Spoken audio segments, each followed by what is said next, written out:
everyone. What is up, everyone? Welcome to Do Deals with Me Live. I'm Max, and we got Brooke over here. Am I too high on the mic, Brooke? Is it too high? I'm not sure. All right, let's take a look. What's going on, everyone? Good morning, good morning, good morning. Yeah, we can hear you now, right? So excited for another day. We're here again live. Let's have some people. Let's get some people on the live here. Let's get some people jumping. We want to make sure everything's functioning. You can hear us really well.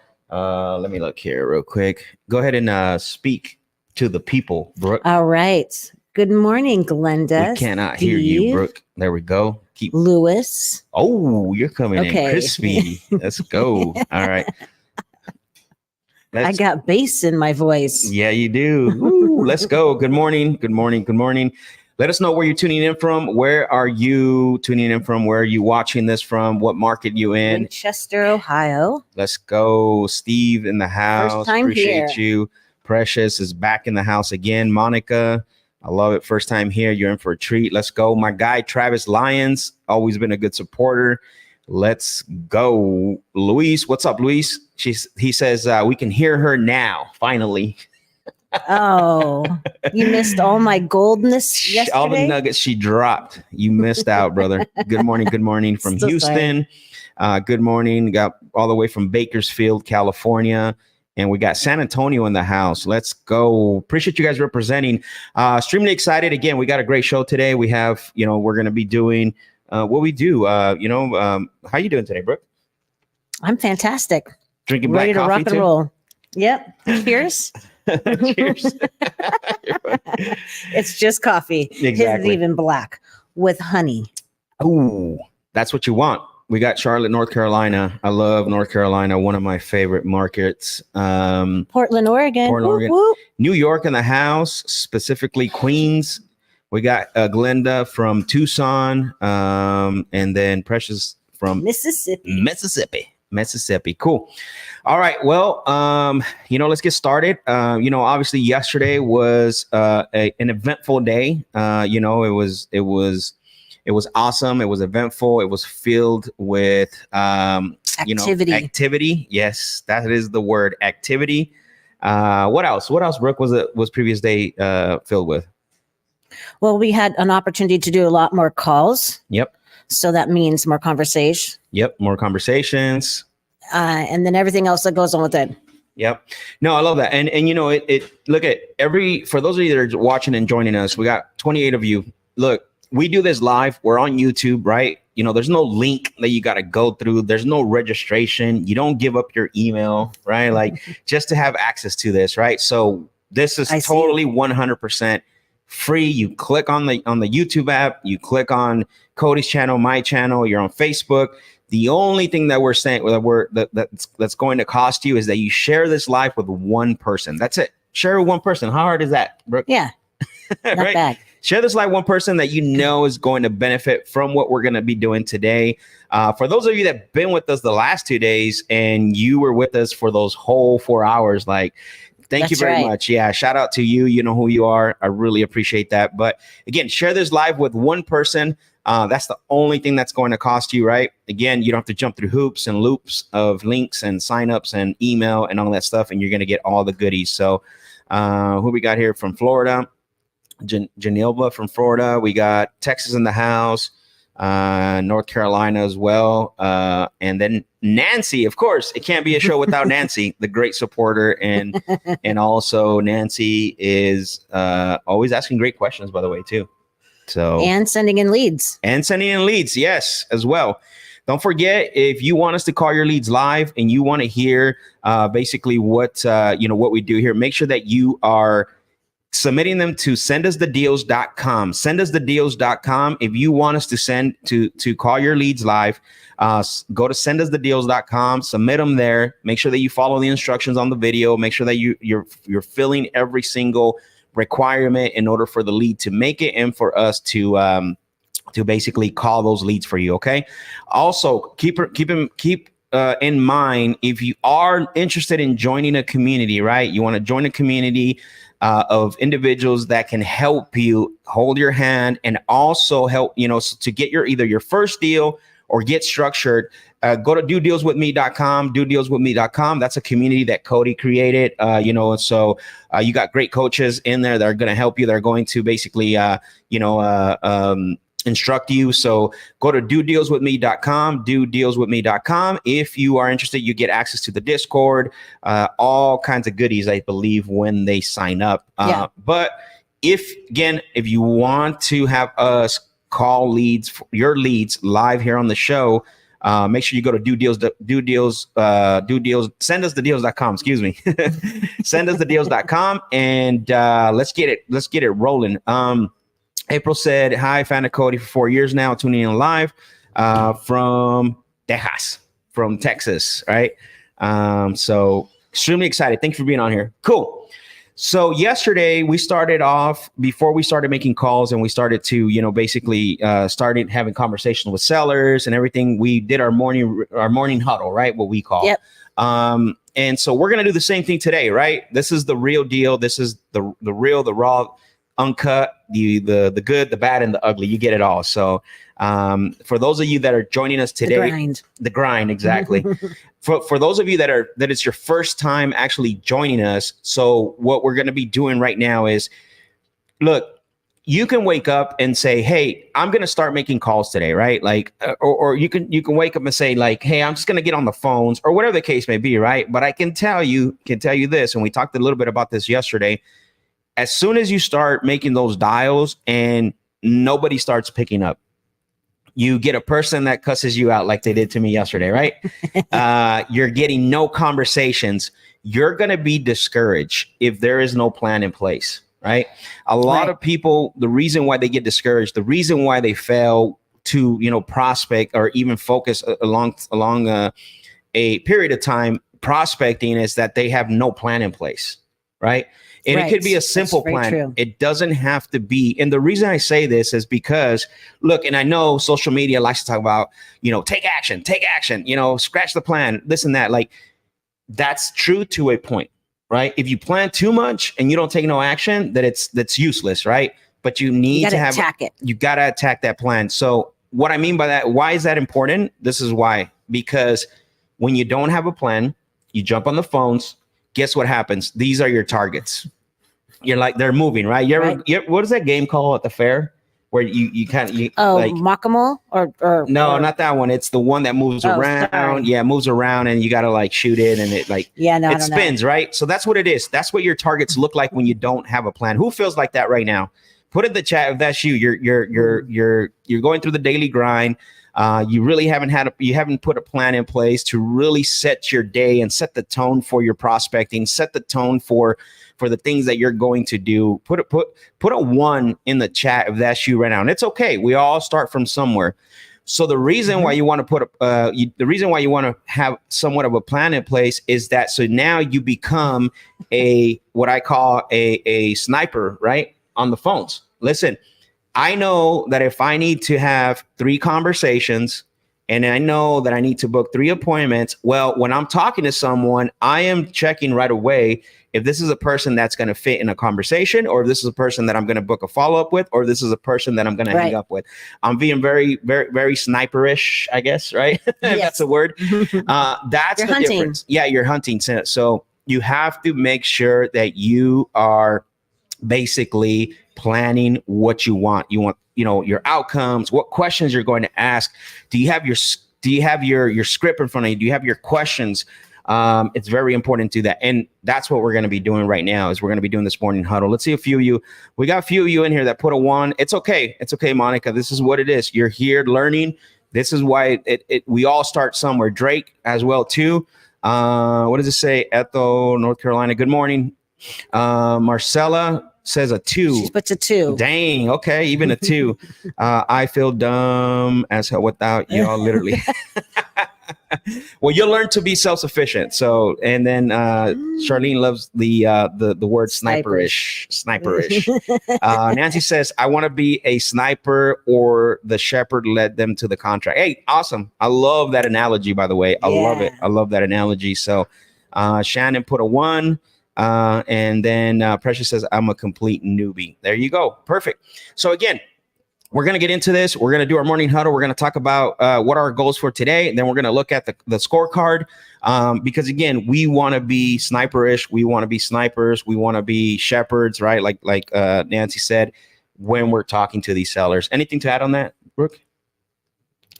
I think that, there's probably a lot of people from different ways how you do things, right? So like if you're good at having conversations, if you're an outgoing personality, then I think it might be a little bit easier. If you're going to be more on the analytical side, you have to have a formula that you want to follow. Well, then you have this process with this script to make it work as well. So I think we can work it with everybody, but it is the mindset, the plan. I'm going to do the work. I'm going to talk to people. I'm going to see how it goes. Yeah. Now, I developed this thing called the PASS system, PASS system. So the first thing that's on there is the letter P, right? Which is planning. So when you have your plan, your goals that you want for your prospecting time, your follow-up time, guess what comes next? Your attitude, right? Now your attitude's different. Like yesterday, right? You guys saw we had goals to hit. We wanted to get X amount of appointments, X amount of conversations. So my attitude is now better towards my prospecting because I have those targets that I want to hit, right? It doesn't matter if I get cussed at, it doesn't matter if I get hung up on, it doesn't matter if I go through a period where nobody's answering. My attitude's a little different because now I set a goal for myself and I set a target for myself. And if you're going to be genuine with yourself, you're going to be real with yourself, you're going to hold true to that target and those goals.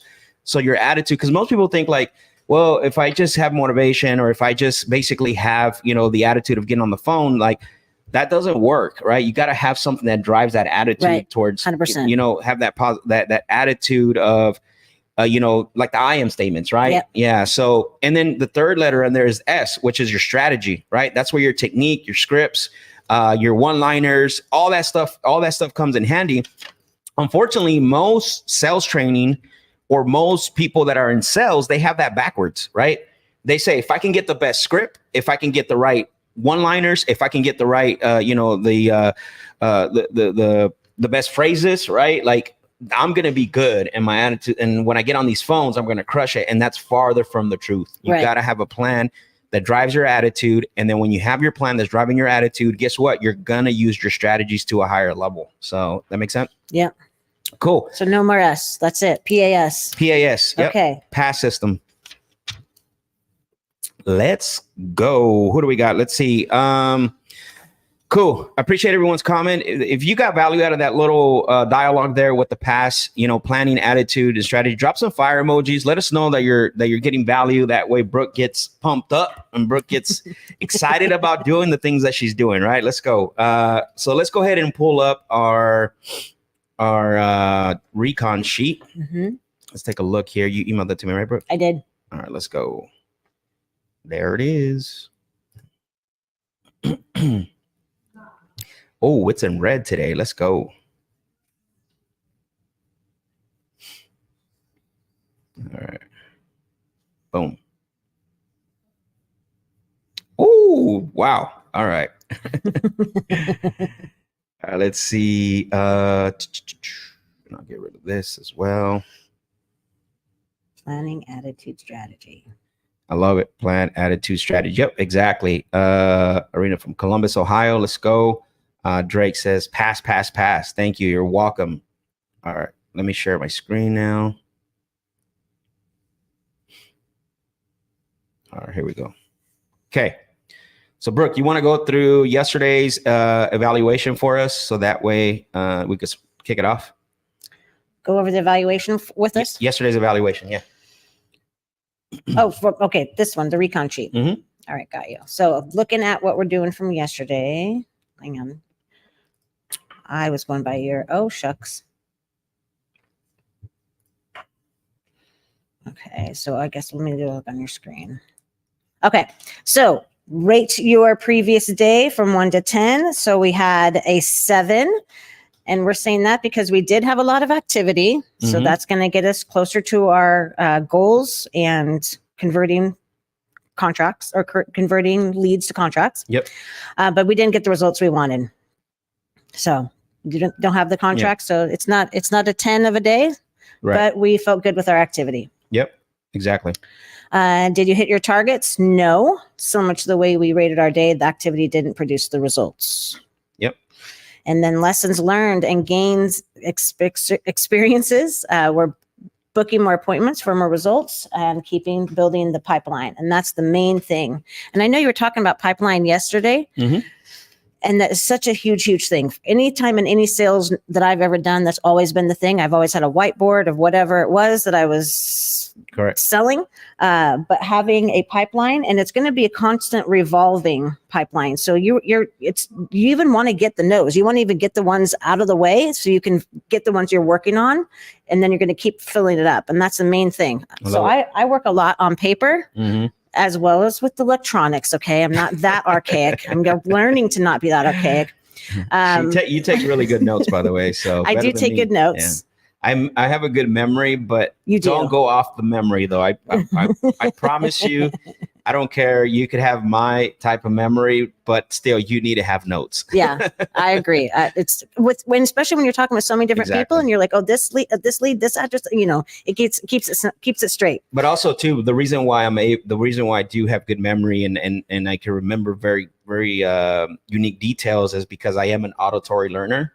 So basically I learn by hearing. Right. Okay. That's kind of how I learn. I'm not a visual learner. I don't have to. Interesting. Yeah. So there's different learning styles, which we'll get into one day. But yeah, I am an auditory learner. Like I can listen to something and I'll take action on what I listen to. Yeah. I don't have to see it. You don't have to show it to me. It's like, you just have to tell me what it is. Yeah. So go ahead. Interesting. I think I'm a rainbow in a lot of ways. Yeah, you could. I think you're a kinesthetic person, which is like that person is somewhat visual and also need to touch and feel. Like, yeah. So that's why you take a lot of notes. Yes. So just keeping that pipeline filled is a big deal. So that's what we're working on. All right. Cool. So let me do the next one. Today's affirmations. I am a closer and feel confident in my abilities. Ooh, I like that. I am getting better and better every single day. Easy. I love it. I am solving problems and helping people. I like those. Nice. Good job. Hey. With those. Let's go. I love it. All right. And then today's behavior plan. What is it? Have solid conversations that convert into contracts. Following the process and be persistent. How? Right. And who is sellers? That's who this is for, right? We want to help sellers. Standards, keep to the script, the process, keep pushing. I'm telling you right now, that is a huge one for me. Like I won't deviate from the process until you've seen it now live because we've talked about it, right? And we trained a lot on how to deviate from, the process when we need to, we've talked about it. You've given me permission. Exactly. How is it now seeing it live though, actually from me doing it? It's much more, it's very natural. Yeah. Yeah. Yeah. And now you're seeing, right? Like, where am I deviating? Where am I moving? Where am I, making those adjustments? But for those of you that are just starting, you have to make that's one standard that I would never deviate from is sticking to the process, regardless if potentially it ends the sale, right? And the reason why is this, because if you do deviate from the process to get the sale, what tends to happen is that you're going to basically, at some point, what's going to happen is that that seller is just going to surrender. You're not going to be able to identify, where the breakdowns were, right? Like this is why it's important. You got to be able to go back and figure out where was the breakdown at, what happened, things like that. So definitely. All right. Today's targets, Brooke really put the challenge on us today. 6 contacts, 3 hot prospects. We're looking to have 6 conversations today. We're looking to get out 5 offers.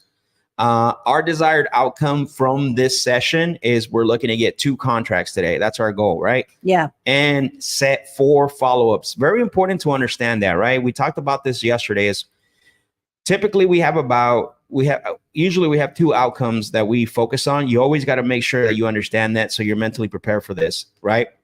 And outcome number 1 is that we want to get the agreement. That's always the goal, but I'm always prepared to default to setting up a follow-up. You guys for those of you that have been joining me the other 2 days, you've noticed that, right? Like I'll default, like if I hear certain things or I hear certain cues, what we're doing is we're basically, I am ending the sale pretty much, not the call. I'm ending the sale because I feel like something is going on, right?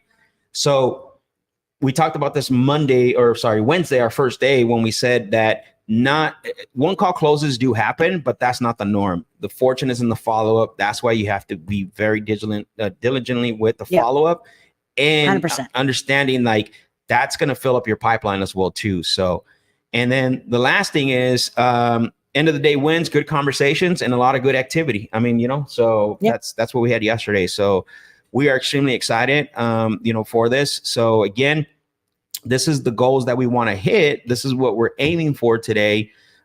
This sets us up for us to maneuver, for us to already have a plan. We're not going to deviate from the plan. We now have targets that we need to hit. We already know where we needed to improve from the previous day, right?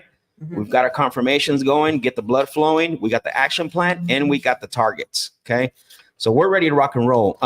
Now I'm going to show you right now. The next thing I'm going to show you is, because on the recon sheet, what we're doing is we're putting challenging goals. We're challenging ourselves, right? We have a scorecard that we need to hit, but on the recon sheet, we're actually, we're challenging ourselves. We're either doubling the numbers. In some cases, we're like tripling them, correct? I believe. Yeah. Yeah. So we have the metrics. Good. Yeah. We have the basic metrics that we need to hit to stay within the range. We don't want to fall below a certain range. So that's on our actual scorecard that I'm going to show you guys right now. But the recon sheet says, Max, Brooke, you need to challenge yourself. All right, so let's amp that up. So if we know we only got to get 2 appointments for the day, we're going to put 4, right? We double that. If we know we only need to have 2-3 conversations, we're going to put 6. We're going to double that. We want to challenge ourselves, right? Mentally, it puts us in a different space. So now I'm going to show you guys the scorecard here. So let me go ahead and pull it up. Any questions that you see on there? Yeah, so different styles are important. Learning styles are important. And then let's see here. Are these casts recorded? If so, where can I review them after my working hours? Yeah, I mean, YouTube. They're live as soon as we're done. And then they're just there. Yeah, they're on YouTube. So you can go to Cody's YouTube channel, the Clever Investor YouTube channel. They'll be there. They'll also be on Facebook, and my YouTube channel as well too. So as soon as we're done with this session, like it's uploaded right away. Okay, good. Yeah. So you can go back right now and watch the other 2 as well if you have not watched those. So. And then David's asking if we can send a script of the closer lab sheet. Yeah, so we're there. I send that to whoever is the one that uploads all the forms and stuff. So just be aware, or be on the lookout for an email or something, because they didn't want me to put it on the show notes. So what I'm going to do is I'm going to go ahead. I send them over. So if you're part of the Do Deals with Me, I believe if you're already part of the Clever community, there's going to be an email that goes out. So I will make sure to see if that email went out. So yeah, they said no show notes. Okay. All right. Let's see. Let me pull this up. Present my screen again.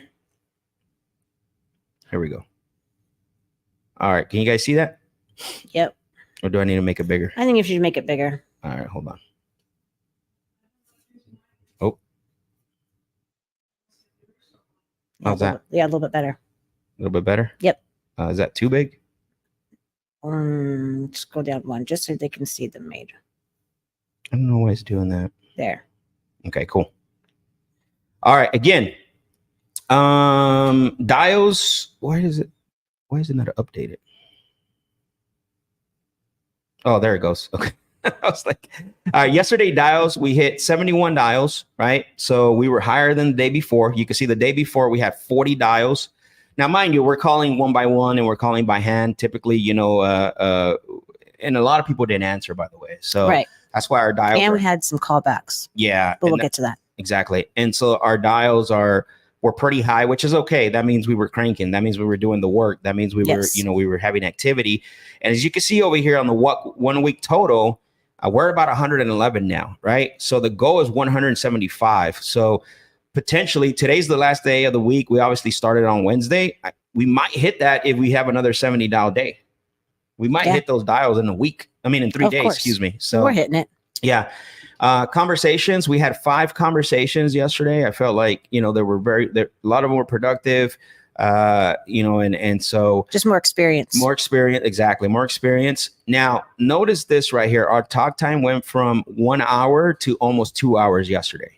Right. So almost, I think we were like an hour and 40 minutes of talk time. Right. Which matches. We did almost double the calls. Yep, exactly. Double the dials. So you can see this, how it's working, right? Double the dials. The conversations were, again, we're very meticulous on how we measure conversations. So conversations are, again, when someone tells, if I talk to Brooke and Brooke says, hey, I'm selling, I need to sell because I got to move out of state and, and I need to do this in the next 60 days.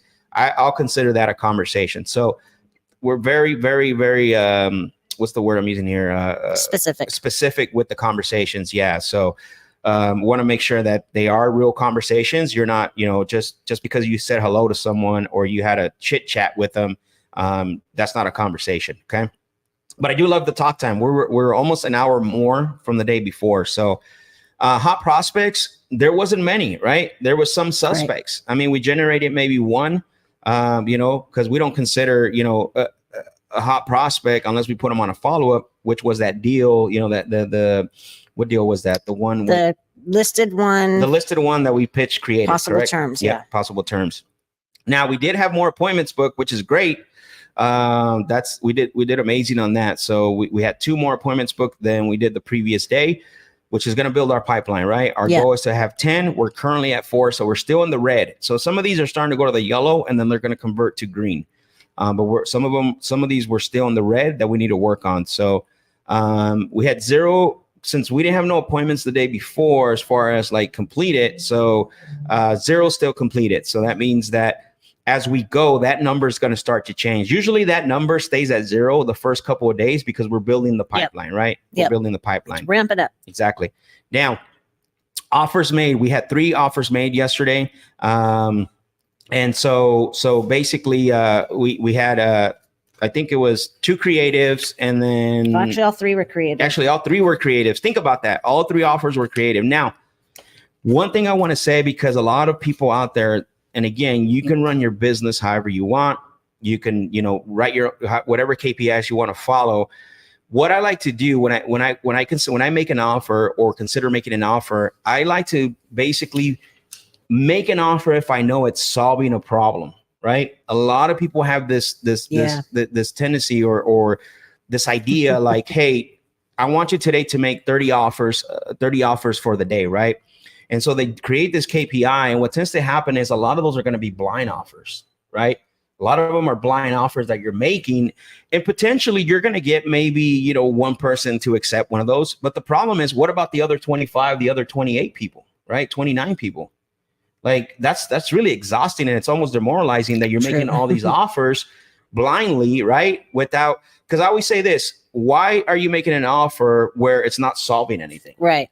Right. And I think, you've obviously, seen this and kind of had a little bit of a change towards this because a lot of people do that, right? Like, hey, today I want you to send out 100 offers. Like, how exhausting is that, right? Offer after offer after offer after offer. So again, that's why our offers are not as high as you can see. They're very, very specific as well too. Okay. And then no contracts out and no contract signed yet. We are still working on one. We did send one out the first day. We're looking to get a contract today, right? 2 contracts. So that's the goal for today. Friday. So we got to get 2 this week. Yep, exactly. So, let's see what Trina said. Yeah, a couple questions. Trina says, if I call a seller who really wants to sell, who should call from down to help? Who you should call? Submit it to sendusthedeals.com. Sendusthedeals.com. Trina. Got it. Sendusthedeals.com, and you can submit it there, or you can go through your OLC, your online learning center. There is a form there that you can fill out, and the lead will come to us. Okay. Yep. So we would be making the calls for you. Yeah, we would call the leads live here on the show. So David said no, meaning the template. I'm not sure what that means. Not sure. Can you elaborate a little more, David? That way we can. Oh, can you send us a script of the Closer Lab sheet? Then he also says no, meaning the template. What template? Yeah. Specify a little bit more, David. Nancy said the calls that don't answer or voicemails, where do those go on the sheet? They don't, right? Because it's a no answer. Oh, it's a dial. Dial. Yeah. Excuse me. Sorry. It's a dial. Yes. Thank you, Brooke. Everything's counted, man. Everything's counted. Yes. Yes. You are absolutely right. So yes, they go on. It's a dial. That's what it is. Yeah. Yep. Great question, by the way. That's a great question. Cool. So that's our scorecard, right? Those are the real numbers from yesterday. You guys obviously saw the goals that we have for today that we're looking forward to, hitting. But that's the real scorecard. These are real numbers. This is real activity. This is not somebody on Instagram Reels telling you, you should do this, you should do that, and they don't show you, right? How that happens. I love beating up on gurus, honestly, because I think it needs to be. Yes, you do. I think it needs to be addressed because a lot of times, go out and do this. And it's like, well, how does that work? What are the numbers that we're seeing, right? Like these are real numbers. We're not making this up. Like, this is what it takes. Like, you're seeing it here, you're seeing it in yellow, green, and red, but this is black and white. But that's a scorecard. Cool. How many of you guys right now are starting to use a scorecard, or from the day that you started, you're starting to get a little more organized since you started following the show and started with us on Wednesday? How many of you guys have already done that, and gals already jumped in and started doing that for yourself? Put a one if you're going to if you're starting to do that. And see it, and that way I can see, for those of you that are taking action, who's taking action on the items that we talk about, the scorecard, setting your goals. Put a 1 in the chat if you are doing that already. Drake says, how often are you leaving messages, and does it go under dial section? Yes, we leave message to everyone. We leave a cliffhanger voicemail. Drake, I believe I don't know if you were here the first day, but we don't do detailed messages, right? We just leave a cliffhanger voicemail, because if you leave a detailed message, they got all the information they need, and now the ball's in their court. You might want to go back and watch day 1. I believe I broke that down. Correct? Yeah. All right, cool. Charlene says, have to do a lot of repetition. Yeah, we will. I know. Charlene says, starting. Let's go. My guy Beatty, what's up? He says, hey, Max and Brooke, appreciate you guys for hopping on here and providing value, picking up gems every time he watches. Let's go. I love it. Nancy says she's starting to do it. Drake as well. BD said too. Cliffhanger voicemail. Yep, exactly. People are loving the cliffhanger voicemail. The double tap says, how do you guys get automated leads? When you say automated, what do you mean by that? Are you talking like PPC? What do you mean by that? Automated leads. Drake, you're welcome. My guy Aaron's on here. Let's go. Appreciate you, Eric. Aaron, appreciate you for joining us. Cool. All right, Brooke, like we do every day, what's your expectation for today? Get some good conversations, and we're going to help solve some problems. Ooh, you want to solve problems, huh? Yes, we're going to get some deals. Let's go. For me, the expectation today is to turn the conversations into agreements. Okay. Turn the conversations into agreements. So we can, nice. That's the outcome that we need to change. That's the mind shift that I made, is turn conversations into agreements. I'm not here to chit chat. I'm not here to, just talk to people and show you how to talk to people. I'm here to get contracts. That's what I'm doing. Now, I'm going to say something. I'm going to add something to that, because it might be contrary to what people think, but I don't really care, because I am a contrarian for the most part. There's a lot of people that will tell you out there, people do business with people they like, right? And then they add trust. And to be honest with you, I like a lot of people, but I don't trust them enough to give them $10. So I like a lot of people. I love a lot of family members, but do I trust them enough to give them, $5,000, $10,000, $20,000? Absolutely not. There's some that I would not even give them the keys to my car, right? So, but I love them, right? Because they're my family members and they're my friends. So the idea is, people do business with people they feel comfortable with and they trust, right? So when I get on a phone call, I'm not trying to be anybody's friend. I'm not trying to get anybody to like me. What I'm trying to do is create a mutual beneficial relationship, business relationship. Am I going to build rapport? Yes. Am I going to be genuine in my rapport? Of course.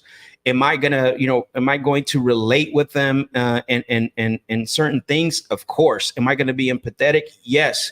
But I'm not here to have the seller like me. I'm here to have the seller feel comfortable with me enough to trust me to do business with me, right? That's what we want at the end of the day. Most of you guys forget this is a business call, right? It takes skills to understand that.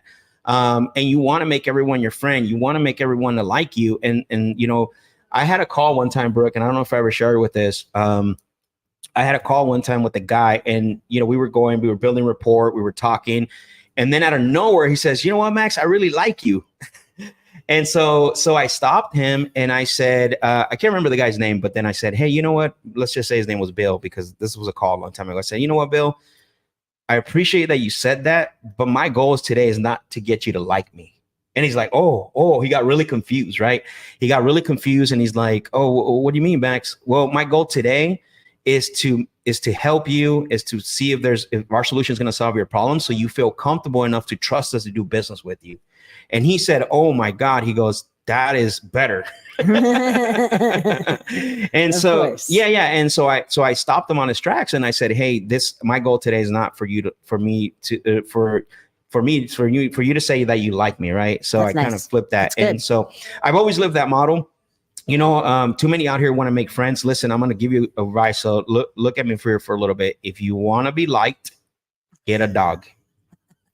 If you want to be liked, get a dog, a cat, a bird if you want. That way you can talk to the bird. Yeah. So, but when you're on these sales calls, your goal should not to be liked. Your goal should be to get people to feel comfortable enough that you're providing the right information, you're asking the right questions, so they trust you to do business with you. That's the mutual beneficial business relationship. Exactly. Yep. Let's see. I think that's hitting home with some people. Aaron says, "Wow, incredible stuff. Turn conversations into contracts." Exactly. That's my expectation. Melissa 1. Drake's laughing at the dog comment. Yeah, I mean, that's true. If you want to be liked, get a pet. If you don't like dogs, then get a cat. If you don't like cats, then get a bird. That way, those birds that talk to you, back to you, they'll repeat everything. Did you? Yeah. Was it your best friend? No, but she did. I think, like to take showers. Oh, really? Yeah. What? Up on the top of the shower. A weird bird. Tropical, the steam. All right, let's get back on track here. Okay. Cool. All right. Enough of the talking. Who is ready to listen to some conversations? I want to see that chat mail. Drop some fire emojis. Put some thumbs up. Let's get this chat going, and then let me know. Hey, Max, I shared this with someone already. If you haven't, share this with someone. All it takes is one person. Look, again, I'm going to repeat this last time, is we don't make you jump through hoops and loops. You just go on YouTube and it's there. So, again, who's ready? Who's ready to get going? Drop some fire emojis. Give me some thumbs up while I answer this question here. How to generate leads on autopilot. You either have to go PPC. PPC is typically going to be, or you got to do high volume. What is it called? Cold calling. Yeah. High volume cold calling, or PPC. So, Nancy, I appreciate it. She's ready. Charlene is ready. Sandoval is ready. Let's go. Perfect. I shared it with Charlene and some other people. Let's go. I appreciate that, Nancy. Drake, thank you. Let's go. Let's get serious. Share the love. Let's go. Shared it with Isaac. Beautiful. Perfect. All right. What are we calling first today, Brooke? So probably what we should do is go back to the send us the leads. Okay. Let's do it. And I wrote some notes down who they came in, just to make sure we didn't lose it. So cool. Somebody asked in their precious, I think, said, "Are we going to call back some of the people that we tried to contact yesterday?" So we're working off a list, though, that is not in our CRM. So they're not on the automatic follow-up sequence. So some of the ones that come in that send us the leads will, because they're coming right into our CRM system, then those ones are going to go right on the automatic sequence, follow-up sequence. So they're being contacted regularly. Yeah. I'm glad you brought that up. That's a really great point. So we have a drip sequence, is called, right? So as soon as someone doesn't answer, what tends to happen is that it'll go, the sequence will start and it'll follow up with that person forever, 9 months at least, right? I believe. Yeah. However, if that seller replies, then it'll stop the sequence, but it'll alert us so that way we're able to call them live. So a lot of you are saying, I want to know how to get started. Hang on tight. Just listen to us. We want to get started making some calls. And we're going to give you direction on where you can get started. All right. But I appreciate it, man. We got over 70 people live. Let's go. Let's bring in the heat. All right. So who do we have first, Brooke? Okay. So I think let's go ahead. Well, we have the sequence running for Craig. Do you want to still try to call again? Yeah. This Craig is from Precious. Yeah. Let's see if Craig answers. Let's see here. Okay, let me move back to opportunities. Is that Crawford Road, right? Yeah.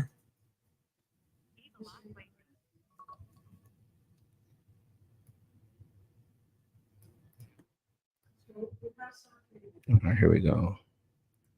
Why am I not? It's not pulling up for me. Is it Craig C G? Okay. The city or no, the name? Craig Reeder, REE. Okay, I see it now. Sequence is running. Mm-hmm. Okay, perfect. But just since we're doing this with them. All right, let's go. He is in. Oh yeah, this one is not in a good area. Where's this at? This lead. This is in Starkville, Mississippi. Okay. The sequence is running. Okay, let's see. Well, let's give him a call. Maybe let's see what he's about. Okay. Let's warm it up. Okay. All right, let's go. We're gonna call him right now.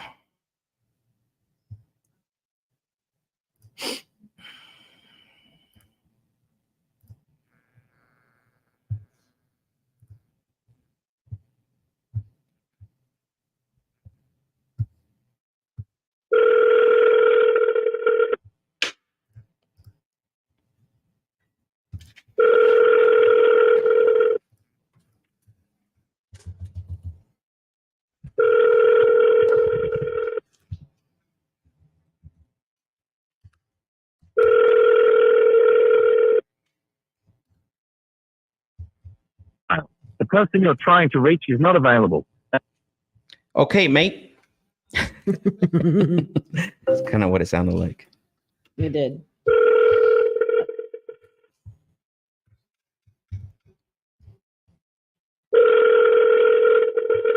Super rural.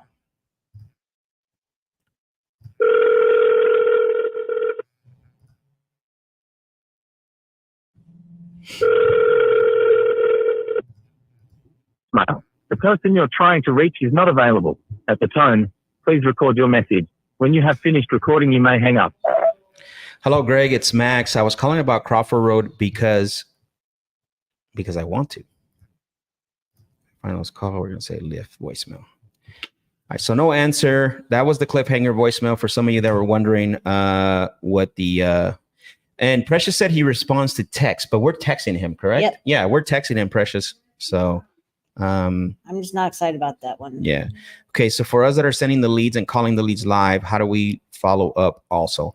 That's a great point, Precious. You should call him from the number that you got in contact with him and book an appointment around this time slot between the hours that we're on live. And then we can call him, right? That we can call him because you've scheduled an appointment. If you can do that, let's go. All right. So who's next, Brooke? Okay, so let's go ahead and look for Jean. Oh, this is one of the questions I had. If this is the actual seller. I think it's the seller. What's the name? Jean Bechara, Bich. The only Jean that's coming up is am I on the right thing here? I don't see no Jean. So it's right here. What's the address? 106. Sorry, y'all. Okay, wait. I got it right here. Yep. Okay, so the notes show that the JV name is Jean Shara. Okay, what's the seller's name? That's what I'm saying. I don't have it here. All right, so Gene, you submitted a lead if you're watching, and we want to call this lead, but we're not seeing the seller's name anywhere. Gene, if you're watching, this I'm is gonna for look it up and see what the seller's name this is. is for the property. Make sure that you guys are putting the seller's name. Well, it should be that this one now the system is when the lead comes in, the seller's name, is the Correct. phone number, Okay, and then the JV should be in the notes. got The it. Okay, name, perfect. yeah. Nancy said, "Okay, I sent my lead. I sent in a card, so I just scheduled a time for the Oh. call if she calls me." This is the seller. It is. That is the name of the seller. So who's the JV partner on this? And that's the part we don't have is who's the JV partner. Whose lead is Gene? If that's your lead, let us know. We're gonna call that right now. So then the phone number, we hope that it's the seller. Okay, well, let's call. Let's see. Okay. That's what's on PropStream, right? The name, yeah. Okay, cool.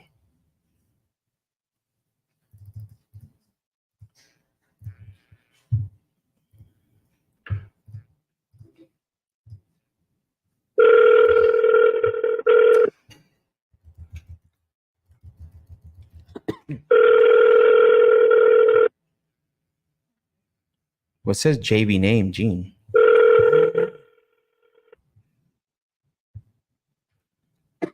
So is the other from seller one property?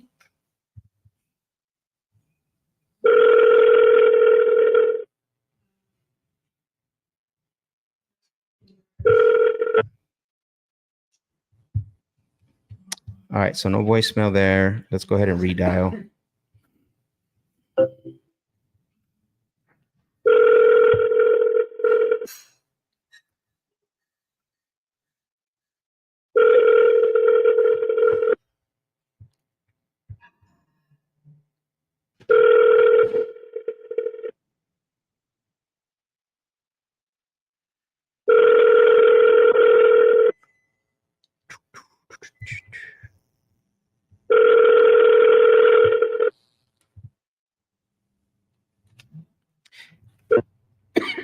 All right, just hung up. No answer, no voicemail. Precious says, okay, if they only respond by email, are those leads that we follow up? Yes. Listen, we gotta be a real, like, once you get them on the phone, then send, like, make the connection with us, right? But if you have not connected with them, you gotta speak with these people, right? You gotta understand what's going on, because you don't want a seller that hides behind an email or a text. You know, that's, for the most part, you got to be careful with. They're either phishing, but to answer your question, yeah, you should be following up with those if they just email you. So, all right, who's next, Brooke? Okay, so the next one we're gonna call. I think on this one, we just continue the sequence, correct? I already did it. Okay, perfect. Let's go. Okay, so Brooke's on top of her game today. She's got her laptop. She's got a screen. she's feeling a lot better right now. So she's ready to go. Okay, good deal. All right, we're gonna call a New Jersey property. New Jersey. Yes. So New this Jersey. one came. What's the name? Okay, so this says Anthony Scott. Only first name, please. Oh, sorry, Anthony. I mean Scott. No, okay. So this one, let me look it up again. It says a JV name is also that name. Can you look it up on PropStream? I'm looking it up. New Jersey. All right, let's look at here. So this is looks like a townhome or a condo. Yeah, this is not the seller's name. What's the seller's name? Frank. Frank. All right. Well, let's call Frank. Frankie. So the phone number that's on in there is Anthony's phone number. Okay. At least that's what the notes show. Well, we'll find out right now. Yep.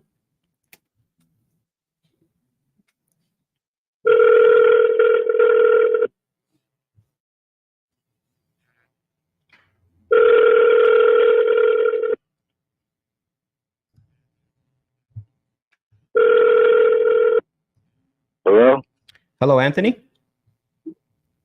Yes.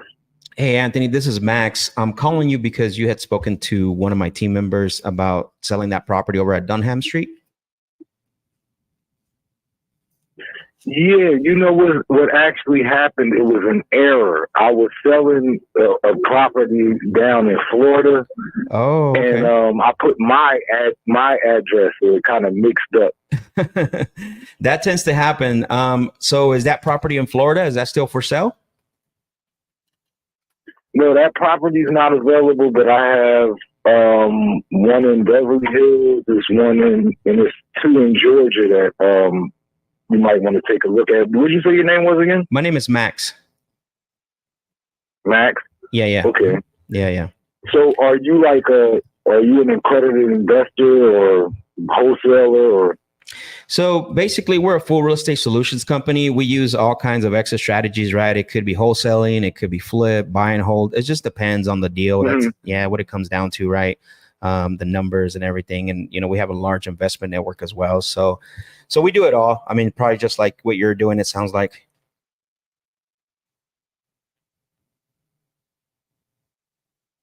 You still there, Anthony? Anthony, did I lose you? Hang up on me. I think I lost him. Call him back. It's possible. Yeah.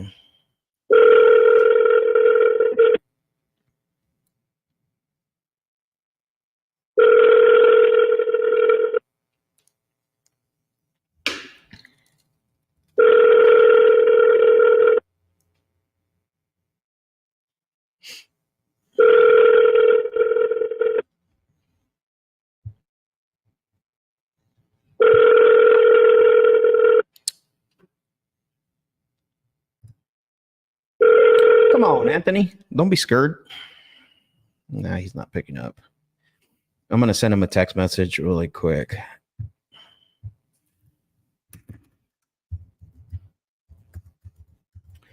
So either Anthony owns these properties or he's wholesaling them. He's wholesaling. Yeah. His name is not the owner on record. It's not on the record? Okay, yeah. So he's wholesaling. Guys, if you're going to submit leads, please submit leads from the direct to seller for now.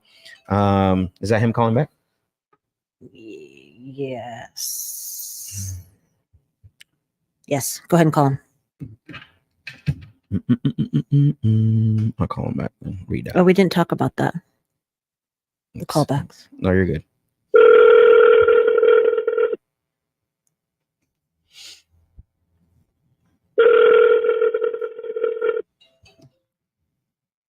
Pick it up.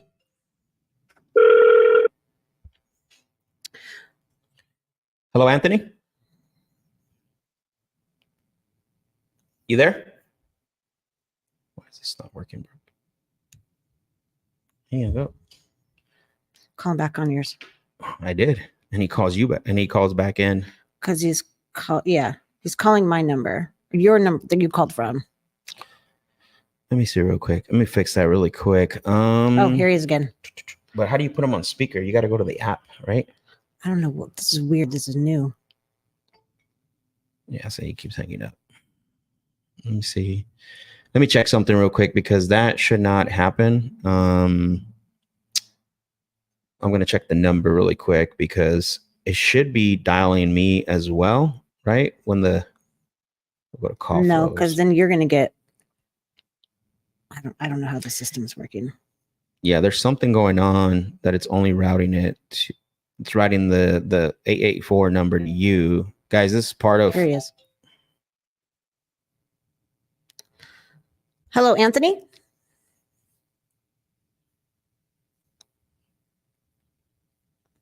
Are you there? Yeah, he's not answering.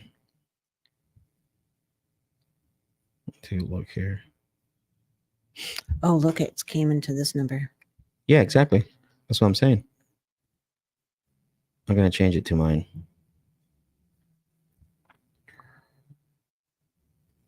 Oh, there we go.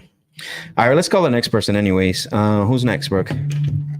All right, really quick, while Brooke is pulling up the next lead. So remember, if you're going to submit leads to sendusthedeals.com, make sure that it's direct to seller. Make sure that you're putting there if it's a JV partner, like, because this is what happens, right? Like if you have to basically put in the notes what is exactly is going on. I don't know who lead that was, but if you're gonna send in the leads to sendusthedeals.com, if we don't have all the information, there's a potential that we're not gonna call this lead.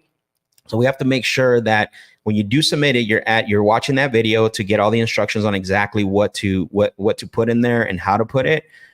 Because that was another wholesaler, right? That was not your, and you can listen to, like, you know, for example, the when they're talking, right, when they say ARV, when they say certain things, like you can definitely have a clue whether this is a wholesaler or not, right? You got to make sure of that. And he keeps calling back, so, but he don't answer me when I call him. I'm gonna call him right now.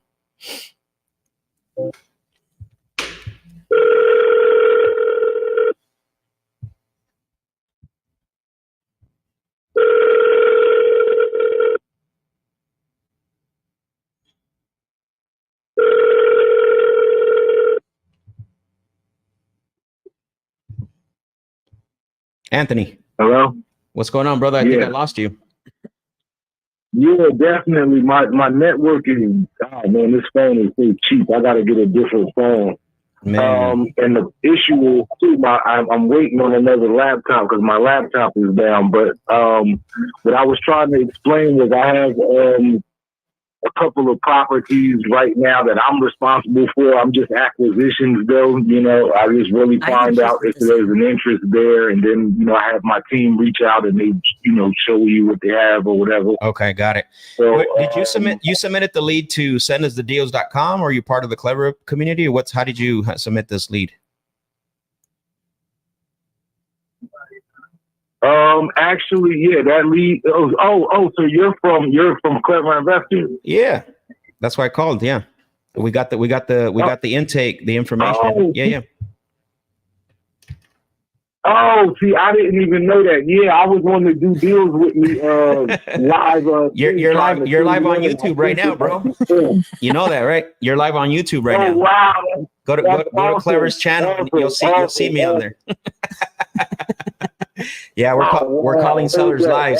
So we got your lead. We got your lead. So we got the lead, but I didn't know, you know, we called it. And so, but so what's going on with this? I mean, are you go ahead? Well, see, what I'm doing now is I'm partnered with you guys actually, right? Okay. And I'm also in Justin's program as well, like doing finding accredited investors and stuff like that. And I think I might have made a mistake and submitted one of those deals here because I don't think we can JV like that. Right? Yeah, no. If I'm correct. Correct. Well, it's tough. It makes it tough. Like if you're not, so first of all, we do you know, take priority for those individuals that are contracted direct. We're willing to work with you if you have like one JV partner, but that's it, right? Like we're not, you know, we don't work with just people submitting and trying to see if, you know, if it sticks, right, with our buyers. we got a little more, we're trying to be a little more organized because we do get a lot of submissions. But if you do have something in the future where, you know, where you are direct, or let's say that you're working with another, you know, a partner of yours where there's like some type of mutual JV agreement, we'll definitely be more than happy to help you out and see if we can send this out to our buyers. Oh, okay, that's great. That's great. Perfect. So I am in the do deals with me program with you guys. So I'm still also working on that as well. So when I get a direct deal, I'll send it back in. Heck yeah, it's all good. It's all good. That's why we're here to help you. So all right, Anthony, well, I appreciate it, man. Let me know if you need anything. All right, thanks a lot. Yep. All right. So it was.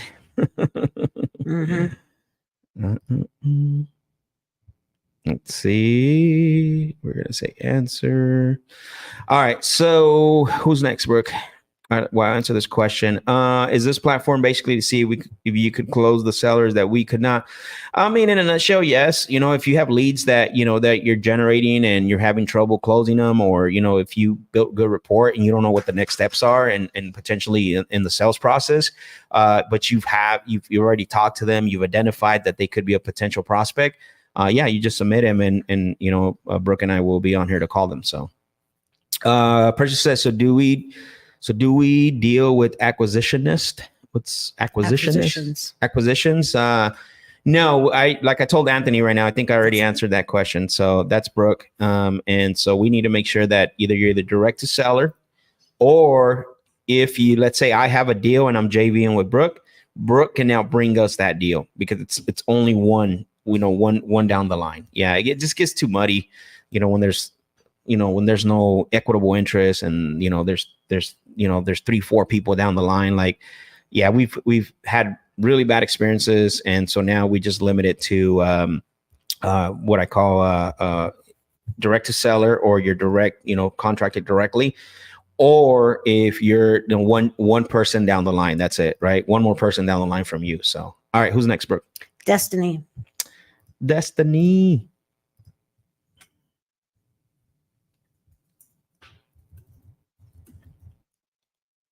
All right, 12th Street. Yep. All right. So send us the leads yes. as well. Okay. Do we know who the JV? Okay, Jalen. My guy Jalen Pruitt. Let's go. That dude's a hustler.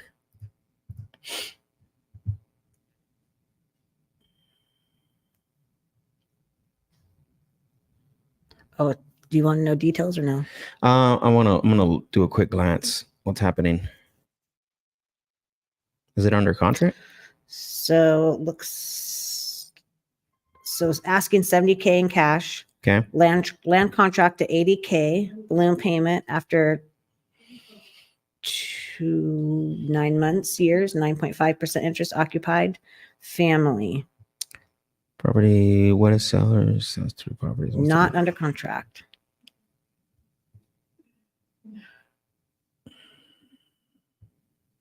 Let's find out what's going on. This is weird. We still call them.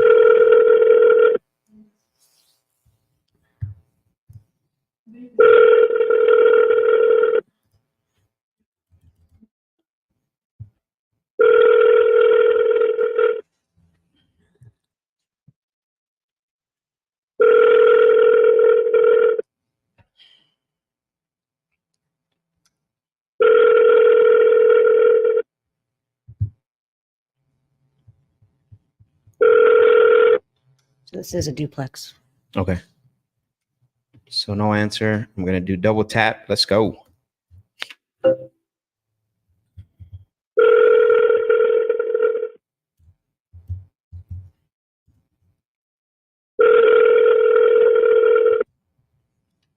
And it's under an LLC. Okay.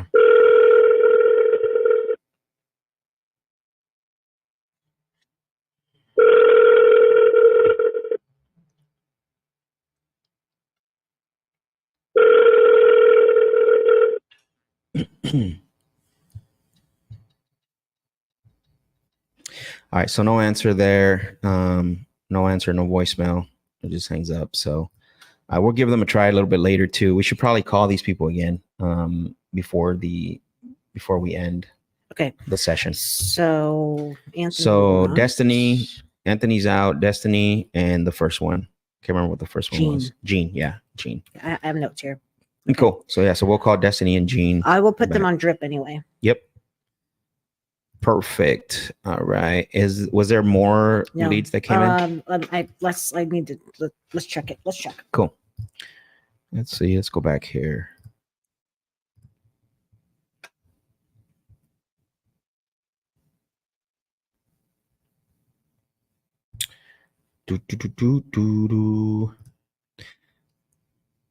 This is part of the process, guys. Right? Like you're getting, again, I said, guys and gals, like you're getting the real, the raw, right? Like we're not pulling the best recordings. I'm going to keep saying that. I think it needs to be repeated. But this is what you go through, right? This is, you'll get some people that answer, you'll get some people that don't, you'll get some conversations, you'll get some weird calls, all part of the process. All right, let's see. Okay, so I think that let's see, maybe another one here. Oh yeah, there is another Gene one. Layman. A couple. Okay. The next one to call is Lamont. Lamont or Layment? Or Lamont. Mm-hmm. We'll send that one in. Let's see.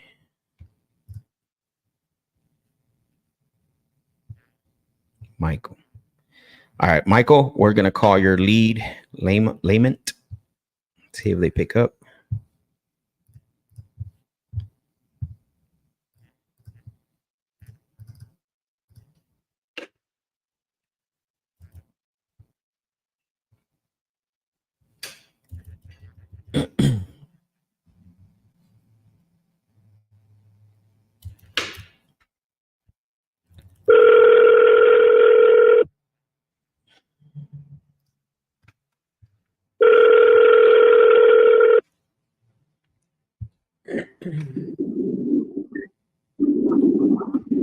Hello? Hello, Hello, Layment. how can I help you?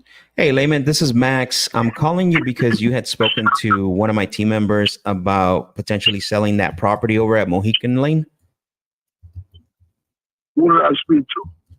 I think you spoke with, give me 1 second here. I believe it was Michael that you spoke with. How can I help you? Well, I appreciate that. I know Michael had sent over the information, said that you might be considering selling that one. And so I wanted to follow through and, obviously just wanted to ask you a few questions and see if we can qualify the property for an offer. Is that fair? Anything with 250, we don't need to talk. 250 or nothing, huh? That's it. Got it. Okay. And how did you come up with that asking price, if you don't mind me asking? I don't really have time to talk about it now. Sounds good, brother. Well, hopefully you get somebody who just pays you that 250 if you don't have any time to answer questions. Appreciate you.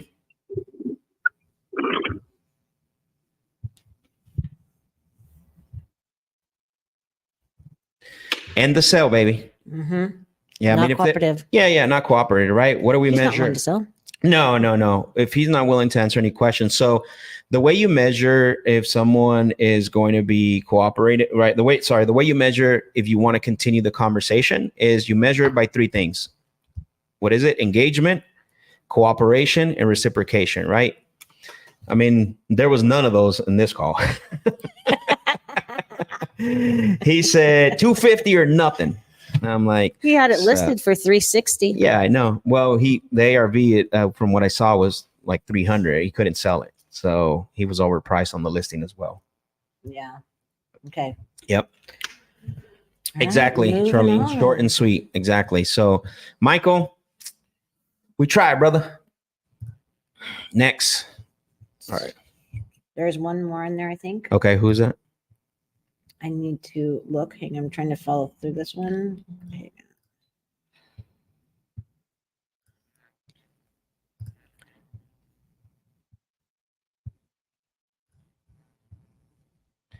I love it. Gilbert says suspect. Absolutely, bro. You already know.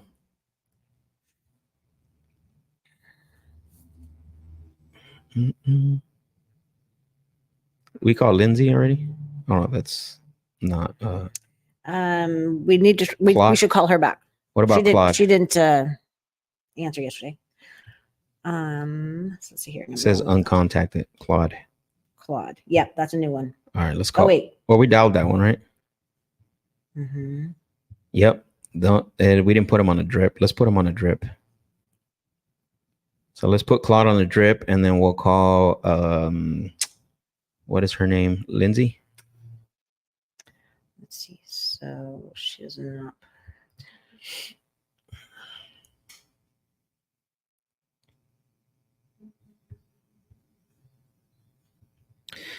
Nancy, great question. So if seller uncooperative, do you not follow up with them then?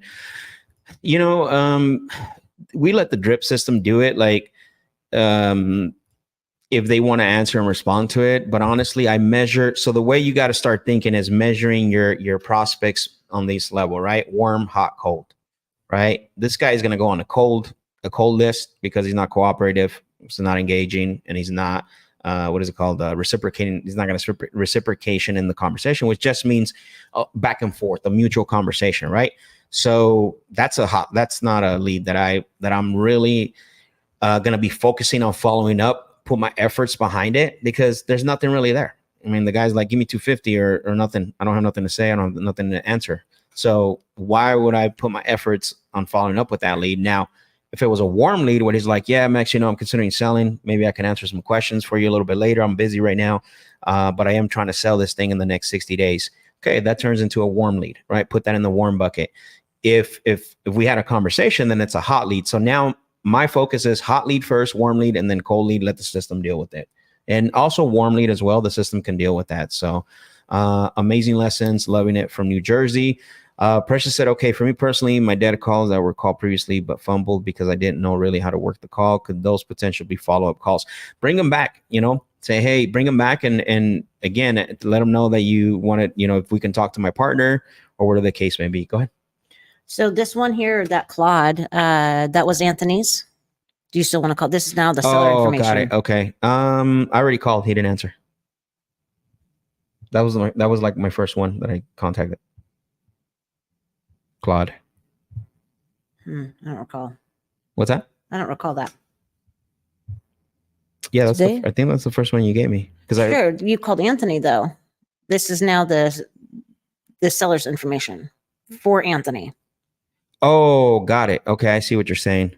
Yeah, let's call. My bad. It's all good. See, that's why Brooke keeping me in check. The yin and the yang.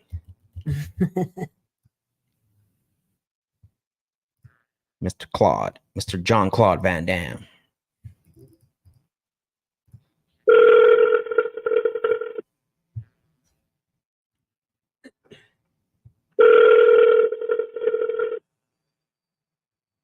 Oh, this is interesting. So this address, it still says Frank, not Claude.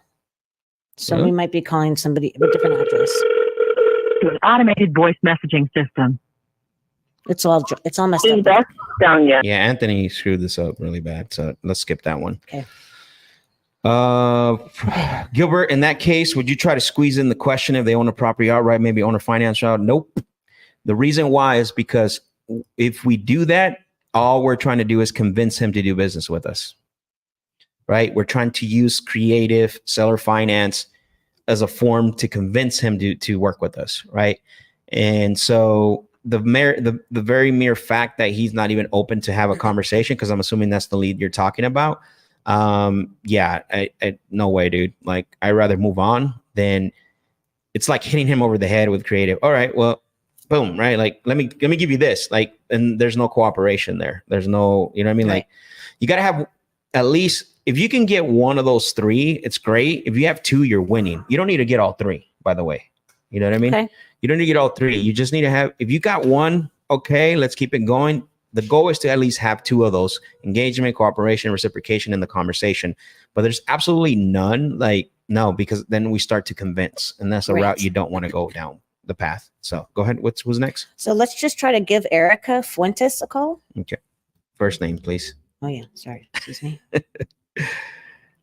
Florence. This is for Nancy. This is a commercial? I'm not. It looks like it's an apartment. Okay. Let me call her.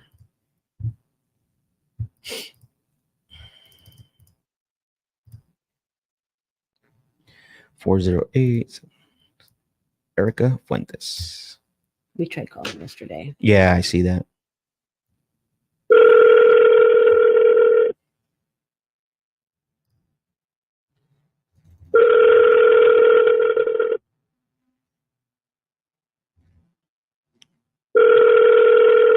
This is not showing up. It's a condo. Yeah.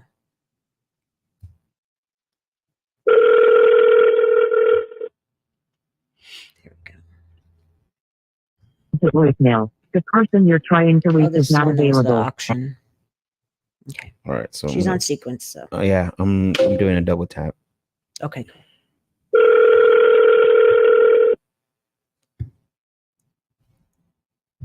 To voicemail. The person you're trying to reach is not available. At the tone, please record your message. When you have finished recording, you may hang up. Hello, Erica. It's Max. I was calling about the property on Florence Avenue because. Oh, by the way, yeah, I'm glad I just remembered you mentioned earlier about the callback. So listen, the cliffhanger voicemail is working. So we found out yesterday that we had a bunch of callbacks, but for some reason, smartphone wasn't really routing them the correct way. So we are now looking because the cliffhanger voicemail is working. We had about what 10 minutes. And I think like 4 or 5 people. Okay, we have 4 or 5 people called back from the cliffhanger voicemail. It just happens the system we're using, which is smartphone, wasn't routing those things back to us. I don't know what happened, but we got that figured out. So it does work. It doesn't look like it's not working on the show, but it does. Yeah. They, like I said, we had about 5 people call us back from the cliffhanger voicemail. So make sure that you are using that. All right, who's next? Okay, one more quick question. I just wanted to bring this up because we're talking about auction. So we didn't really Nancy's lead. this. So yeah, so the only way to go buy this is actually to go to auction.com. Oh, got it. So Nancy, did you talk to this seller? Because that's true. Because right now this property is on the auction.com already for sale. No, it's not for sale, is it? Yes. Buy this through auction.com. Yes. When it says auction, from what I've understood, is if it says auction, we don't have an opportunity to do anything really. Not always. We have to find out where they're at in the process, because a lot of times Zillow or those websites, they're not updated. So the seller could have, basically done something. So she said, yes, I didn't know that until I looked at it later. Yeah. So, yep. So that's what's going on with that one. All right. Who's next? Let's keep it moving. Okay. So I need to update this. Update it, Brooke. Come on. Okay. You put 10 contracts on that recon sheet. Hey. Let's see here. Okay. It just takes it a minute to refresh itself. Cool. Okay. Moving along.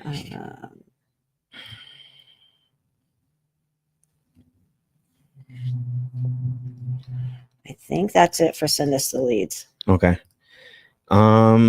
Let's So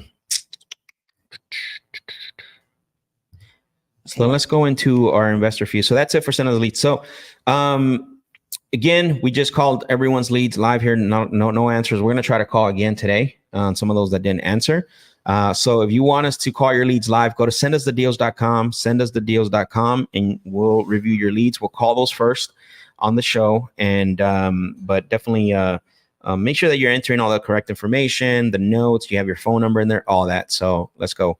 Luis says the seller may not know about the auction date. I think they do. She just said right now, Charlene has an insight on that property. So, okay, cool. Come on, Brooke. So do you want to go to our list? Yeah, we're going to go to our list. Spreadsheet? No, we're going to go into transactions.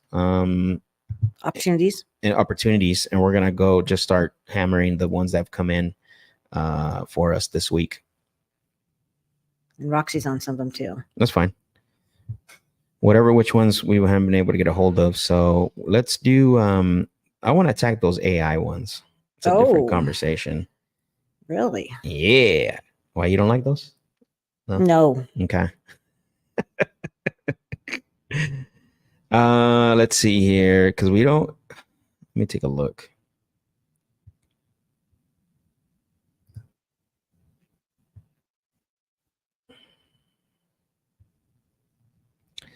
Uh, 59th Street, that's your deal, right? You have that under contract already? No, that one we lost. Okay. Oh, did we? Mm-hmm. What about these home light leads? Yeah, those are good to call. Okay. See, a day ago, Basswood Street in Memphis. Let's call that one. Sherry. So let me look up all the home light. Yeah.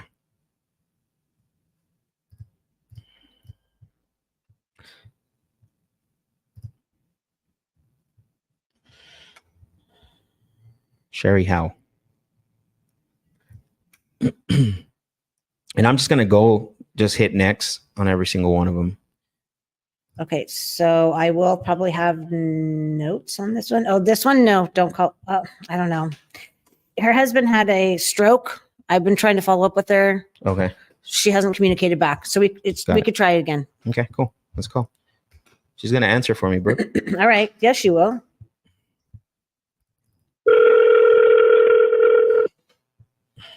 So I have notes. Cool.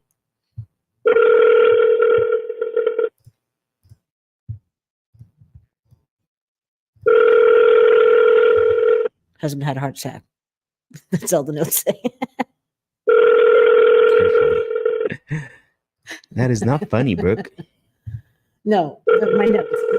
Oh, got Not it. the heart Automatic attack. voice message system 90. I'm gonna redial. Let's redial.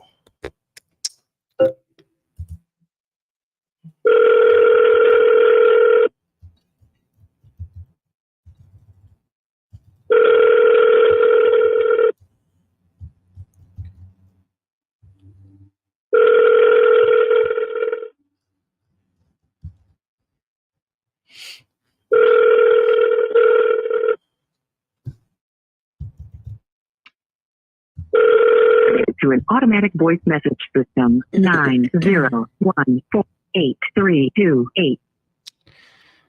It just hung up. All right, so no answer. I'm gonna click next to Jack. Jackety Jack, don't come back. Okay, for him, he's not wanting to do anything for a while.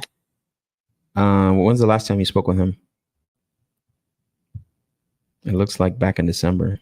Yeah. Maybe. So he's not wanting to do anything until like 6 months from now. Well, let's find out. He might change his mind. I'm not gonna tell him you spoke with him. I'm calling him as a new. Okay.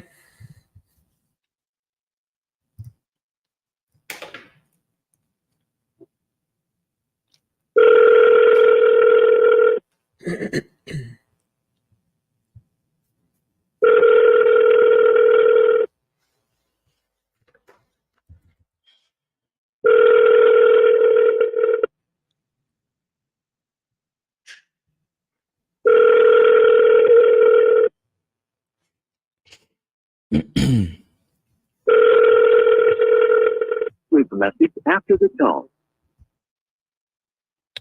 Double tap, double tap. Let's go. Prime time. That's right. No, he hung up on me. All right. Next.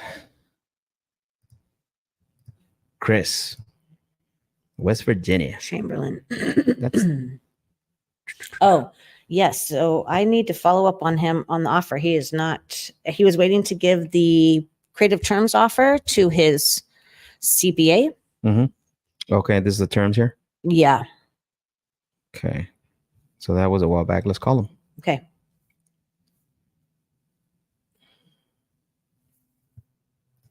So you're the relationship manager in this situation. Yeah, that's what I'm gonna do. So just, he was checking to see with his CPA if this was a good option. Here we go. Here we go.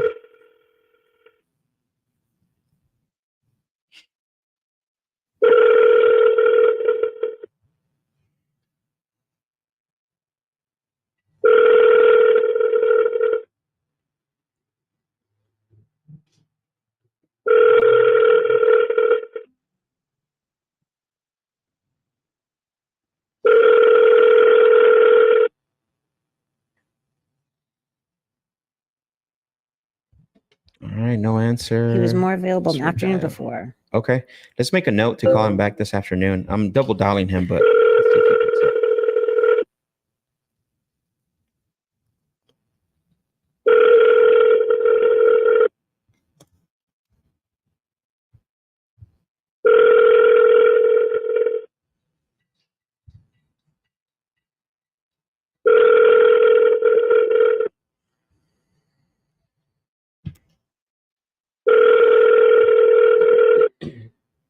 To an automated voice messaging system is not available. At the tone, please record your message. When you've finished recording, you may hang up or press 1 for more options. Hello, Chris. This is Max. I was calling about the property over at Lewin Drive because, bam, left voicemail. All right, who we got next? Let's go. Motion and action. Clifton Jr.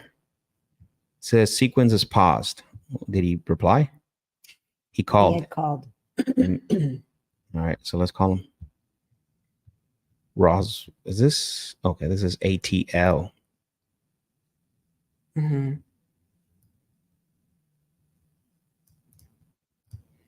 So it looks like you haven't spoken to him. I have not. Cool.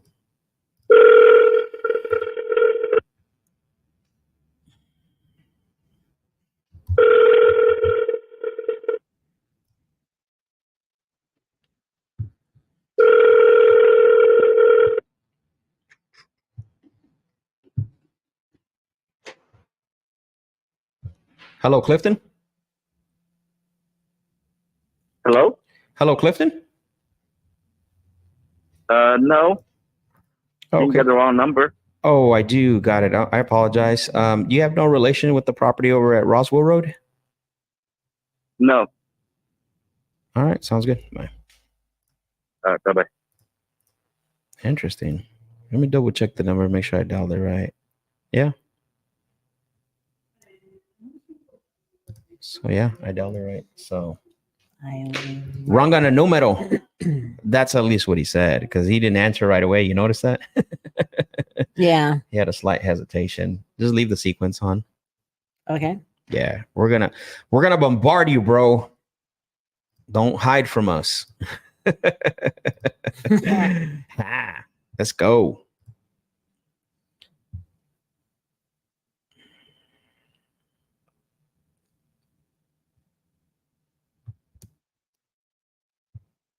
Okay, let's go with Amanda. We haven't been able to get a hold of her, so let's call her.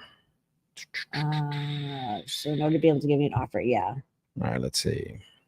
What's your offer? So she's been on sequence, and her response. We What's don't offer? know. I don't. How can I offer on Right. something I don't know what I'm getting into? Yeah. Bam.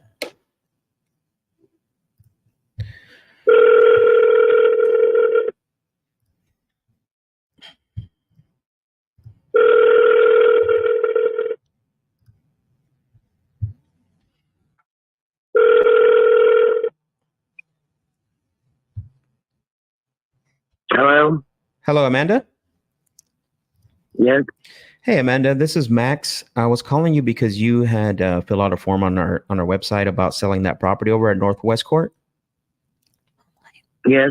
Oh, you did? Okay, perfect. I appreciate you confirming that. Yeah, I was calling because, obviously we got the information.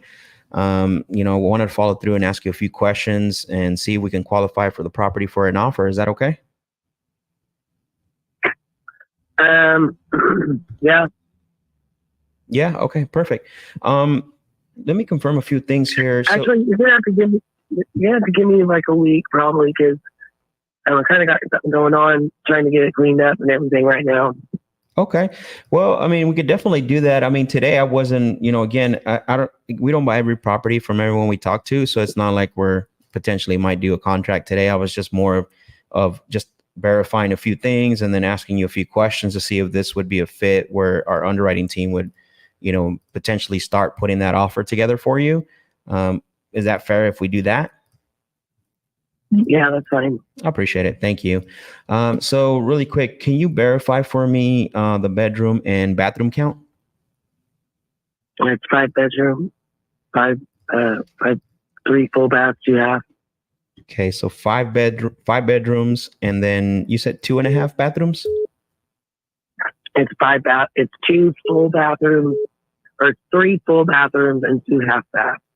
2 half baths. Okay, perfect. Got it. And then the other thing too, I'm not clear on this. Is this a rental property or is this your primary residence? It was my house. It was your house? Yes. Oh, got it. Sounds like you're not there anymore. No, it's not. Okay, perfect. I appreciate you for sharing that information. So, as far as the property is, it's currently vacant or is it occupied right now? I have my friend staying there, just packing up everything. I see. Okay. Okay, awesome. And then obviously after everything's packed, it sounds like the decision is to move forward with the sale, which means that the property is going to be available for walkthroughs and stuff like that. Yes. Okay, perfect. And then one thing I do like to ask, just because, I like to answer, all parties' questions. Is there anyone else that's going to have an input on the sale of the property, when you decide to sell, move forward with this? Yeah, my husband. Your husband? Okay, perfect. And like I said, I like to ask that just because I know, when there's other people involved, there's usually questions and stuff. So I appreciate that. And then just out of curiosity, ballpark, how long have you owned the property? 10 years. 10 years? Oh, wow. Okay. So you've owned it for quite a while. What has you considering selling it after all these years? Because we moved there to take care of my son, and the hospital killed our son July 18th. Oh, wow. Sorry to hear that. That was July 18th. Yeah. That was July of this year? Yeah. Oh, wow. Sorry to hear that, man. I can only imagine. Yeah, sorry about that. He was 16, so. Say that one more time. He was 16. Oh, wow. I'm so sorry. Sorry to hear that. Wow, man. Oh, now where do we go from here, right? And then, and if anytime you feel like maybe you don't want to talk about it, I'm absolutely open to that. Obviously, as far as the property goes, I won't ask you anything about that. I mean, that's a pretty young age, and I can only imagine. Well, it's got a so we converted the 2-car garage to a big space for him, and it's painted like bikini bottom. It's all custom paint through the house. So that would have to, the whole house would need to be repainted on the inside. Unless they like football and their name is Cross, or oh, got it. or they like SpongeBob. Yeah, because we had 6 kids. Oh, wow. Six, huh? Yeah. I only have 2 myself. Yeah. I can't imagine 6. Yeah, it's a lot. Yeah, it is. But all right, from 3 to 20, 21. Oh, wow. 21. Mine are, my son's 22. My daughter's 21. So they're a little older now. I don't have no young ones. So wow. Okay, perfect. What have you tried to do recently? I know you filled out the form on our website, but what have you tried to do recently about selling this? Just we were trying to get a cash offer, and we're not really meeting. We're not able to really get where we wanted to get, because the most recent call on our street is 13601 Northwest Court, and that was 715. It sold for, and we have 1,000 more square feet, and we're on a cul-de-sac, and we have a pool. Okay. So and we're just not getting. I mean, it needs it basically just needs all of our crap out of it, and it needs like a facelift. It needs paint, flooring. It needs some carpet upstairs. Okay. It needs somebody that has a knack to like do stuff. Yeah. It's got good bones, though. Got it. Yeah, it's a pretty big house, huh? I'm seeing it right now. New central heat and air. Okay. It's got 2 new central heat and air units out of the 3. Got the pumps new on the pool. It's got a new aerobic system for the sewage, and tankless hot water upstairs. Okay. Got it. So it's got it's also the whole back property line has commercial French drain. Okay. Perfect. Now, you said earlier, you obviously, it sounds to me like you want to go, I mean, the perfect scenario would be to go the more convenience route, it sounds like, because I'm assuming, you don't want to go through agents and be listed on the market and then have to do repairs. Is that kind of what I'm hearing? Correct. Got it. Okay. Perfect.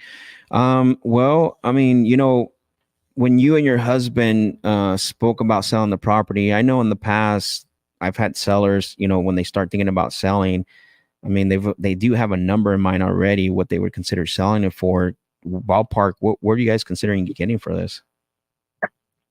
I was trying to get 615. 615,000? Yes. Okay, got it. And then I'm assuming that you wouldn't look at any of the offers if somebody was to come up with an offer, maybe that wasn't that. I mean, I'm open to offers, but Okay.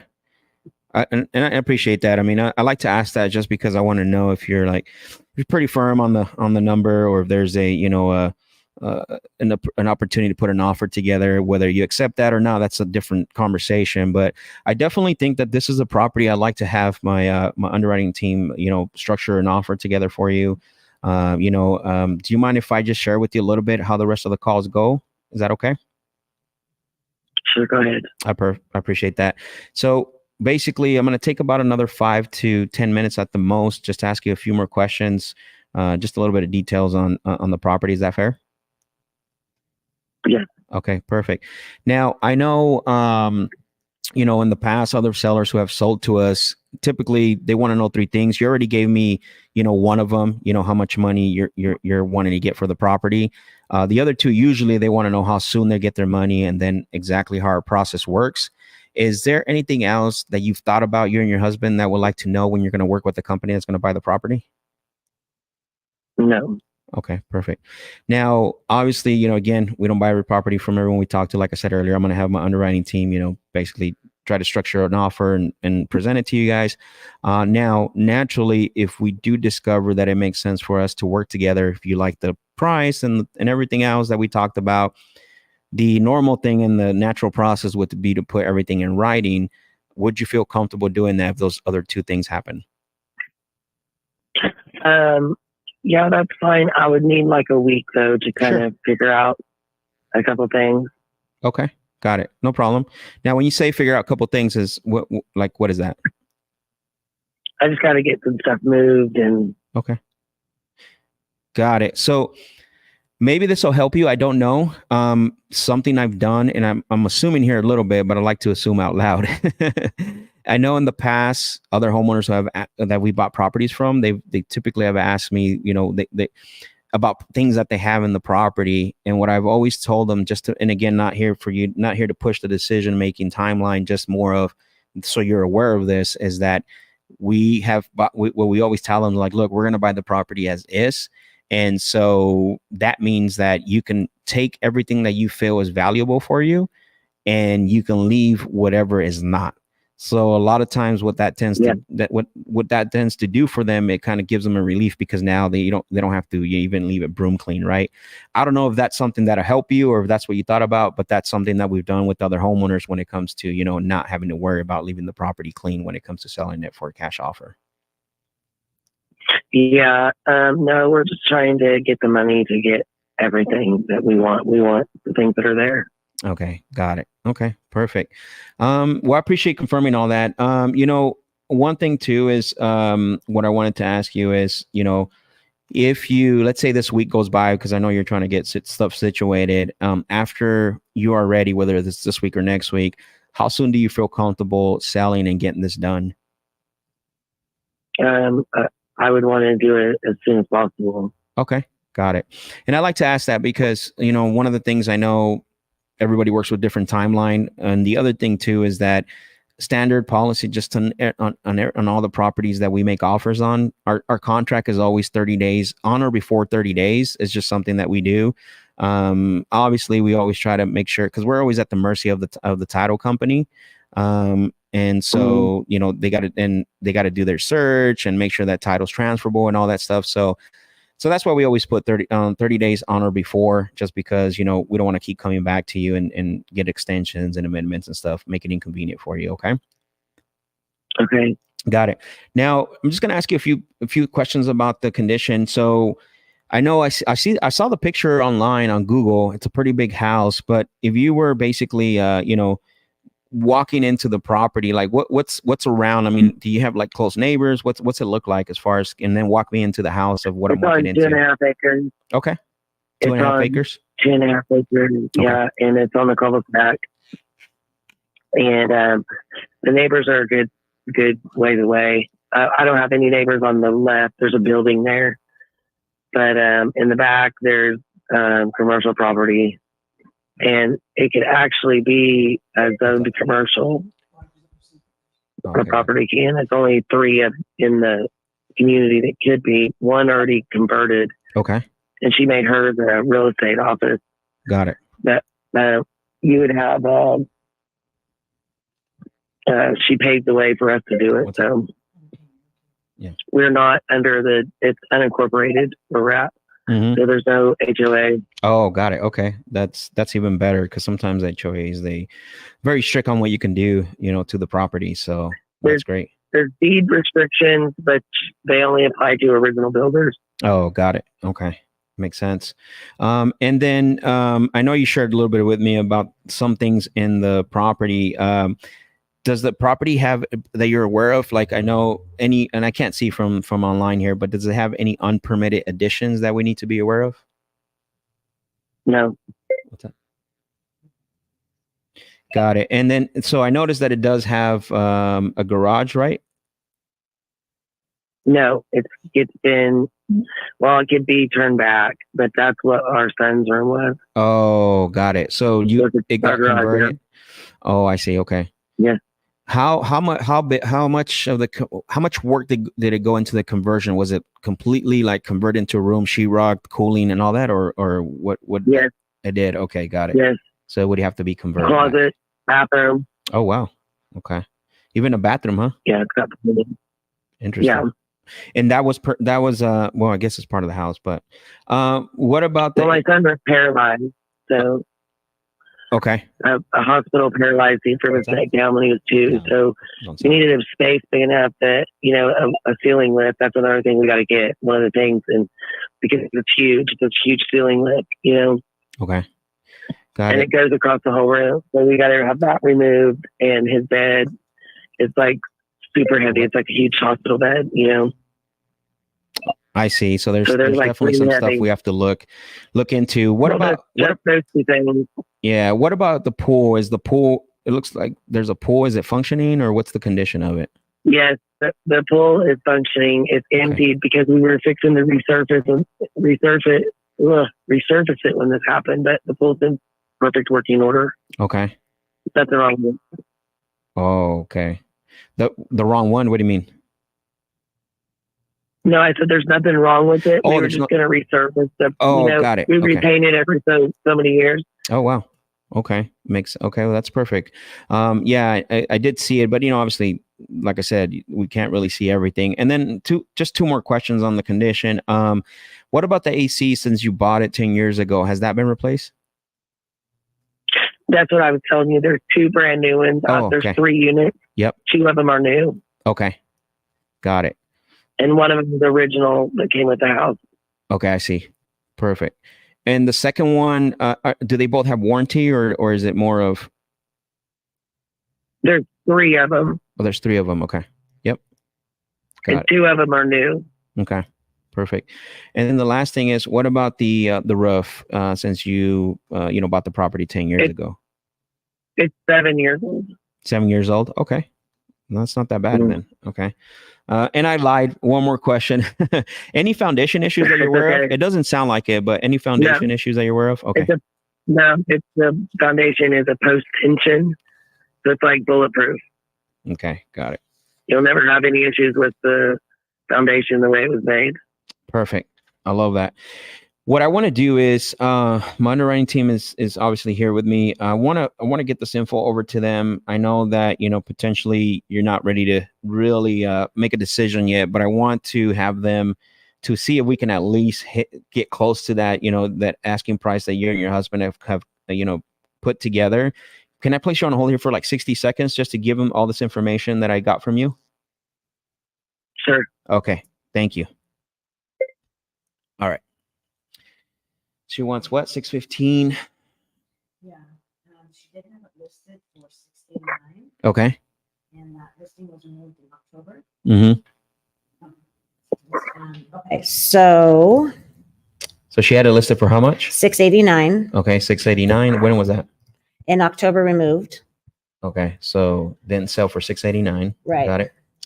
So it definitely does need to be updated. There's no question about that. So I'd say at least 100K in work. Yeah, it's a big house. Challenge is, then she did converted that I guess what would we do? Would we go back with a garage?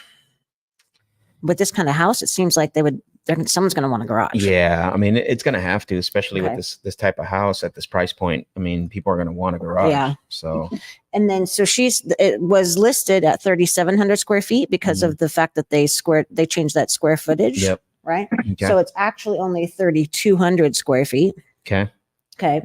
The other properties, this is Texas, so it's just non-disclosure. Mm-hmm. And then let's see here. So we have. Do we have something that just recently sold that we can look at the listed prices and when it sold? So I have a couple of Okay. closed that were most recent was in August. In August. Okay. Mhm. And then this one was in June, but these are all smaller. Mm-hmm. So it could be between 750 and 800. And this one has a pool. Okay. And it's not 2.5 acres like she's saying. It is the cul-de-sac. It is backs up to that commercial area. Okay. So that's another kind of thing. But All right. So what's our ballpark ARV? I mean, we can always. She's not going to ready to make a decision, so I'm going to give her a range of where we're at. okay, so if I went off of 800K, you want me to look at some recents, right? Or Yeah. Let's see what's pending right now in the area. Is there anything pending? I didn't see anything. So we're looking at pending as well. It's very important that you understand this. Why? Because it tells us where the market is, right? Don't just look at solds, look at pendings. Listings will tell you an indication of where the market's going as well. So we have one right now that's pending. Wow. Ooh, 1.2, 2001. Hers is 1999 or 98. That's not a comp. That's what the rest of the properties look like around there. But okay. Yeah. Okay, so this new construction. So nothing really pending in regards to like her type of property. I don't think so. Let's see here. 3,500 under contract. 2003. So 725. Hold on a minute. Okay. I'm on hold. She's getting antsy. Yeah. I mean, Do you want to do more homework then? We need to be like, I I'll would let her know we'll do more 800. homework, and then I'll let her know when we can set up, the call with her Okay. husband. Because I want to make sure we make the right offer on this, and it sounds like it's kind of all over the place. Okay. Yep. Hello, Amanda. Yes. I am so sorry. I apologize for the long wait. They were asking me a lot of questions, and obviously what they're looking at as well is there's a lot of new builds in the area, 2001s and stuff. Newer builds, excuse me, not new builds, newer builds. So what I want to do is I have enough information here. They want to do a little bit more homework just to make sure that the offer that we come up with, it's whether we're going to be close to what you're asking for, or we'll let you know like, hey, here's our offer, here's where we'd be at. So what I want to do is I want to schedule a call with you and your husband as well. So to present the offer to both of you. We definitely want to do a little bit more homework on this, because I don't want to just give you a blind offer on this, because I know there's a lot of going on in the area, and they just want to make sure that they the offer they come up with is an offer you can depend on at the end of the day. Okay. And so Right. if you were setting up a call back where you and your husband were going to be available, when would you put that on the calendar for us to call back? Just give me next Monday. Next Monday? The Monday after. So what's today? Friday? So let me take a look at my calendar here, because Maybe Wednesday. Wednesday should work. okay, so I'm looking at my calendar here. I'm in February. Yeah. I'm ahead of myself. So Wednesday the 10th, the 10th would work. Yeah. Okay, perfect. Around this same time. Yes. And what's your company's name? So my name is Max, and the website where you fill out the form is called Homelight. Okay. Yep. All right. Cool. Cool. All right. Thank you. Yeah, you're welcome. I'll make sure to basically, I put it on the calendar already, and I'm looking forward to speaking to both of you and your husband. I know my underwriting team is going to put an offer in, and hopefully, we can work something out. Okay. All right. Sounds good. Thank you. Thank you. Bye. Okay. Few things. Yeah, this property is going to need a lot of work. I mean, the comps, they're from what you were like seeing, they're kind of all over the place. So don't be afraid to do that. I mean, you know what I mean? Just Right. make sure we got to do some research. We got to look to make sure that, you know, because this is a unique property, right? It's not a cookie cutter.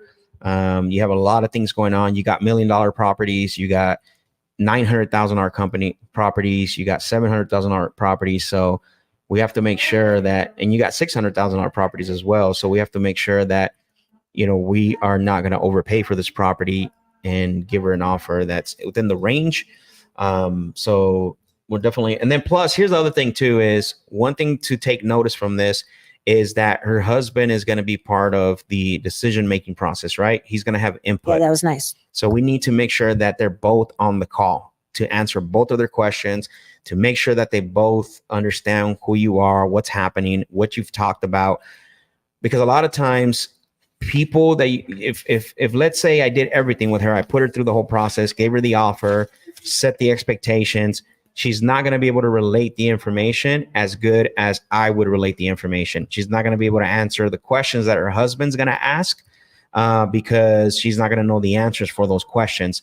So it's always better to do that. And this is why I said early in the beginning of the session is that always be prepared for two outcomes. Number one is obviously we want to get the contract. Number two, we want to set up a follow-up with a clear future expectation, right?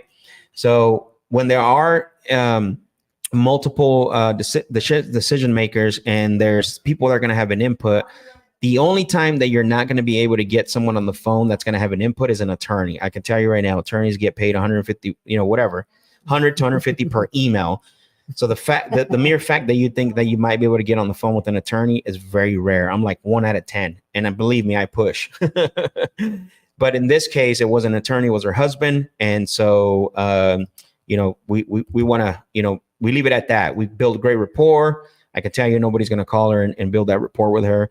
It's a shame, you know, what happened, but you know, we're going to put an offer together for her. So I am going to take a little break. I'll be right back. Brooke, Okay. can you explain to them just a little bit on what you're seeing on the comps? Yes. Cool. Okay, so I'm making some notes as well on the comps. All right, so this is a very unique situation. The property definitely does need to be updated. So I would say that we need to be around the 100K mark. And there other, and she's backed up to somewhat sort of a commercial area, but she's still in a cul-de-sac. And there's lots of large acreages around that space. So that's, I mean, it's not that much of an outlier, but all the other properties that are kind of farther away and they still have, you know, space as well. And I'm getting more around to what she is, what her square footage is. So I think that, and I don't know if this one, let me check. I'm just seeing if this one has a pool.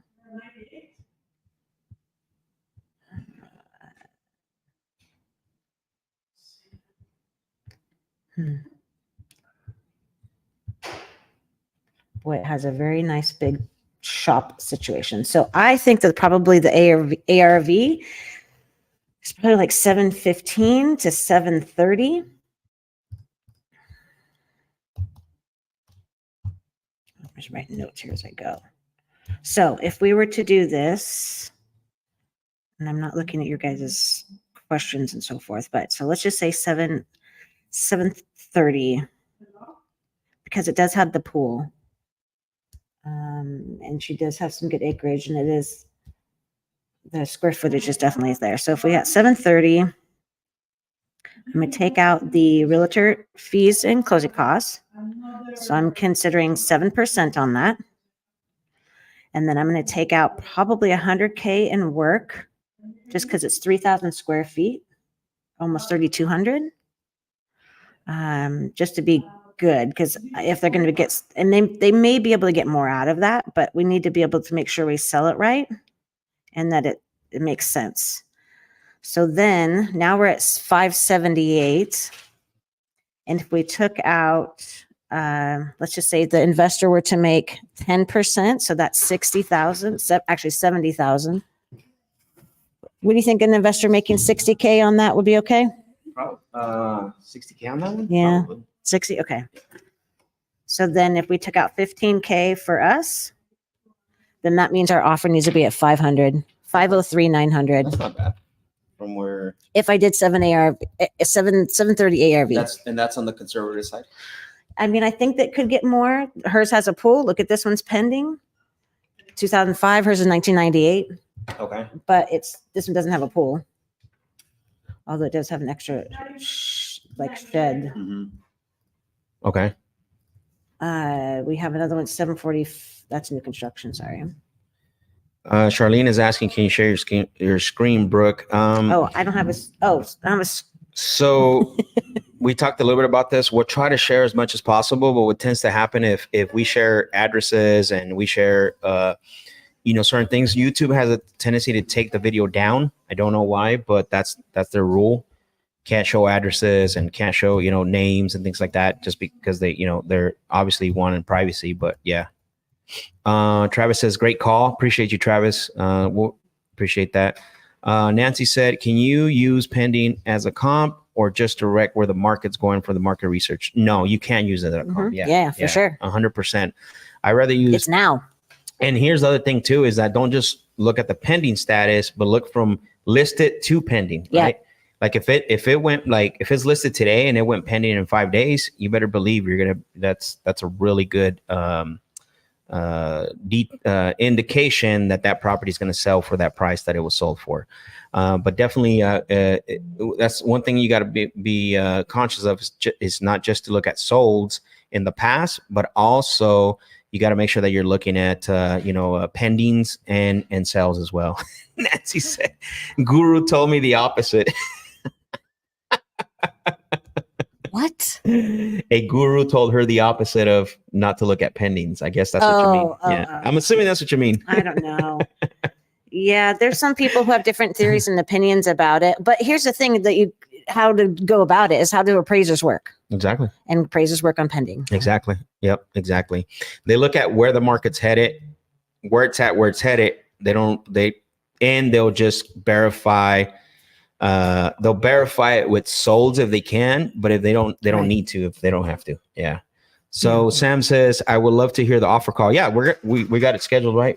Do we put it on the calendar? Yes. I didn't put it on the calendar, but let's just leave it on the note, and then when we debrief, we need to see what we need to do. So yep. Okay. Yep. Cool. But yeah, Sam, make sure you tune in next Wednesday. Oh.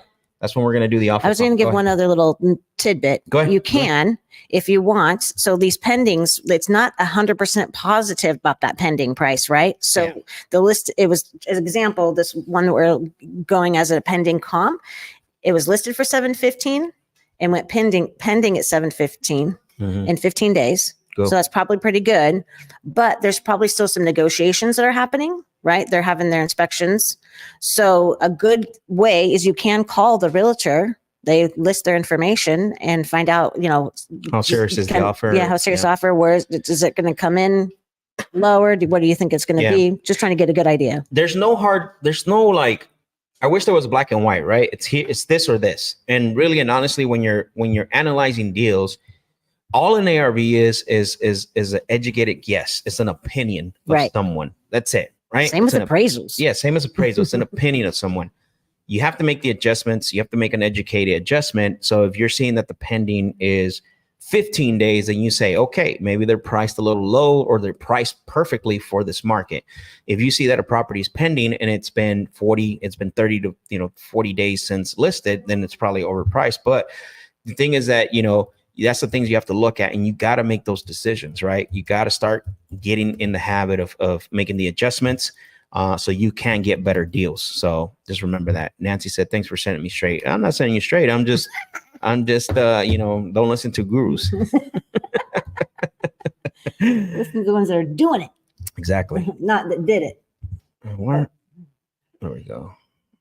All right. So great call. I can't wait for us to be able to have the offer call with both of them. That's going to be a great follow-up, by the way. So are we marking that? Should I be filling out the scorecard? Okay, perfect. Oh, scorecard. Sorry, you should do scorecard. All right. I will. I'm making notes here so we can be clear we're on the same page. So we've had 2 conversations so far, right? No, only one. Was it one? What are you talking about? The other one? Anthony. I don't Oh, that's consider right. that. It was Anthony. Okay, perfect. We booked one appointment. Perfect. All right. No offers made yet. And then one hot prospect we generated. Perfect. Already. Winning. We winning. Let's go. All right. Precious said, this is so helpful, slowly building my confidence. Let's go. That's why we do this. I love this comment right here, right? You're getting the real deal, Holyfield, Brookie. All right, Brookie, let me know when you are caught up with the notes.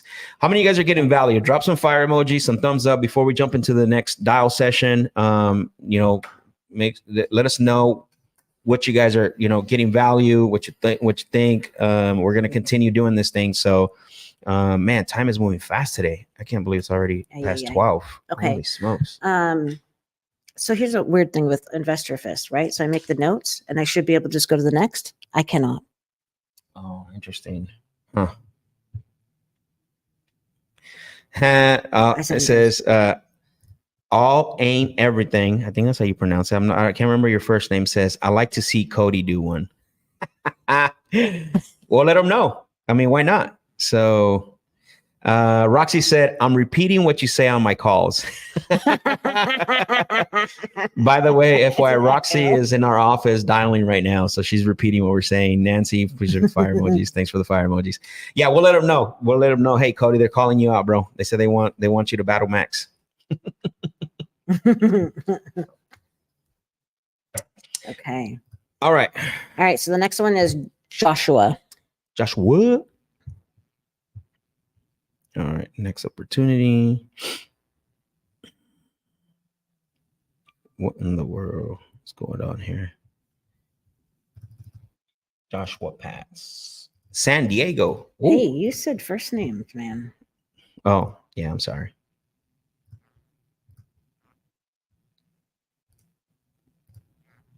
Okay, here we go. Boom, boom, boom. So he has not responded at all. No? No. And this is a lovely house. Come on, Joshy, pick up. San Diego is where we're calling right now.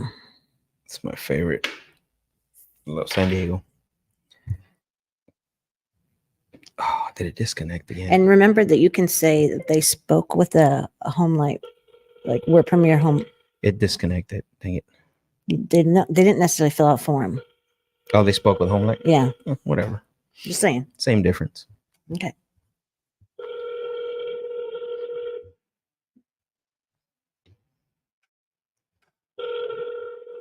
I'm going to have to connect this back to Bluetooth here. We got disconnected. So if he doesn't answer.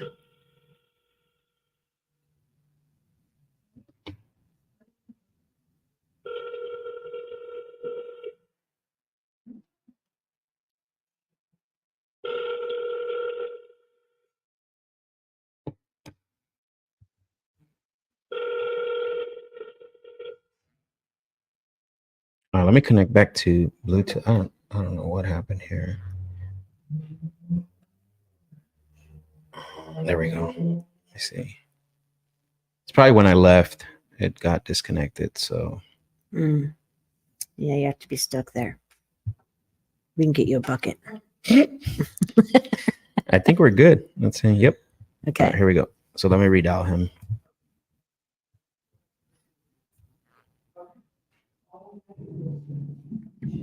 Whoa, what is that? Truck. Joshua. It's been forwarded to voicemail. The person you're trying to reach is not available. He At the forwarded tone, me. please record your message. When you have finished recording, you may hang up.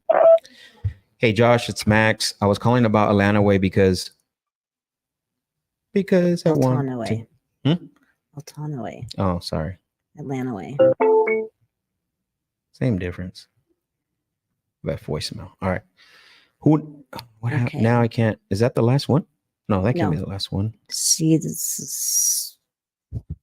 Geesh. Fun and games with CRMs. Love them and hate them. Okay, here we go. Okay. All right, Sherry, we already called Jack. Clifton, we Morgan's the called next Amanda. one. All right, Morgan. Oh, let me check. This one might be sold. Hi, Morgan. It looks. How do you know it's sold? Because I said that says on my note says under contract. Well, let's find out if it went through. Mm-hmm. It's in North Carolina. Yeah. What? No, you're good. Oh, okay. Oh, sorry. Yeah, saying North Carolina. It's We like sold? it. North Carolina. Oh, maybe that was a comp that was under contract. Oh, Okay.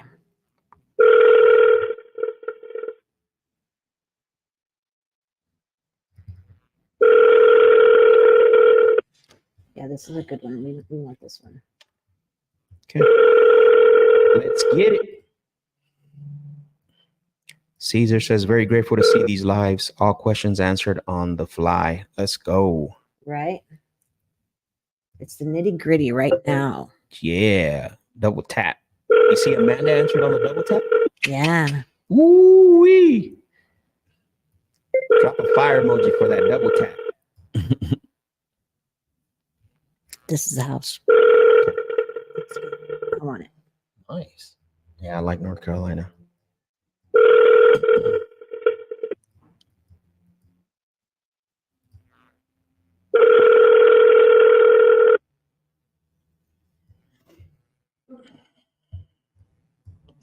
All right, so no answer, and I can't leave a voicemail for some reason, but we'll go.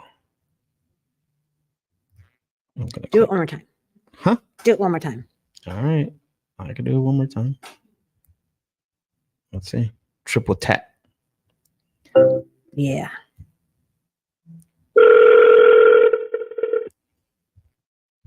Triple threat right here.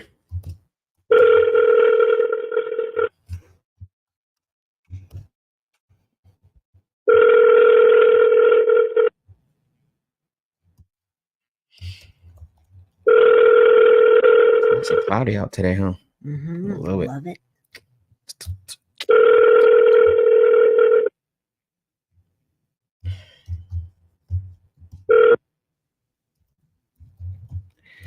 Nada. All right. Okay, so I'm going to.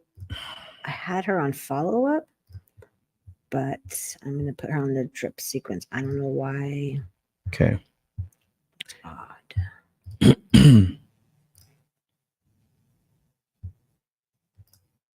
Johnny Ortega. Oh, Johnny Ortegon.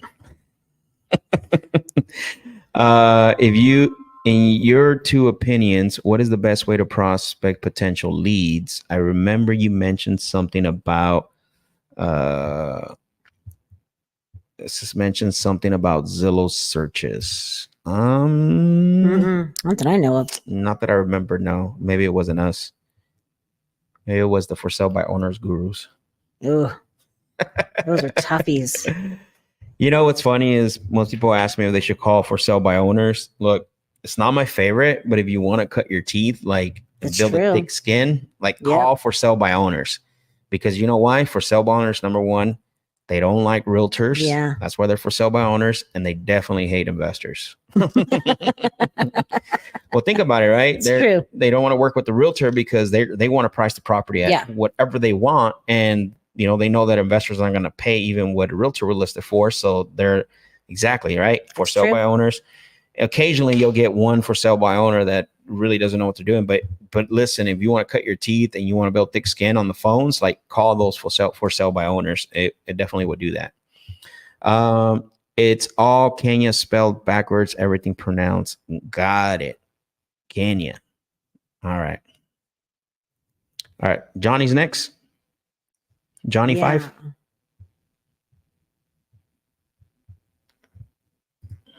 You remember this one or no? Nope. Okay. It's sequence running. All right, cool. It's all good.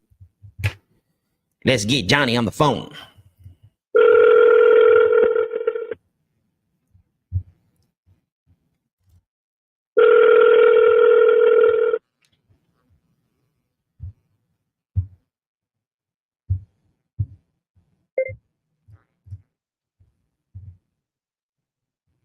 Hello, Johnny. Hello, Johnny. Hello, hello. Let's call back. I tell you what I'm going to do for you, Johnny. I'm going to make you an offer that you can't refuse.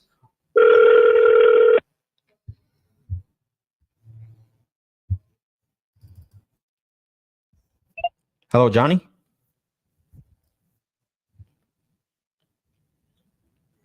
Hello, hello. I mean, it's picking up, but I'm not hearing anything.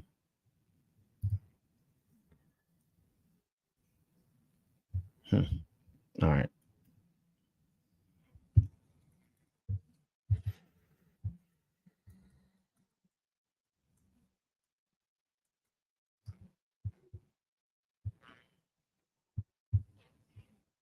Sequence is running on that one. So Okay. There's a question here that says, where do I submit the leads? Great question. What you want to do is you want to go to sendusthedeals.com, sendusthedeals.com, and you can submit your leads there. Well, if you submit them today, they're for the next day. In this case, on Fridays, they're probably not going to be they're not going to be called until Monday. Just because obviously, right, unless it comes in and we got, right now we're calling all these leads. We got the schedule going and stuff. So, but yeah, go to sendusthedeals.com. There's the website there on your screen. And, we'll call them here live on the show for sure, Ryan. Okay. Who's next? Afan. Interesting name. 804-221-0229.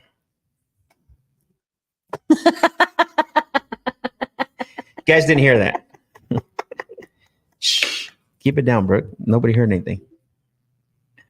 Definitely.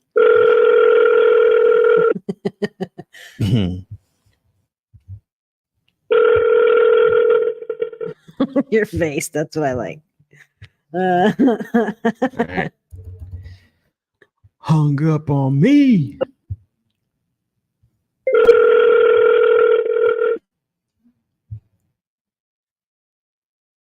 We're going to build a massive pipeline, Brooke. Yes, we are. A massive pipeline with these conversations. This is how we make money. Money, money, money. Money.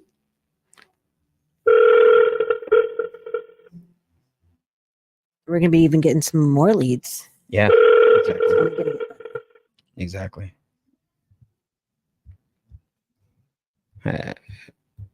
Yep, nothing. Finalist. No answer, no voicemail. Crow said, okay, I need to call Fizbos and leads from New Jersey to get really good. Got it. Hey, all right. No, Challenge. that's not what I said. I said, if you want to build thick skin and you want to go through the motions and build thick skin, you call for sale by owners and New Jersey leads. Let's get that right, Crow. Come on, pay attention.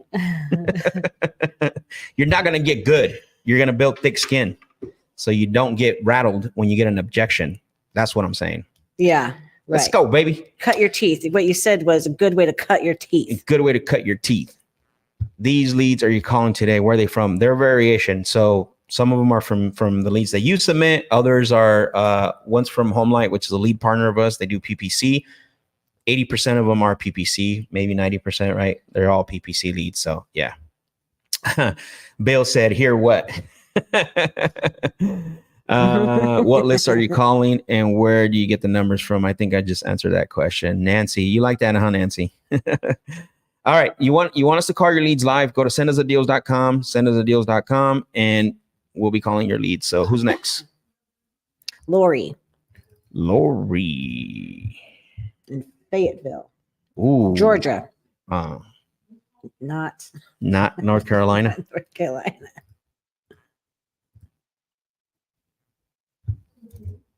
All right, here we go.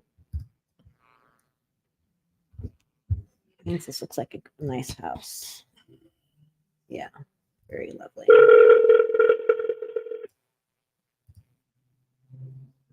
Oh, look at all this green. I miss That's Oregon. nice. Oregon. Mm-hmm. Nope.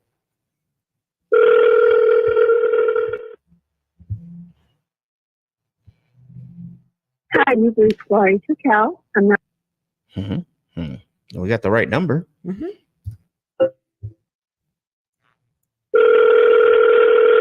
She's been on a sequence for a while. Yeah, I see that. You can't hide from us until you hit stop, probably. Mm-hmm. And it's her, like Mm-hmm. she could have muted us, I guess. Yeah, she could have.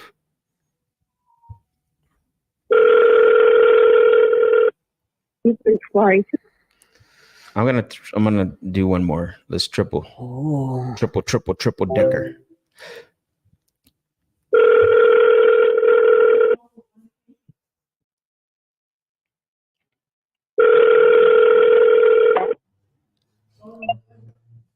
Hello, Lori.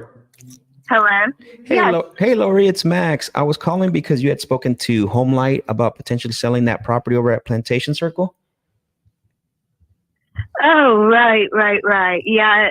I am driving right now, so I'm not in a place where I can really talk about that.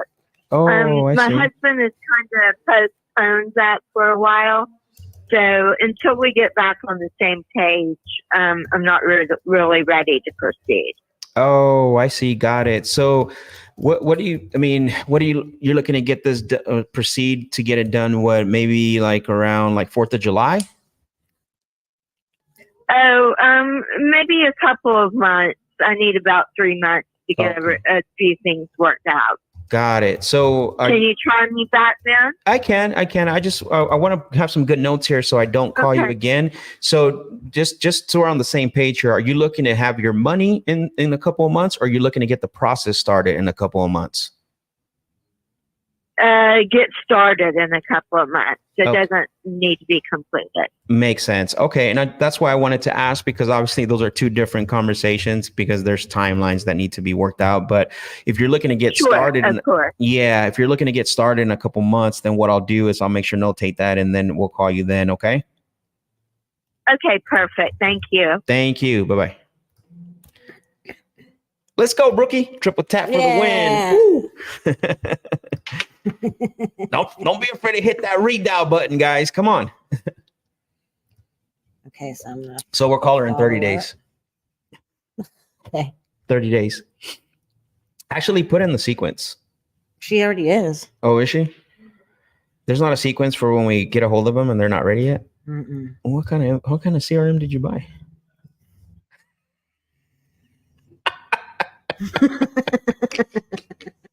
I'm just kidding. Put a follow-up. Yeah, put a follow-up for 30 days. So you notice what I did is I'm gonna cut the time shorter. Why? Because a lot of things can happen in this length of timeline, right?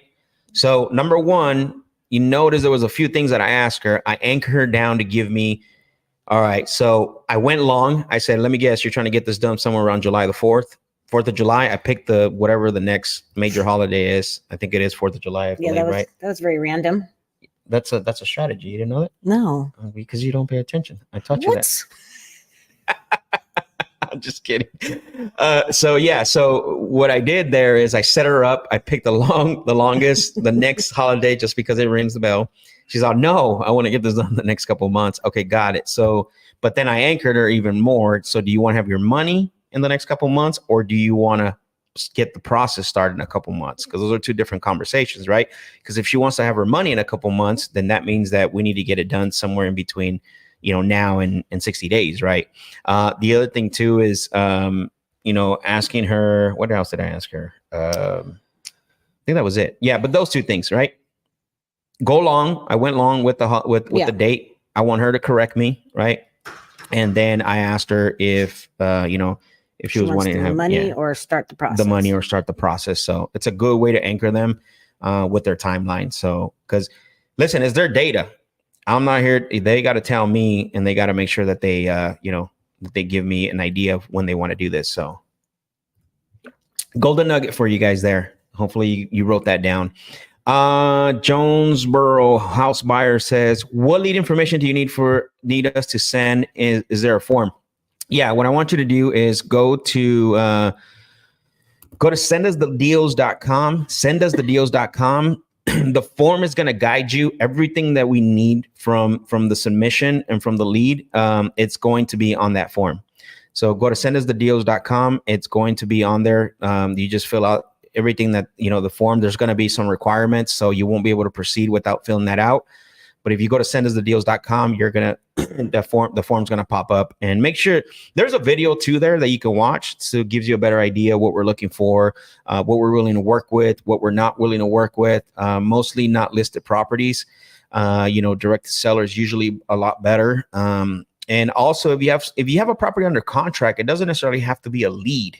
Like if you have a property under contract and you need help moving, like we have over, I would say, over 4 million contacts of, quote unquote buyers and stuff and realtors and all that. So yeah, so we're able to not only we do a lot of JV stuff. We don't just call your leads. We help you to move deals as well. So if you have deals that are under contract, make sure you can go there too as well. Sendusthedeals.com. But mostly if you want us to call a lead here on the live, then go there as well too. And it's going to give you direction on what to fill out. All right, what's next? Okay, but I did want to make note that was funny about Crow. And he said, I need to call FSBO's leads from New Jersey to get really good. I know you said it's not really good, but he was trying to combine the fact of New Jersey with the Jersey. Oh, got it. That was nothing funny. but love. Yeah, Okay. yeah. I got it. Got it. That would be ideal for sure. So pull up all the New Jersey FSBOs. Oh shit. Got it. Yeah. Sometimes my mind runs faster than my mouth. Okay. All right. Who's next? Okay. So we already talked to Willie. Lori. Willie. Willie. What up, Willie?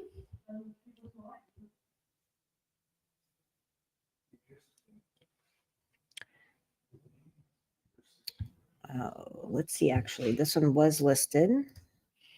It's listed? It was. Oh, okay. I'm just looking at my notes.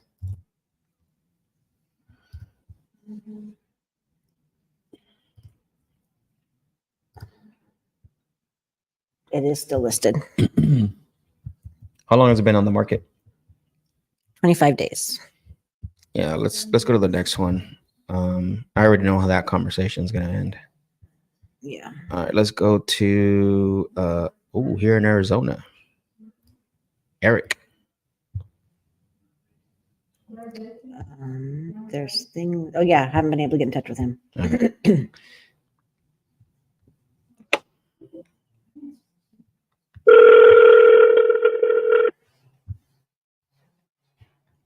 He's been on the sequence for a while. Please leave your message for 5042. No message. No message.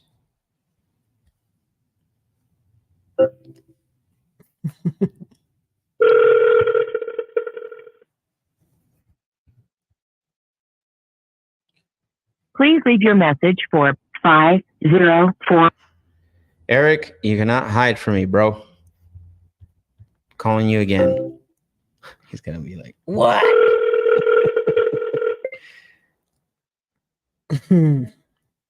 Please leave your message for 504296121. Hey Eric, it's Max. I was calling about Copperscott Drive because my phone froze. Okay. It hung up. All right. All right. All right, let's see. Laugh out. Well, that's been my call list for sale FSBOs off Zillow because that's what the guru said to do.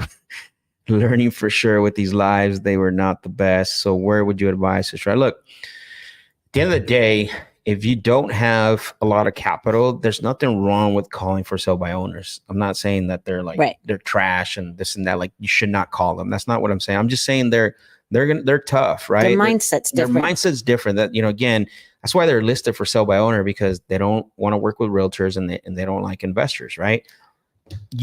But you're still going to get experience and you're still going to get, you still want to have those conversations. They'll talk to you, right? They're difficult conversations. Yes.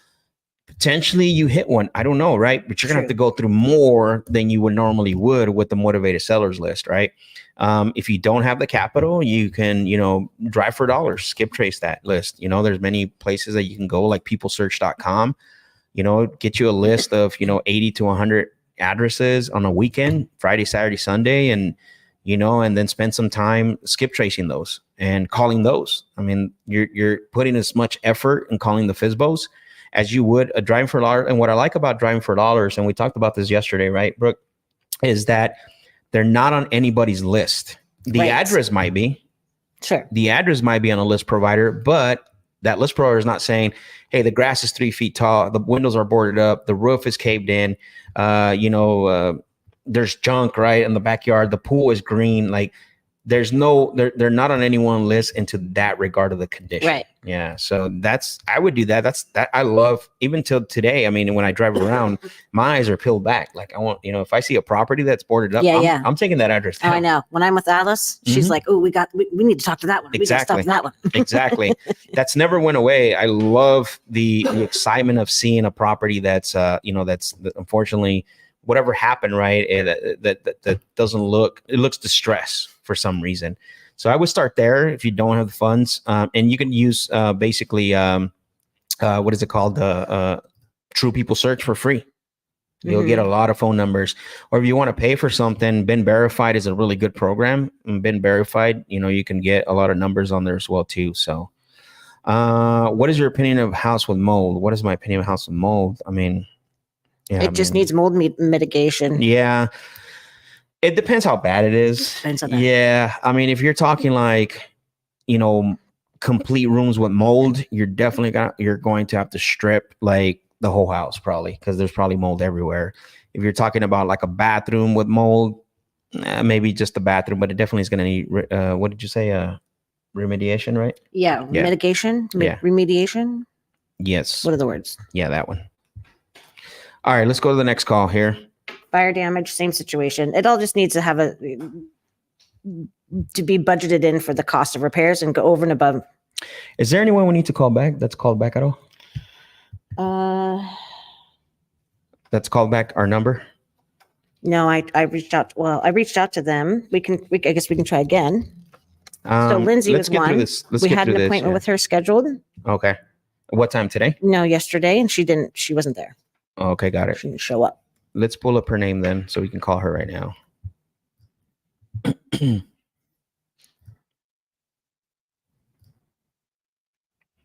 see. You want to answer that? What am I looking for? Lindsay, right? Yeah, Lindsay. Okay.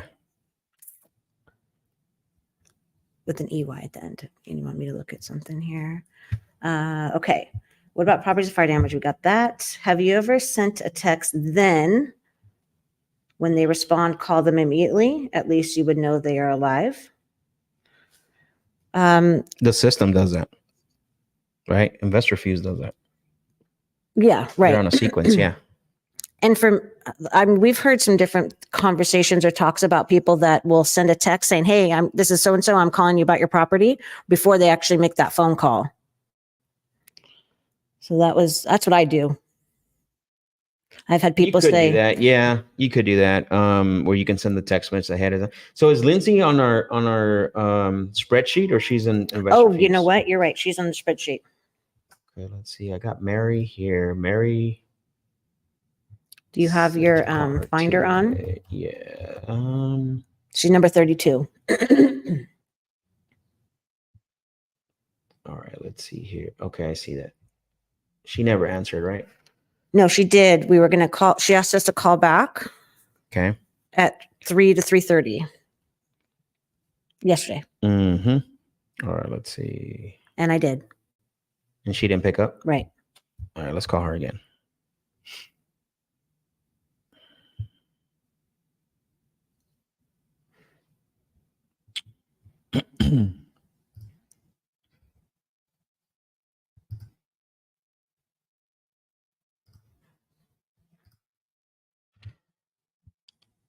See, I looked up her name and invest refused and she wasn't there, but then I put her number in here and it shows her contact in here. Okay, then I may have put her in. Let me check. Okay. I probably put her on a sequence. So we talked to her yesterday. Like, I'm trying to remember the exact conversation. She's asked us to because- call her back. That's right. Not a lot of detail from there. We didn't. Yeah, that's true.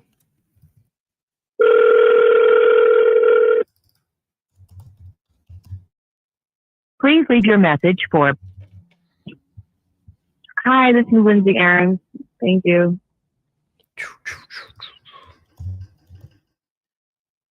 It is weird though. I don't know why I'm not seeing it. Yeah, it's not pulling up because I was trying to put her name. So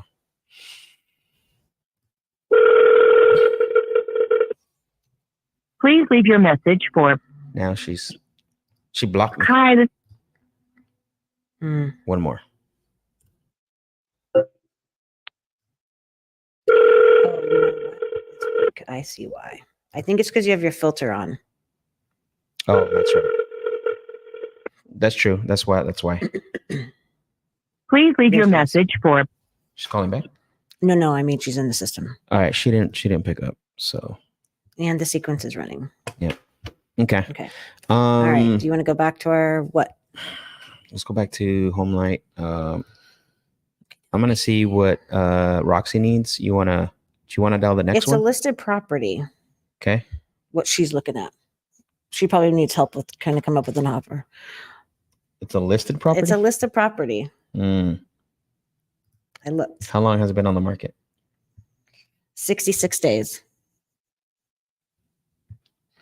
Do we know if the seller can sell it on her own, or are we making the offer to the agent? Oh, we don't know. I don't know any of those details. Let me. This is not a rush situation, I don't think. but- Okay. All right. Well, let's get back to this then. All right. Let's go back to home light. So we've already called. Let's see. So I'm Leo. Where are we at? Leo. Leo. Yep. Oh yeah, because Kimber is the deal that we just closed last month, right? That was Yep. all right. Cool. So this one you haven't been able to get a hold of. No, I have not. And it's an Amarillo. Amarillo. We just sold one in Amarillo, right? Last month.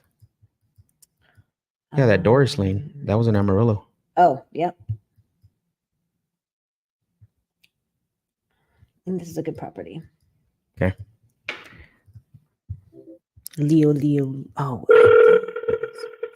might ringing a bell about this. Just the name.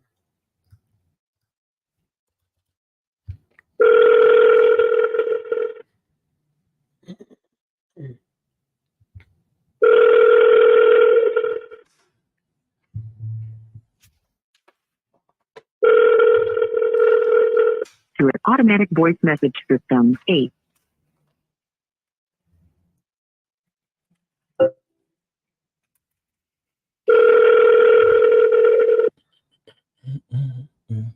You lose your notes. Yeah.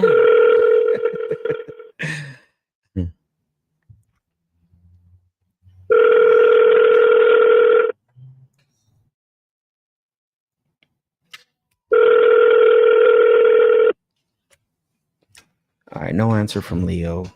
To an automatic voice message system. 80. Okay. Who's next? Let's see. Years owned. That's all it says for the address on that one. Robert's property. See that?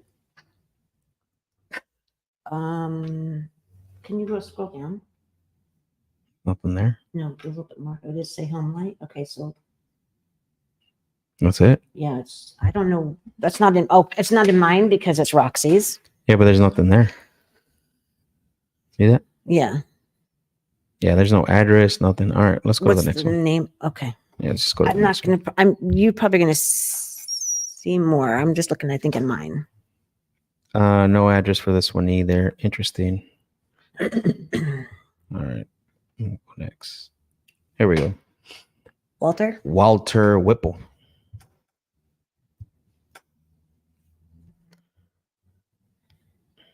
It's called Walter in Texas. Oh, 2 months is what he asked me to call back. Okay, perfect.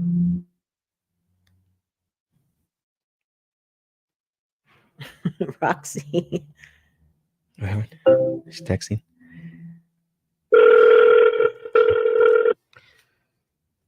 It's quiet in the chat. Everybody's zoning in. Let's go.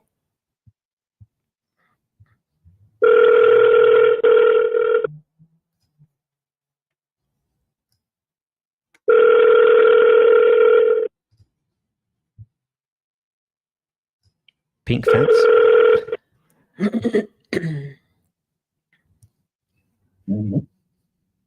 Hello, Walter. He said hello, right? Something, yeah. Hello. Just remember, it's delayed, Yeah, hello. right? So they could say hello, hello Mm-hmm. twice. Oh, it's listed. 107 days. Damn.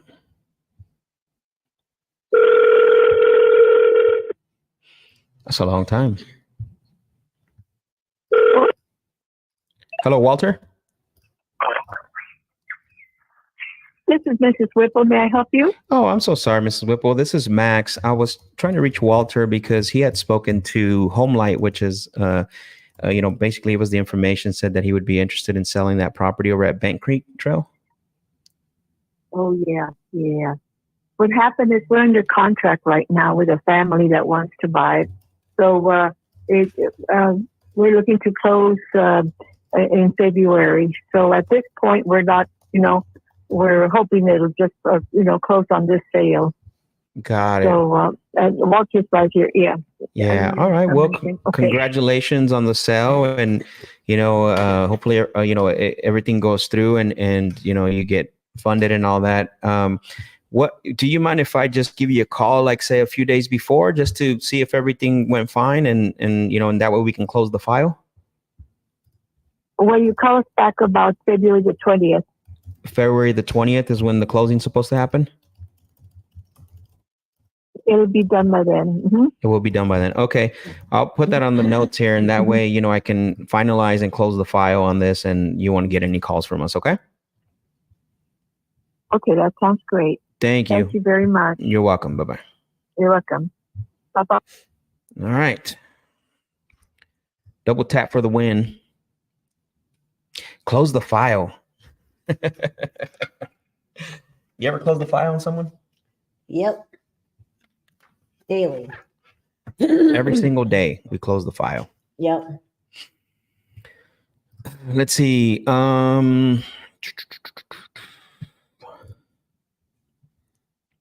Who is next here? Let's call Drew. Let's see the notes. Looks like a lead that came into Josh. What does it say? Let's see the comments. I would need to go outside the. There's one before this. Okay, so for my area, which makes Miss Brooke frown like the beginning of this live, it seems drive for dollars, maybe hit or miss. I don't remember what area you were, Precious. I would need to go outside the area, so it looks to be in virtual lead search. So what is your suggestion for that kind of search? Depends how far your next market is. I mean, if it's less than 30 minutes, I mean, why not? You can also, there's another thing too that's really popular. I mean, it's not my favorite strategy, but again, if you're restricted in your finances and you're restricted in your capital, you can do virtual driving for dollars on Google, right? You just got to make sure that you're checking the dates of good. When when the picture was taken. So yeah, you can virtually drive for dollars on Google. If you think your market is too small to drive for dollars, but you'll be surprised. But anyways, that's just another suggestion as well. Elroy said, just checking to see if you were able to get hold of the lead you set up 8 p.m. appointment yesterday. Lead name Mitchell from Alabama. I don't think we did it, huh? So I didn't. I call him. It was in the evening. I had an appointment, so okay, got it. We didn't. So I figured I'm gonna call him tomorrow. Yeah, okay. On the weekend. Okay, perfect. When a seller asks what company I work for, what should I say? So somebody asked this question 2 days ago. For PPC, it's okay. Like, you got to let them know who you're calling from. Cold calling, you have to be a little bit more cautious, just because a lot of times you got people who are on the DNC. You should be script tracing with someone that takes out the DNC list. But I typically like to say, if I'm cold calling and somebody asks me, well, what's your company name? I usually just like to tell them, look, I'm with Direct Home Buyers. We buy properties, nationwide. If that's what you do. Are you interested in selling that property? So I'll answer that question nonchalant. We're Direct Home Buyers. Are you interested in selling that property? So it answers the question, and then it deviates, kind of takes them away from the original question, right? So you could do that. It's always worked well. I can tell you this. Typically, I've never really told people like what company I was with until they're actually signing the contract. And obviously every lead source is different. But if they do ask you if it's cold calling, like cold calling, then I like to use Direct Home Buyers. And then eventually, if you do qualify someone to be a prospect, then I would tell them the company name. All right. Who's next? Drew? Did I already call him? I It should say in the notes. who's no. the name? Oh, okay. That's why I don't have it. Yeah. Okay. Cool. You're not seeing it in all opportunities? I may not be in all opportunities. All right. Let's see.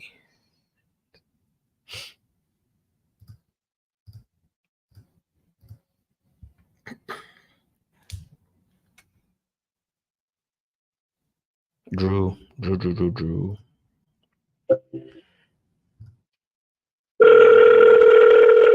Fix that.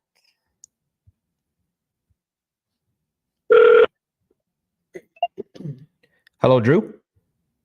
Who's calling? Hey, Drew, this is Max. I was calling you because you had spoken to HomeLight about potentially selling that property over at Burroughs Court. Mm-hmm.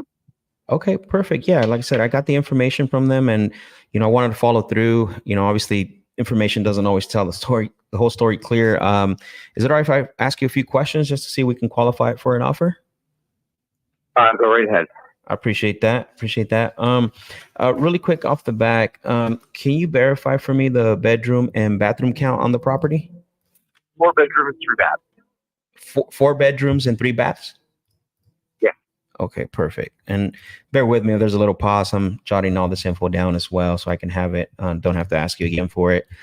And then the other thing too, I'm not too clear on this, but is this a rental property or is this your primary residence? No. Primary residence. Primary. Okay, so you currently sell it. Perfect. All right. And then one thing I do like to ask, obviously, because I like to answer everybody's question.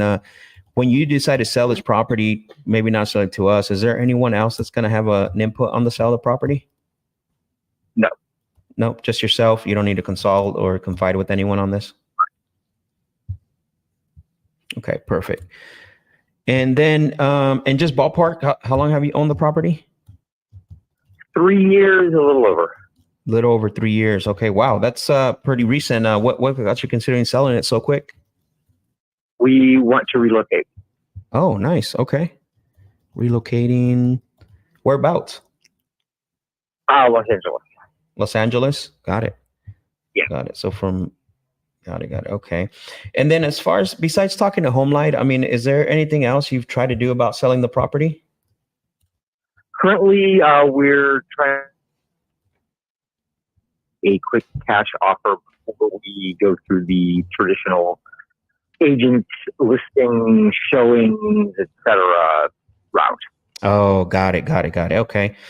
That makes sense. I mean, we will probably commence that within a month if we don't get any immediate offers. Oh, I see. Got it. Have you got any offers at all recently on this? Currently, no. Currently, no. Okay. Perfect. I see. Okay. I know typically in the past, others who have sold to us, just to give you a little feedback here, I know they usually for 3 reasons, right? A lot of them do want to go the convenient route and choose their own closing date. I mean, some, basically are in some financial situations most of the time, but not always. But a lot of them do sell because the property does need a lot of repairs. I'm assuming that none of those apply to you? Yeah, this property actually, it needs some very minor cosmetic repairs that could probably be handled by a handyman within 1 to 2 days top. Okay, got it. Perfect. So minor repairs could be done by a handyman, and then it would be considered ready to put on the market. I would say so, yes. Okay, perfect. And so I know, obviously when you consider starting selling this, I know in the past other homeowners who have, called us, they usually have a number in mind of what they would consider getting for the property. What's the number that you're looking for, ballpark? I would not consider offers that don't start with a 7. With a 7? Okay, got it.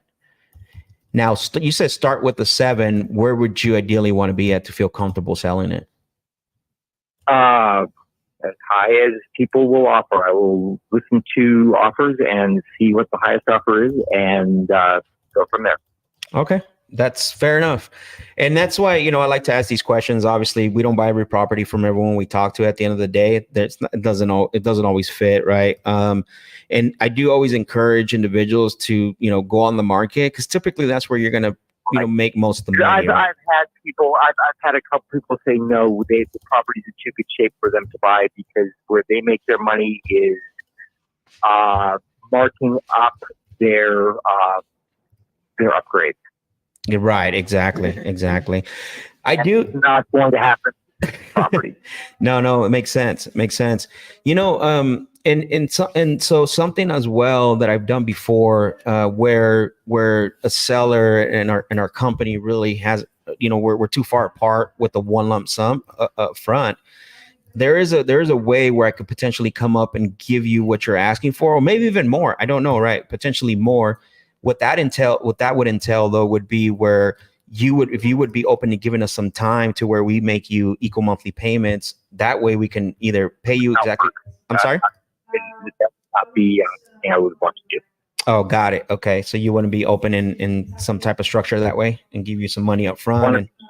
Want to be done and out. That makes sense. You just want to get it done and that's it. Yeah. Okay, I see. Yeah, and if anybody wants to make a quick offer, then certainly we can take less than the current market value, since we would not be dealing with time waiting for appraisals and qualifications and brokers. Got it. Okay. Got it. Yeah. I'm just kind of, I haven't done a deep dive on doing the homework and stuff. I definitely like to do that, but just from what I'm looking at, I know we're kind of on the tail end of what potentially the property could be worth if you go market, which, you're not far apart, as far as the asking price, but that's more, for the retail side.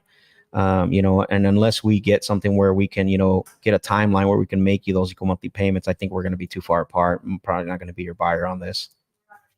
Okay, well, that sounds fine. Yeah. Okay. Sounds good. Fair enough. Thank you, Drew, for the conversation. Bye-bye.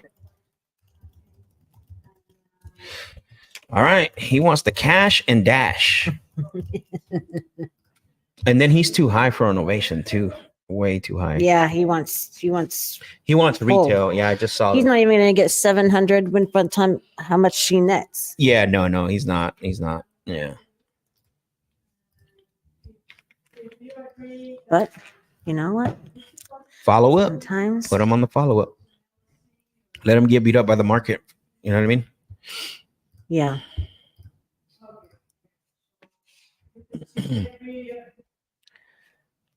Monica said, "This is awesome. Thank you. You're welcome. You're welcome, Monica." Dang, it's already 1. This time are we having that much fun or what's going on? I know, man.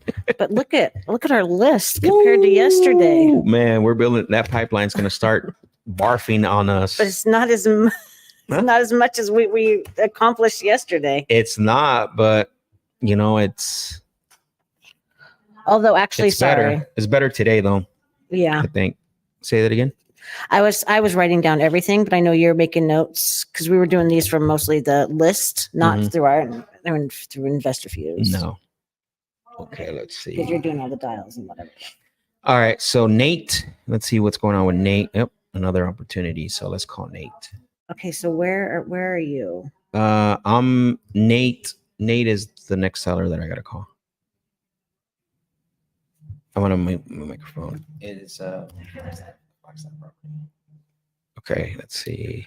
Let me see. I think I'm not on the same I'm still on the home light same here filter. now. Nate, got it. You got it? Got it. All right, Brookie. Are you when I'm talking to them, you're doing the notes, right? In the note section? Oh yeah. Okay, cool. Awesome. Brookie's on top of it. She's legit. Her note taking game is the things that I dream of. When it comes to taking notes, because I'm horrible at taking it's pending. notes. I'm horrible at taking notes. So like I'll take 3 notes. I'm like, I got it. I'll remember you the next time I talk to you. Dang. All right, here we go. This one's pending. Oh, it is? Yep. We're not, all right, let's move on to the that. next one. Yeah. All right, Bruce. Mr. Bruce. I have to update the other portal too. Okay. We'll dive when we're ready. I'll answer some questions right now. Where's my new PPC leads? That's what I want to know. Sheesh. Yes, come on, man. Lalo said, is reaching out to local real estate agents good for expired listings? Yeah. Again, there's people who make bank of working with realtors. Exactly. You got to go with what you can do, and what you got to go with what you can do in the current state that you're in, right? Like, if reach out to title companies, go to get expired listings. Like, yeah, absolutely. I mean, anything that you can do to be able to generate action and activity. Absolutely. Again, they're not you know what I mean? Like, there's going to be some marketing channels that are not the best, but if you're in a situation where you only have the option for those, do it. Like to go out there and take action, right? Have the plan to acquire their expired list. And there's people that you're right. There's people that have that strategy that make a ton of money. Yep. All right. Okay. Bruce, you ready to call Bruce? Wait, Bruce, you're on Bruce? I'm on Joseph. No, I don't know who Joseph is. I don't know who Bruce is. Irvine, Texas. Dang it, let's see here.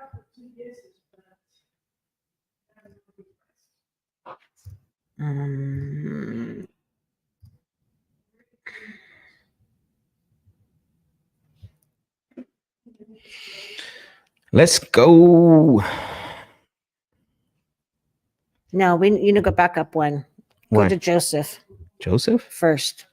He's the next in line. I have Nate. I tried calling Joseph, I think. Joseph's not popping up for me. So I got Nate. I got Bruce. Yeah, Nate's not. Ricardo. Where did it? Okay, Bruce. It's one more back. That's Nate.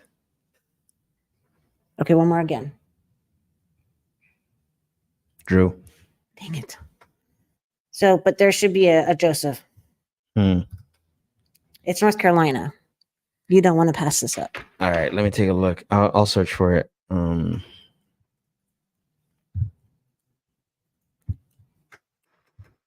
There it is. Okay, perfect.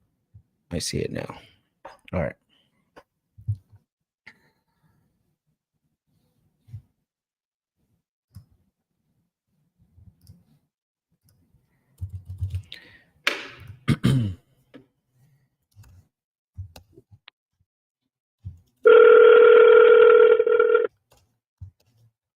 To voicemail. The person you're trying to reach is not available.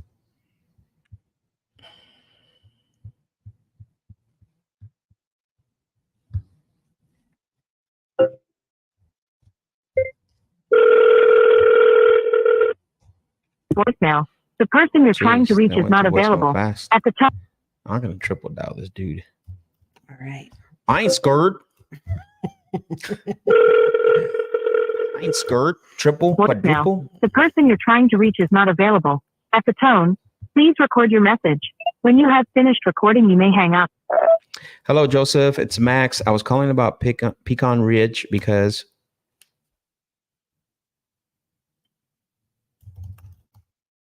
Jeesh. And he is on a sequence. Let's just make sure. I'm going to change this owner of this.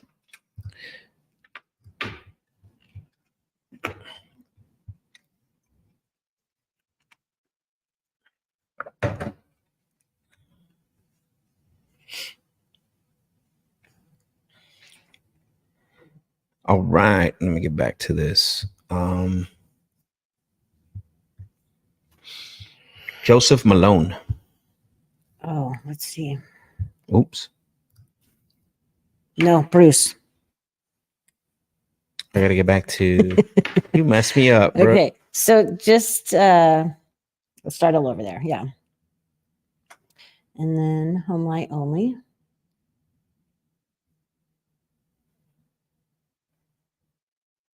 Okay. Okay. And then go down until you Brewski. see Bruce.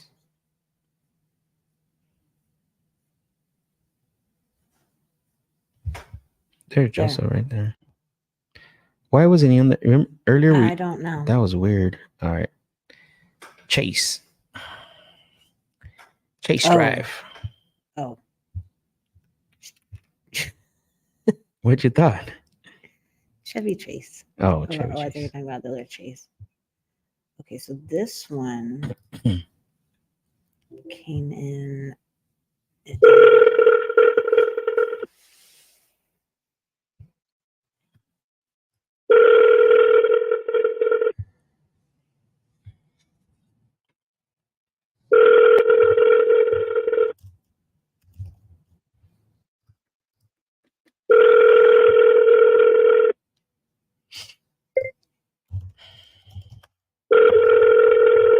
Leave a message after the tone.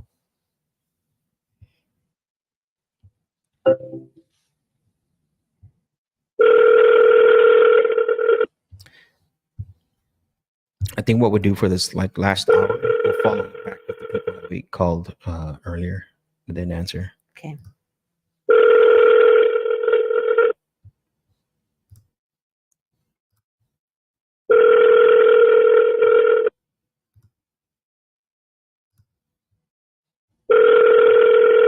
Leave a message after the tone. Hey Bruce, it's Max. I was calling about Chevy Chase Drive because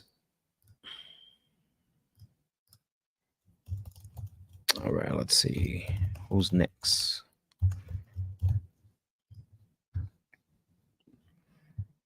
Yeah, no address for Annie.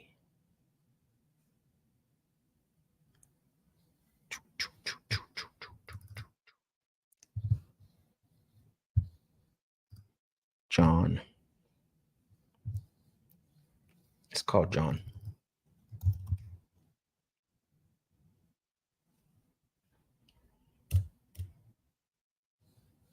So there is addresses for Annie. They're just not in our system, right? All right, we'll call her after John. So I got John up here.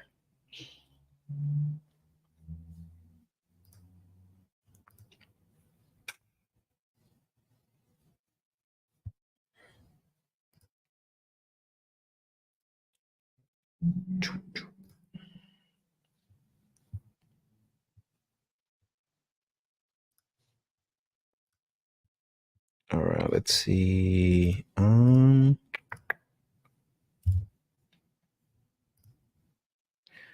right, ready? Yeah. Call Johnny 5. So you can see this is what you're looking at. This is what we get from home life sometimes, a Yeah. lot. Well, that's gonna change, remember, because I Yes. changed the Going to script, please leave a message and I'll return it. yeah, because it was checked off where it said don't need anything. Yeah. Yeah, so or it was checked, sorry, as a criteria, so that won't be on there no more. For the new leads that are coming in.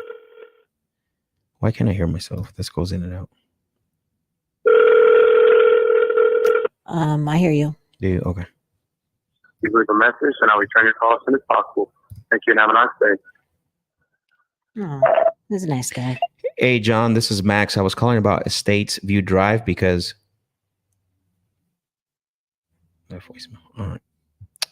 You have you said you have the address for Annie? Yeah. Oh, shucks.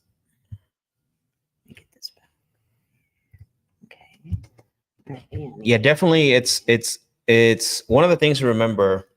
And we forgot to say this in the beginning, Brooke, and we talk about this in our morning huddle, right? Is that it's Friday. Yep. Oh, So Friday. you got to think about like Fridays are good for follow-ups, but if Yes. for new contacts, I mean, everybody's like, out and about. I'm not saying that you can't talk to anyone, but always consider there are a few days that I think are great. Thursday afternoons work really well. It's probably where we had a lot of, we had some conversations yesterday. Saturday from 10 to 12, that's a really solid time because you're not calling too early and you're not calling late in the afternoon to where, they're out and about already with their day, right? So there is no like real true like what time to call or what's the best time to call. There are some times that give you a little bit of better advantage, but just call when you have the number, right? The worst thing that could happen, they don't answer, you leave a voicemail, send a text. But there are these times that can potentially give you a little bit more, what is it called? A better outcome when it comes to, the availability. And then on Fridays are always a little rough when it comes to dialing. But definitely, I mean, we're seeing that now, right? Not a lot of people are picking up. It can be, right? Sometimes it can be amazing. Yeah. Especially when and especially if you have follow-ups for Friday. But definitely something to keep in mind as you are out there dialing. So Abraham, what's up? Thank you for joining us. Let's go. All right, let's see. Who's next? Annie. Did you put the address in? I gotta refresh it. Yes. And then when you refresh it, then it takes it out of the option to go fast or forward and behind. Oh, I see what you're saying. That sucks. Mm-hmm.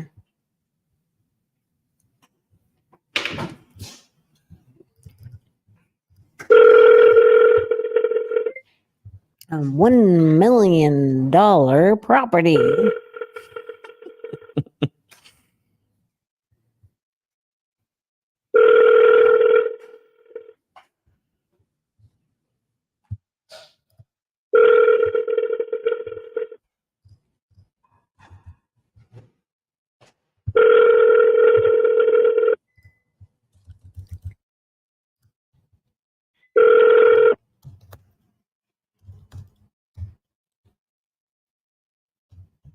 All right, just hung up.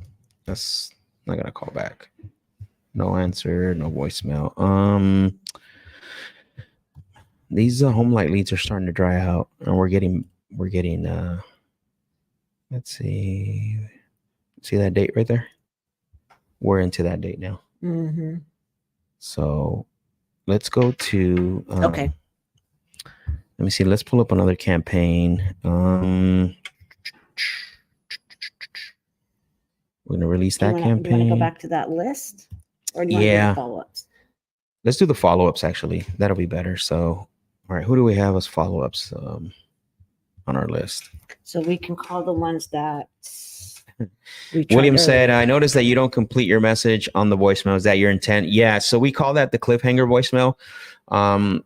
You might be maybe just tuned in, or maybe today's your first day tuning in, but we've been talking about this, that I'm not big on leaving long detailed voicemails, because let's say I do leave a voicemail where it says, hey, this is Max with ABC Home Buyers. We got your information to buy your property, wanted to make you an offer. Call us back when you're ready to talk about an offer and XYZ, right? Whatever the case may be, that detailed. Well, now you just put the ball in their court. What do they need to call you back for, right? They have the information, they know what you're calling for, and they're going to call when they're ready. Compared to this way, I'm still in a good position. I just create curiosity. I mean, yesterday we dropped we had about 5 or 6 callbacks on that cliffhanger voicemail. So because people want to know, like, well, what about my property? You were calling because why? So it's just to get them to react and call us back. That's it. I always love that. I even do that on text. I don't like leaving long, detailed text messages. But cliffhanger voicemail works really well for that, William. Who's next? So you want to follow up with Jean? Jean. That's and right. Destiny. Okay. So let me look at Jean.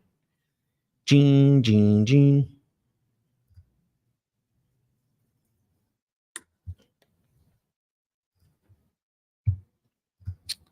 I couldn't find him the last time, huh? Oh yeah, there he is.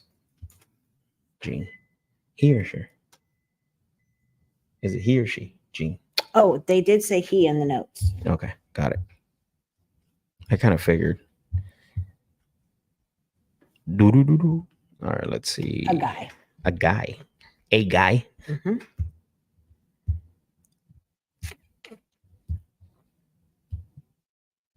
All right.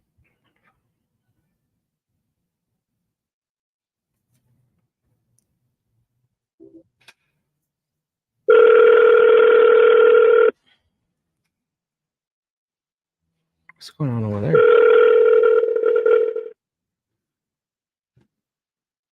Party. It's Friday.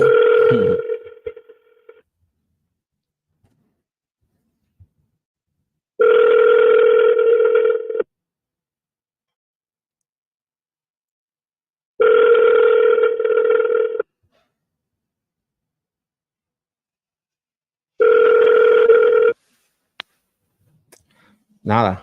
Now let's redial again. And then this one, we didn't know who the TV person is, right? I don't think so. Yeah. That's a bummer. JV email. It's not the Russ. same name.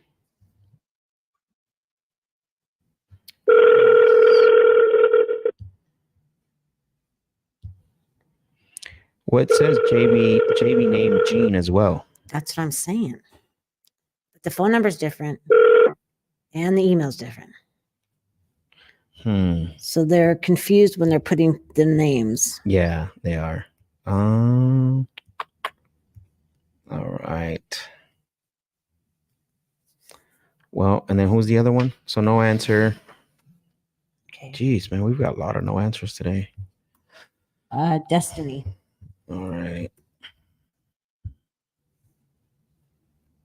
12th Street. Hang on, let me look it up. I think you're right. Yep. Okay. Who is the partner on this? Jalen. Okay, remember that. My guy, Jalen. This one was a weird one. We didn't really know what was going on. Oh, that's right, huh? But has 3 properties, wants to get out of real estate and enter the nursing industry. Oh, really? Mm-hmm. Wants to sell all at once, has set prices for cash. Yeah.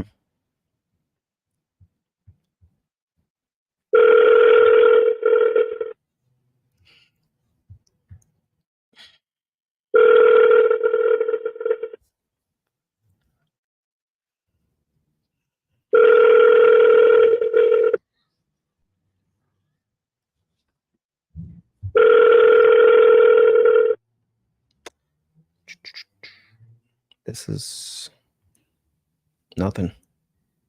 This is no bueno. I think we go back to Call her one more time and then we'll go back to the list.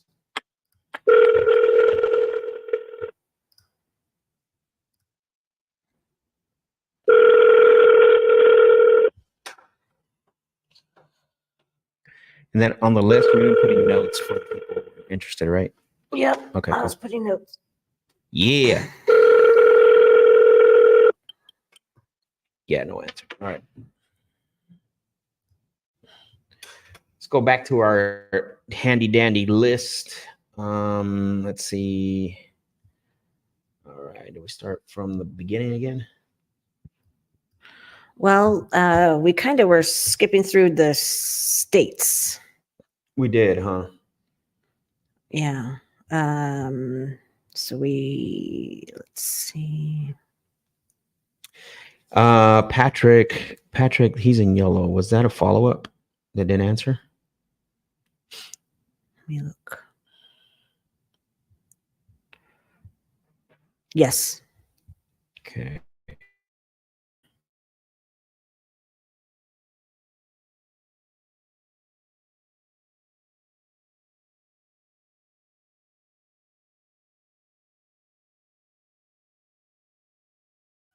Jeez.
Oh, there we go. Hi. Boom. Can you guys hear us? We're back. We had a little internet outage. Let us know if you can see us and hear us. Please confirm. Please confirm, Houston. We had an outage. Frozen. Thanks for that. Makes We good lost sense. internet connection. Okay, there we go. Got you. Let us know if you, yeah, she's All right. can see and hear. Perfect. William said, thanks for that. Makes good sense. I'm going to implement that strategy. Okay, perfect. Which strategy was that? The cliffhanger voicemail. Oh, got it. Yeah, so all right, Travis, thank you. Caesar said, there you are, missed you. We can hear you. All right, perfect. We're back. Back. Let's finish this up. Yeah, So we don't get were any answers. We on- might have to wrap up a little earlier. We need to. Yeah. We stick to our guns. Just kidding. I was gonna see what you were gonna say. To Oh, see if sure. I was gonna see if you're gonna be like, yeah, Max, I'm done. All right, Patricio. I'm gonna call Patricio. Okay. We ride it out till the wheels fall off. Right.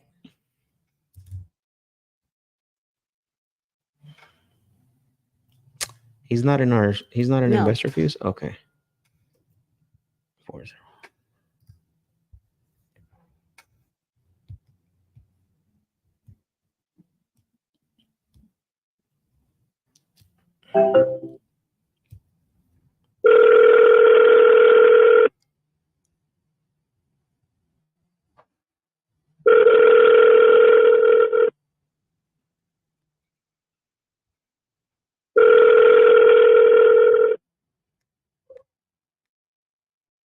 Hello.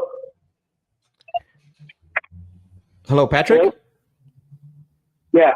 Hey, Patrick, it's Max. I was calling you because, we talked a little bit yesterday, and I know that you were busy. I had called you because you had filled out the form online about selling the property over at Gordon Place. Yeah. Perfect. Okay. Well, you know what? I'm sorry. What kind of questions did you have for me? Well, I mean, obviously, we got the little bit of information when you filled out the form, but what I wanted to do is just follow through and see if we can get my underwriting team to, put an offer together for you. Is that okay if I ask you a few questions? Sure. Got it. Okay. Now, can you confirm with me really quick just to verify the bedroom and bathroom count of the property? It's 4-3, and then as a finished basement room, but it doesn't have those windows that make it an actual bedroom. So you can still use it as a bedroom, but it doesn't. You'd have to install those. I forget what they're called. Okay. So, but if, Specific type of access window that you have to have in order to make it conform to it. So that way it's conforming, and that way you can make it an actual bedroom. It could still be used as a bedroom, but it's 4-3 right now. Okay, got it. I see. And so, would you say so? Officially, it's a 4-bedroom officially, or 3-bedroom then? Well, no, it's officially 4-3, but it also has a basement room, so it would be 5-3 if you were counting. Okay. I appreciate that. That makes a lot of sense. And if you hear a pause or something, I'm just taking a lot of notes just to make sure I don't ask you the same things over again. Okay. And now one thing I'm not really clear on that came in is this a rental property or is this your primary? No, it's not. The purchase is still the purchase to remodel themselves. It's just the market's gotten so volatile. Mm-hmm. And then the realtors that I had was so bad that they were intentionally screwing me over because they were investors. So they weren't marketing the property at all. And when you're getting only like 8 views on Zillow, I think this is the national database, it doesn't even tri-level or split level. I see. Okay. And it is it a tri-level, the property? Yeah, tri-level including the basement. So it'd be actually 4 levels if you're including the basement. Oh, got it. Okay. And then is the basement, is that is it a finished basement or is it more used for storage? I already told you, one of the basement rooms is finished. Okay, got it. And the entry is finished. Yeah. Okay, yeah, and I think you did mention that, but for some reason, I don't know if I think it's my phone, but you sound very echoey, so I do apologize about that. I'm not getting the full description, and that's my bad. All right. And then, obviously when you do decide to sell this property, not necessarily to us, but once you make a decision, is there anyone else that's going to have an input, Patrick, on the sale of the property with you? No. Okay, so it'd just be you that we need to talk with? Yeah, no, I'm the owner. So, I mean, I have a hard money loan, but I also have I have like 150K invested in this property. So, Okay. I'm going to take a hit. I'm just not going to, if I can get a decent offer, cash offers, then I'll just take that because I don't like dealing with all the headache of people coming in and then, they want this done or that done or whatever, a specific way it's done. And that's the way buyers are. They become more of a pain in this market for whatever reason. I don't know why they're so bad, but that's like the first thing I hear out of every realtor's mouth is they're like the realtors. I mean, the buyers now are just like they're so petty. Yeah, no, that makes sense. It's true. Those are facts, Patrick. And that's why a lot of people don't really understand when they go on the market. You're going to get buyers that come in. Oh, you know what? I don't really like this paint. I need $3,000 concession, right? Or I don't like the flooring. Can we get a credit for that? And I understand. Totally agree with you on that part. And so a lot of times people rather sell the convenient route. Now, one interesting thing that you mentioned was that, obviously you said you have a hard money loan on it. You're going to probably end up taking a hit on it. What are you considering getting for this where you would feel comfortable selling knowing that you're going to, potentially not get back everything that you put in and as far as the hard money? I don't know. I'm just expecting someone to low sixes. I just don't care anymore. I'm over it. I don't even want to. This place just consumed all my or more than half of my retirement funds, and I'm just like, I'm over it, dude. Oh, wow. I don't want to deal with this anymore. And a lot of it too was not just the realtors that screwed over numerous times, but just contractors doing grinding. They're just grinding and they do half-assed work, and then something's supposed to be done, and they're like, and then they're already paid, and then they just like no show, and then what did he buy this for? Hire somebody else. What did he buy this for? By them no showing, they were like up to 2 months or some crap. Then like I can't complete drywall. There's electrical that needs to be done. It requires a licensed electrician. So it's like if I'm like, okay, well I need it done. Oh yeah, I'll get it. And then we turn 2 weeks.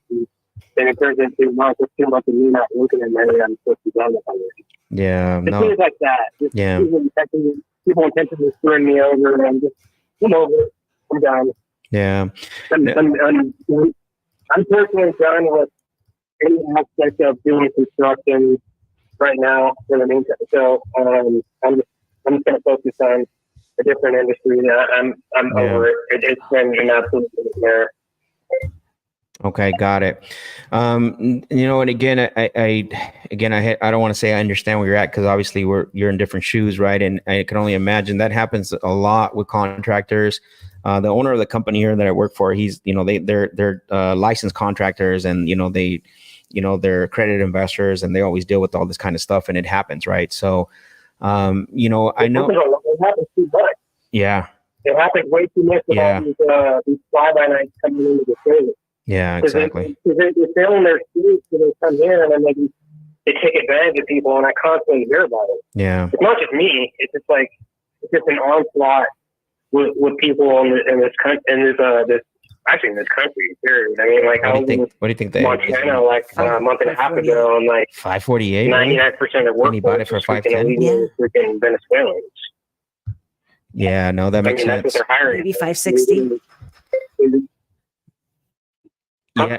No. Sorry. I was saying that it makes sense what you're saying, and it does happen a lot. I've seen it already many times. And it's just it sucks, and it's a shame that it happens. And You know, unfortunately, I think it's going to continue to happen. So really quick, Patrick, so you bought it for 510,000. It looks like out of that 510,000, like how much did you put down?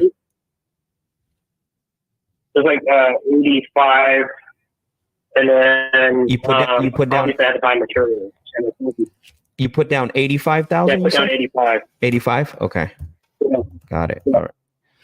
And so, are you at least trying to recuperate that if you can, or are you also trying to recuperate what you've already invested in it? I know you said you're tired and walk away with it. I'm just trying to get a clear picture here so I understand what you mean by that.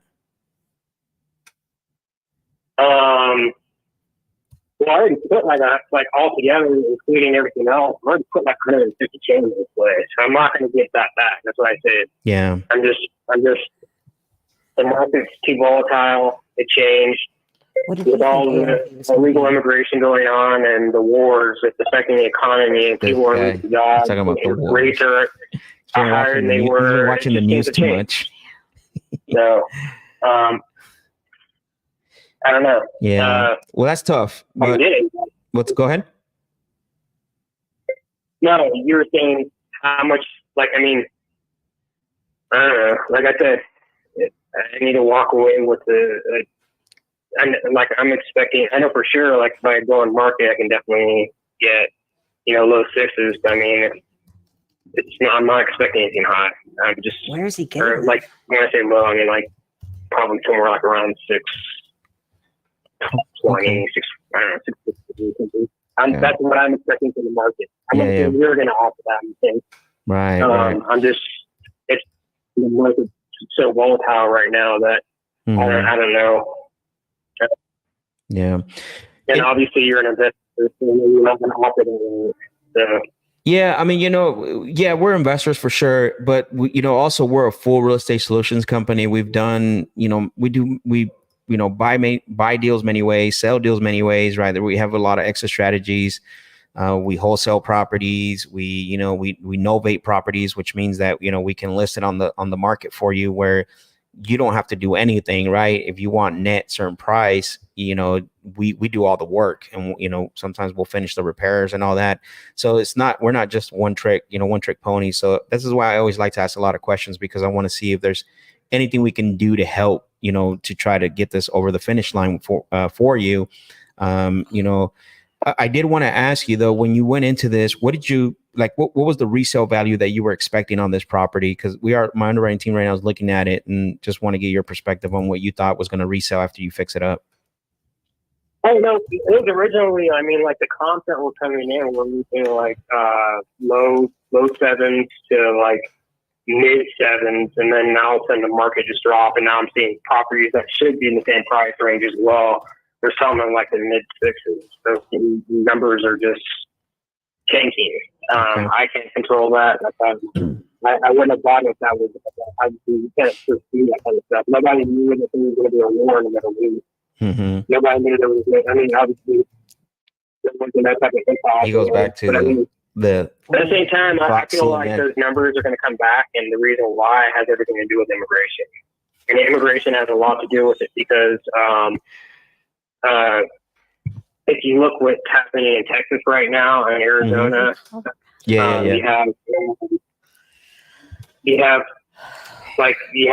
upwards of like 12,000 people going in today in Texas. Wow, was that recently? People are screaming. Yeah, they were, because before they were at 10, but the numbers are off. So they're lying. And that sooner man coming in, that's probably about 180 or more. How much do we need to get this to do an ovation on it? I'm going to pitch him on an ovation. So, thing is that with that being said, is if you start looking at like Denver and other places that are hit by that, you're good. Go ahead. There's no safety. You got criminals because they're all criminals, every single one of them, including the kids. Like if you come here illegally, you're committing a crime. So the fact that they're coming in illegally has everything to do with it, and I don't feel bad for them. I mean, I have to work hard. I have to suffer for everything I get, and there's no reason why I have to pay not even an ovation. And he's gonna. I'm like the last person. 550. No, if we give him 550, can we novate? Race card or any of that bullshit because I don't have. I'm conservative. I'm also multinational. And to sell it. This Mhm. one's I don't need to hear about their suffering or whatever. No, give him My life 550. hasn't been easy. Sucks I right don't now. think And so. it's like, all right, well, why am I having to pay for it? And then it's 570. It's because it's better. a trickle down effect. And bigger? It And affects 87 Arizona. It no, affects it's a little bit country. small. People just don't understand Couple hundred because square. the feds have to come in. And I mean, everything goes back to the feds, Yeah. and the feds. All right, let me There's a hang up trickle on down him effect because he's to each just state. rattling People off don't think stuff about that it. doesn't matter. They're like, oh yeah, it's that state. And I'm like, no, it's every state. But California sucks.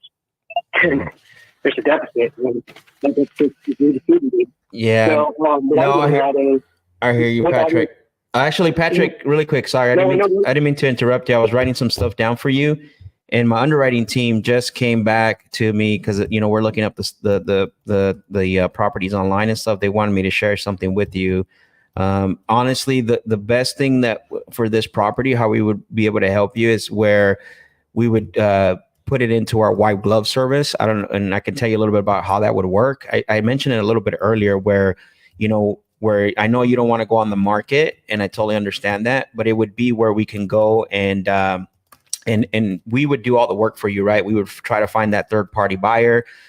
It would just be like a cash offer because at the end of the day, whatever we agreed upon is net to you. The only difference is that the timeline is going to be a little longer, right? It would mostly be, up to 90 days. However, the buyers would pay us. You get that net number. Anything that has to be taken care of, if it's a concession or a credit, it would be coming out of our end on that part. I don't know if you would be open to doing something like that. The unfortunate thing, though, is that it's going to be less than. I'm good. I'm good. It's good. I already have somebody. All right. All right, cool. Thanks. Sounds good. Later. Bye. This guy. Good luck. This guy is nuts. Like, he's crazy. Bro, you trying to blame all your problems on other people. Stop. Just because he made a huge mistake on, whatever. Right. Yeah, he's crazy. He's delusional. So we're gonna do answered and let's see. Which one was this? Oh, that's Patrick.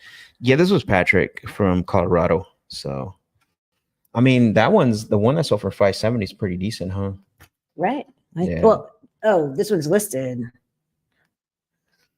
And then there was another one for 548 from 582. Mm-hmm. Yeah, I mean, honestly, like 500,000 tops, if probably even a little less, just because we're not going to be listing it for 570, 580. We would probably be listing it for like more like 550. That's what I was going for. Yeah, we would be listing it for 550. Give him probably 500 maybe. But he's delusional. Anyways, trying to blame problems on someone else. All right.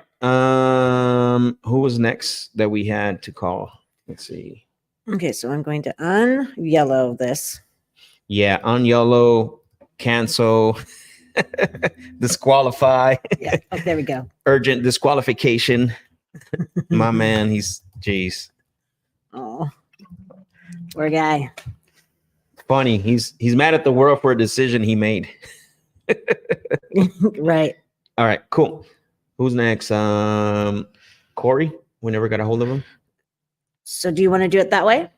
Or should we just go with the people that we had that we originally had talked to? I'm looking. Hey Max, listening behind the stream about 1:30 and Amanda's already under contract. Buyers are liars, but sellers are worse. Okay.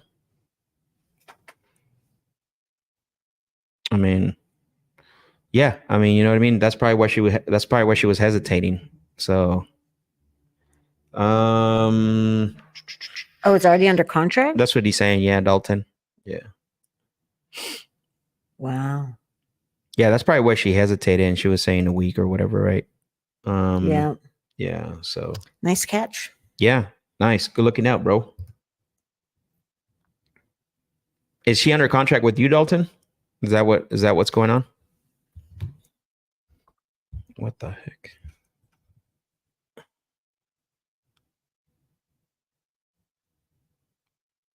He looked it up. An investor fees or something. I'm not sure. Yeah, I wonder if he's who is she? Is she an investor fees? Can you pull her up? Okay. I don't spend time in here. I don't spend time in here. How would I do that? No, on investor views. Oh, She's an sorry. investor views, right, Amanda? Yes. She came from Homelight. Yes. Yeah, that way we can notate that, because I think we have a call scheduled with Yes, we her do. and her husband. I just want to make sure that when we do, you know what I mean, like.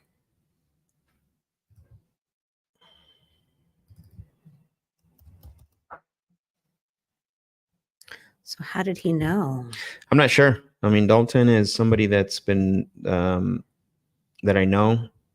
He's been me and him been following each other in IG. So, do you have that under contract?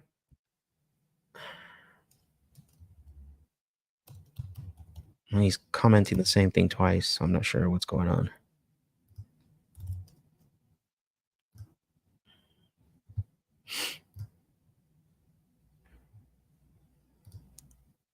All right, we'll make sure we notate the lead, and we'll call her out. We're still gonna call her out. So, all right, here we go.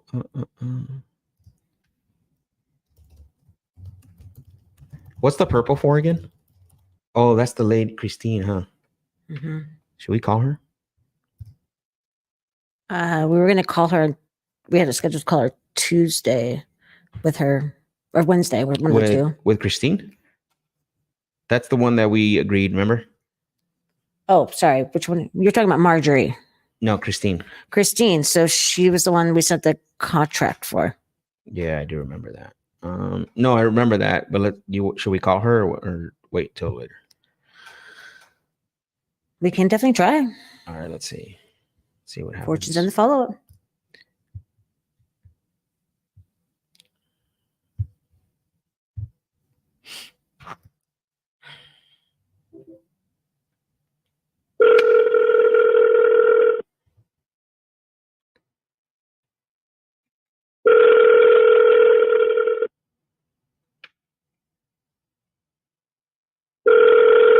Who showed the picture of that property? You should probably show the address. Dalton.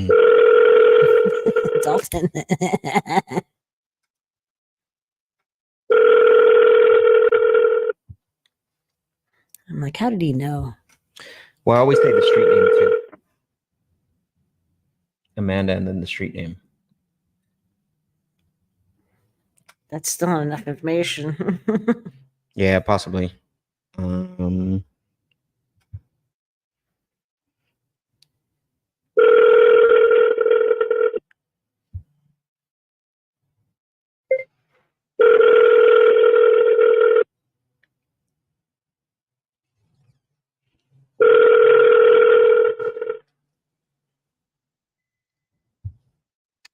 So did this stream restart? No, it couldn't have, because we're going.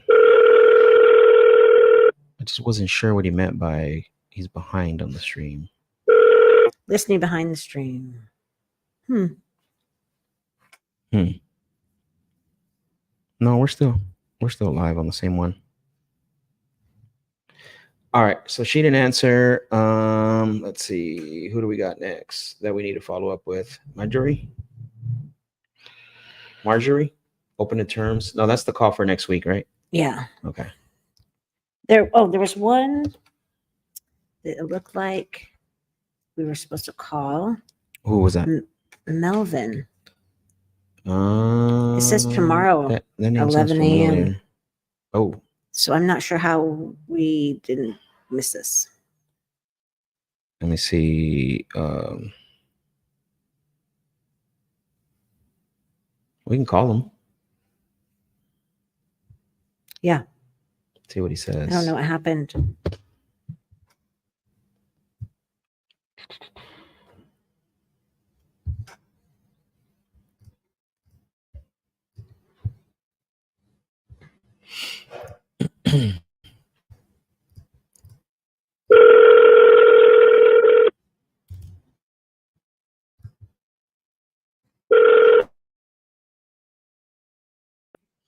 Oh, that was loud.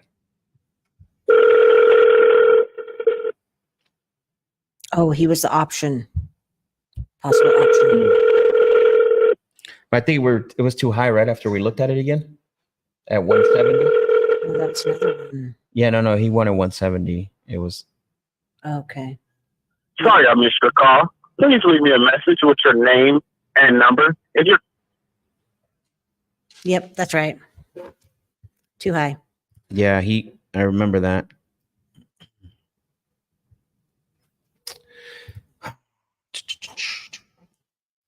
What's up, dude?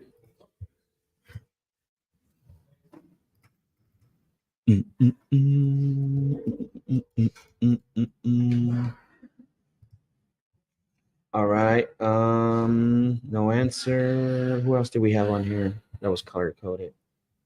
Listed Tuesday. We got to follow up. We got to follow up back with her on Tuesday.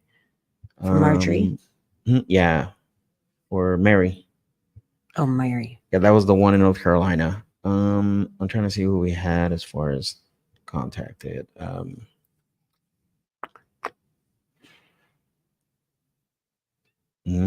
that's it. I mean,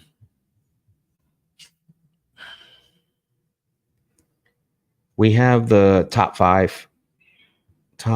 9 numbers. We didn't call those because we skipped it, right? Is there not a lot of activity from what you've seen before in Arkansas? Yeah, it was just not a good area from what I was kind of told. So. Okay, got it. I mean, because it wouldn't hurt to call them. Okay. Let's see what happens. Okay. So Let's start from the top. So I'm gonna call Lance.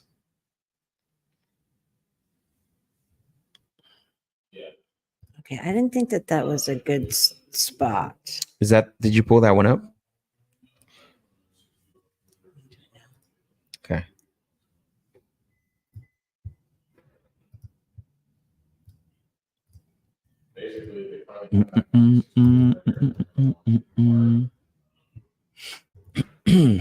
Let's see. Doesn't even come up. What happened? Doesn't even come up. No? Is that the wrong address? All right. Well, let's go to Angela. Let's go to Angela. We want to. Yeah. Oh, there's no number, but we'll find out. Cool. Daniel says, I got buyers in Arkansas. If you get. All right. Let's go. Yeah, we're going to call those. So.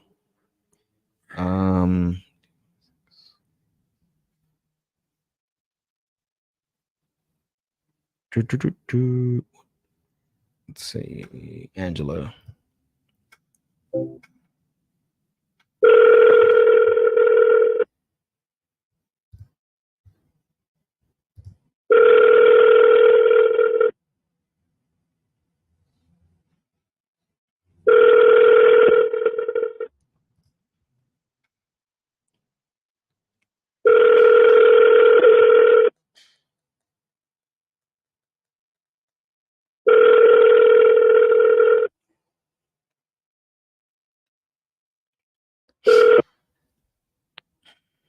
Okay, redial. Redial.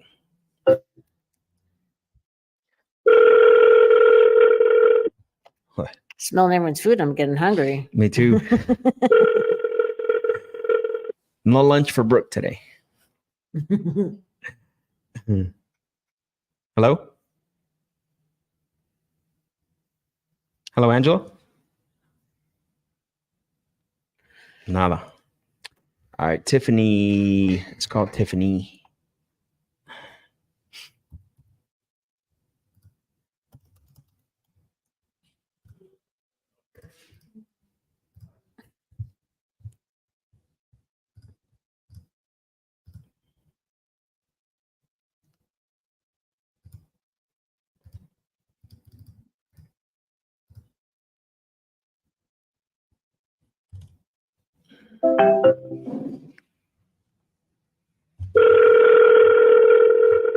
To an automated voice messaging system. 61597948330 is that address isn't pulling up either. No. No. Huh. Automated voice messaging system. Boom. Straight to voicemail. Let's go with Fred. What's up, Fred?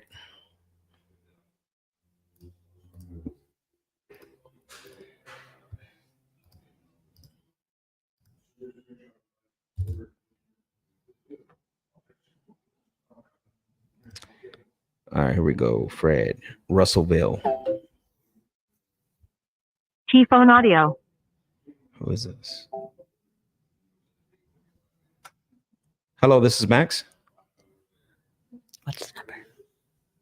Hello, this is Max. Hello, can you hear me? Oh, that's Melvin. All right, we'll call him back. Let's call We don't Fred. want to. No, I that know. was okay. Good. I wonder why it didn't answer though. That's weird. That's interesting. All right.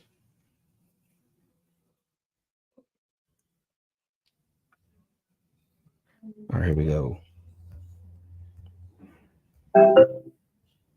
Fred, where you at, Fred? So it's calling your number. Yeah, I changed it.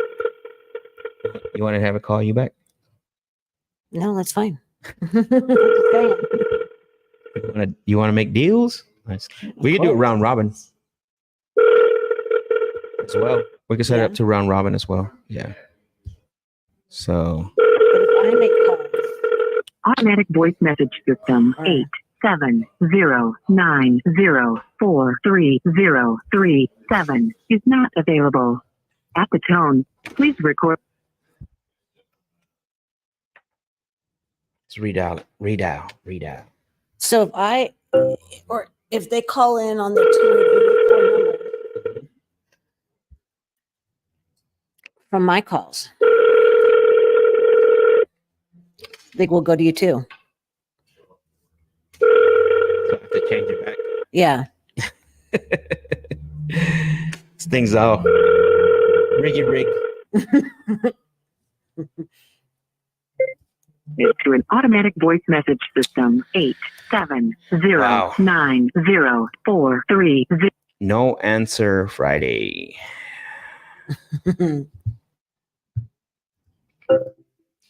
Last call. More.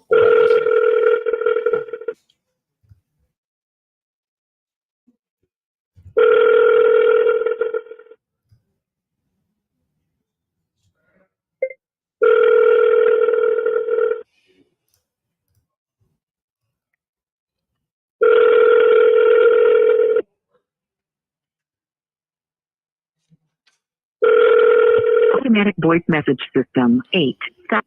All right. Actually, we'll do. Let's do a few more. I gotta get somebody on there. No answer.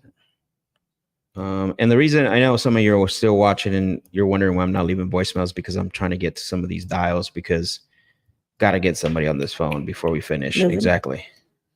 Oh, so that Taylor testing, that's not a real one. Okay.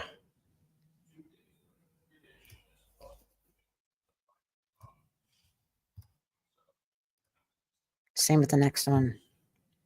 Which one? 2, 7, and 8. The Elizabeth's real though, right?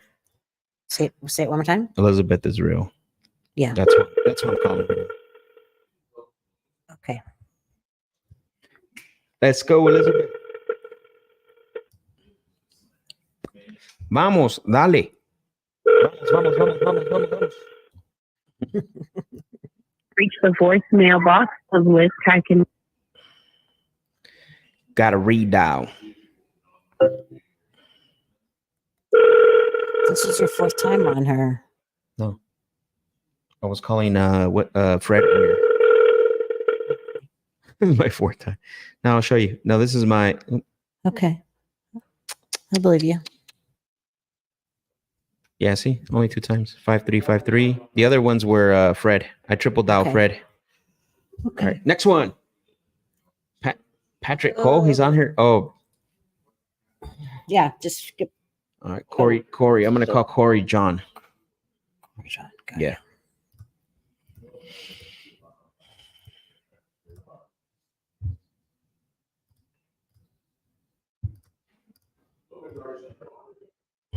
right, here we go. Let's go till the wheels fall off. Come on, all the way to the end. Let's push. Pretty sure this is a condo.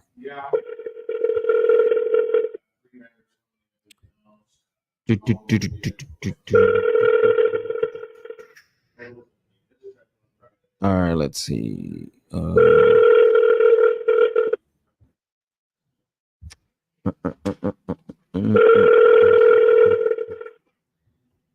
Let's go, Corey. Let's go.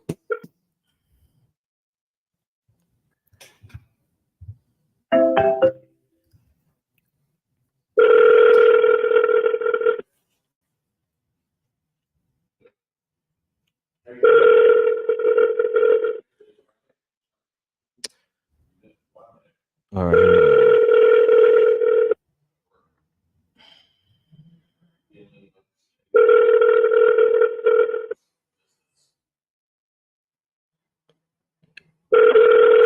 All right, next one.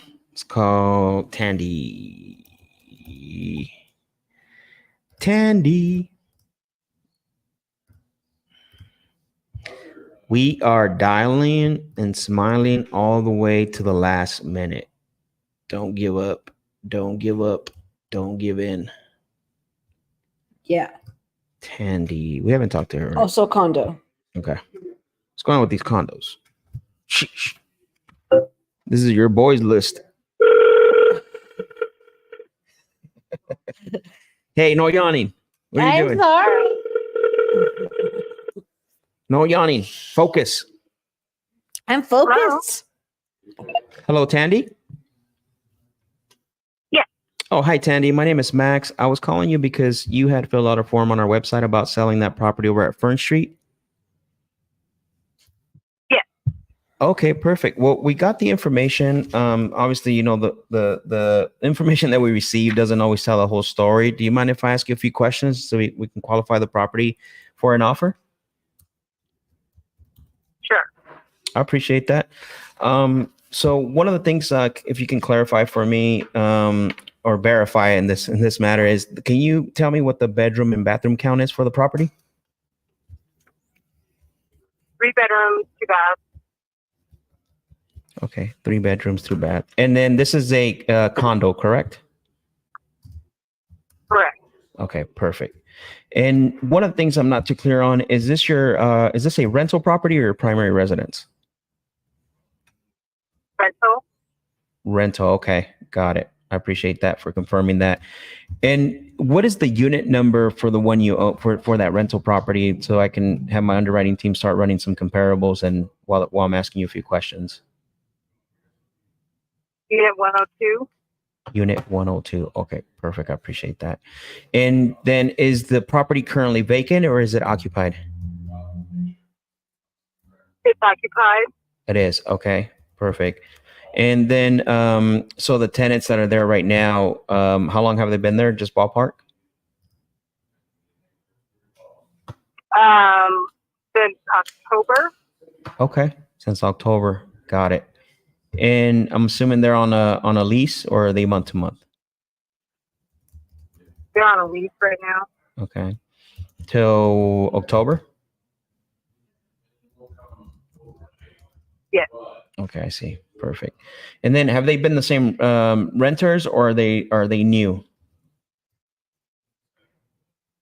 What do you mean? Like have they rented before? They just moved in October. They did. So Okay. they're new in October. Got it. I appreciate for confirming that. And one of the reasons I like to ask that, just to see if we do buy the property from you, maybe we can, if there've been like good tenants, long-term tenants, right? We want to get that data, because that's always good when people that have sold us properties, when they have great tenants, it just helps us out a little bit. So I appreciate you for sharing that information. Well, go ahead. I know she wants to live there for a while. Okay. And she has a housing voucher, and the city pays 100% of her rent, so there's no problem at all. Oh, okay. With rent collection. Mm-hmm.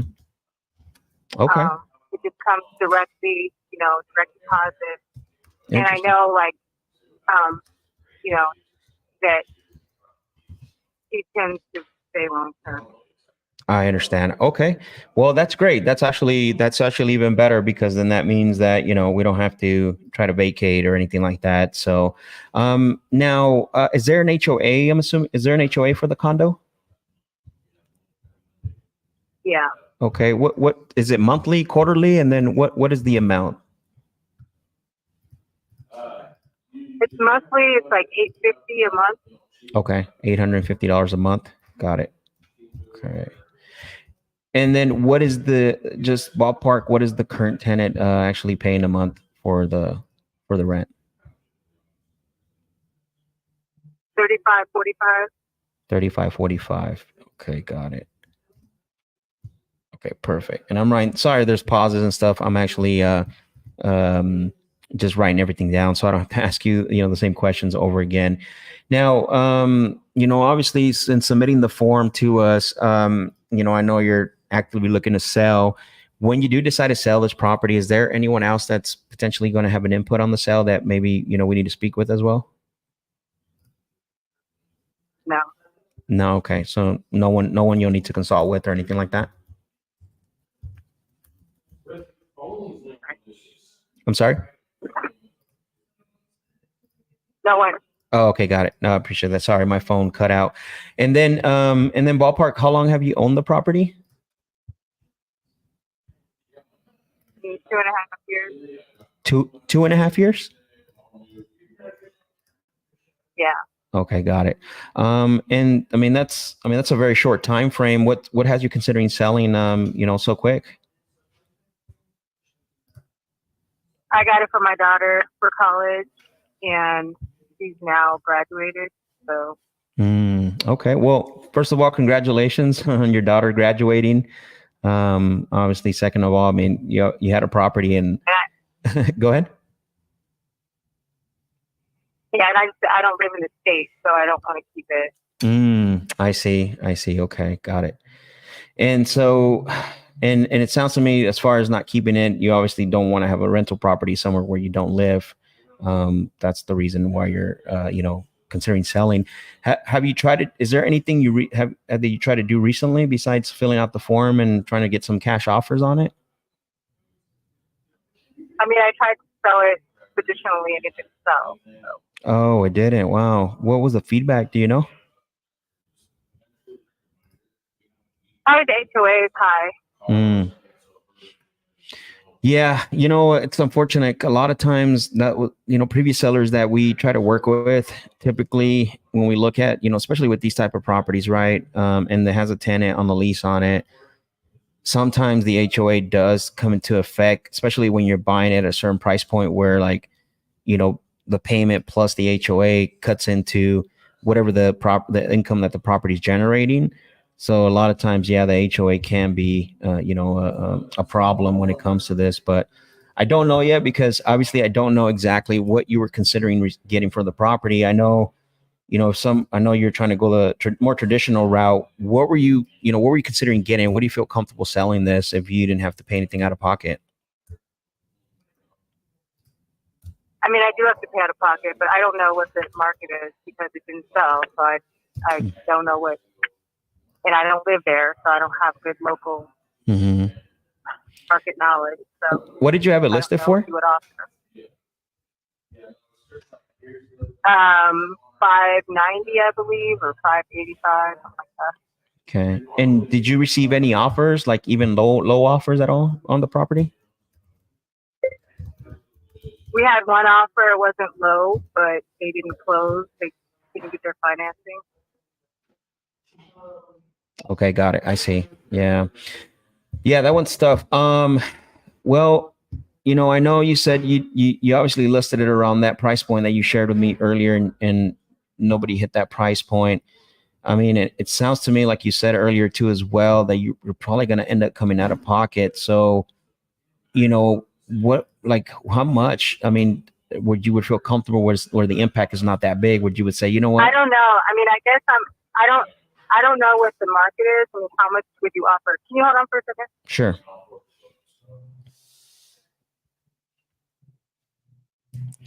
Yeah, the problem is she does know. She doesn't want to share it. You know what I'm saying? Like, the problem is she does know and she doesn't want to share it. And so I'm going to tell her like, well, you obviously couldn't sell it for what you listed it for. So what do you owe on it? And how much do you want to walk away with? Right. What's the ARV on it? I mean, one sold for 565. 565. Yeah, in May. Okay. Same exact. 3-bed, 2-bath, same square feet. Okay. Hers is 102. This was 202. I mean, the problem is that freaking HOA, $800 some dollars a month. That's Yep. insane. Like, But that rent is amazing too. I know, but I wonder what her mortgage is because she Yeah. just bought it. She probably has like a 7% interest rate. Let's see. So it might not even work as a, something creative or subject Let me to. look it up, see if I can find.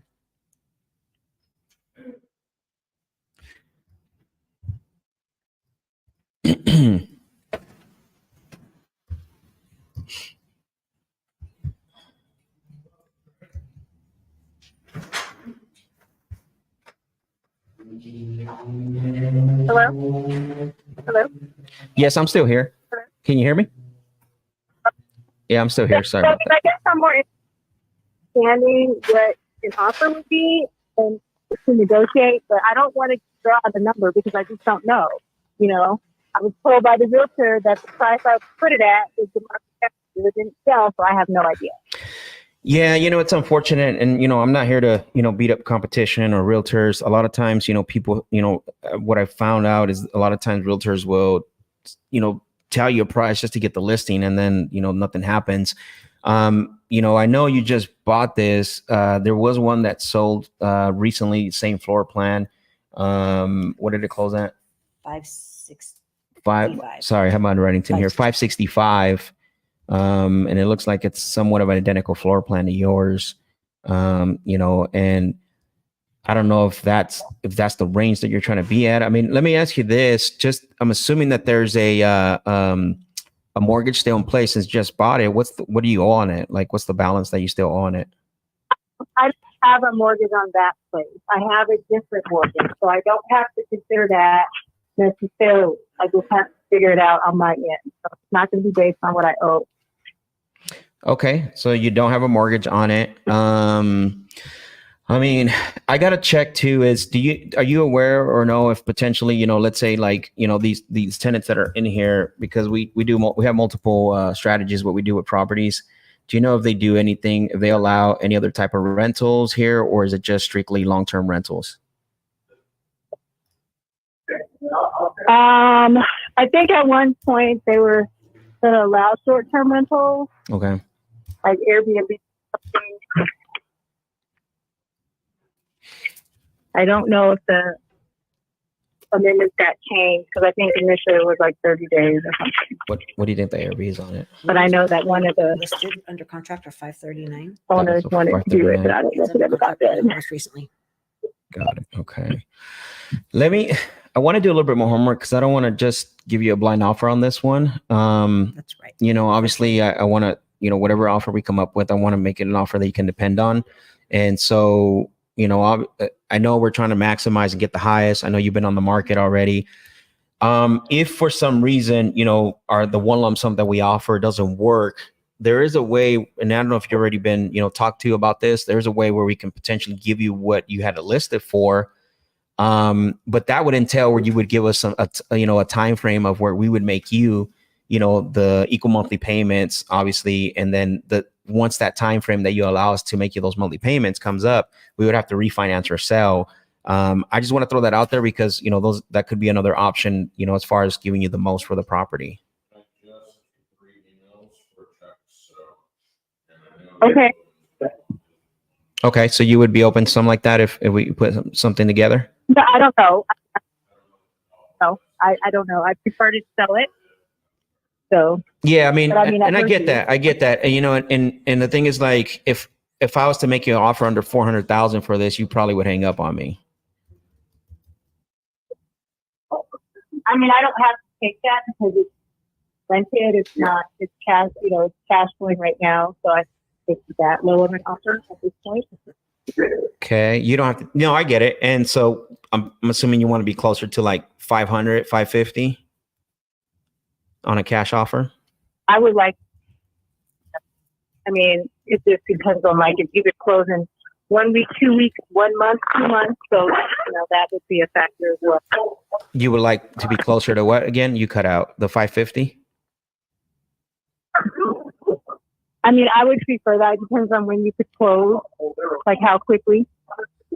Yeah. Okay. Yeah, that's gonna be tough because it was listed and you weren't even able to get an offer at that price, and to come in at 550 cash or close to it. I did get. I'm sorry. I mean, I got an offer. I got an offer at the 590 price. They just didn't close. Yeah. No, I know exactly. Yeah. No, I get it. Yeah. Well, I mean, yeah, I think just looking at what's sold recently, that's going to be a little tough for the one lump sum, but we could do, the other option where we could give you even 550, 560.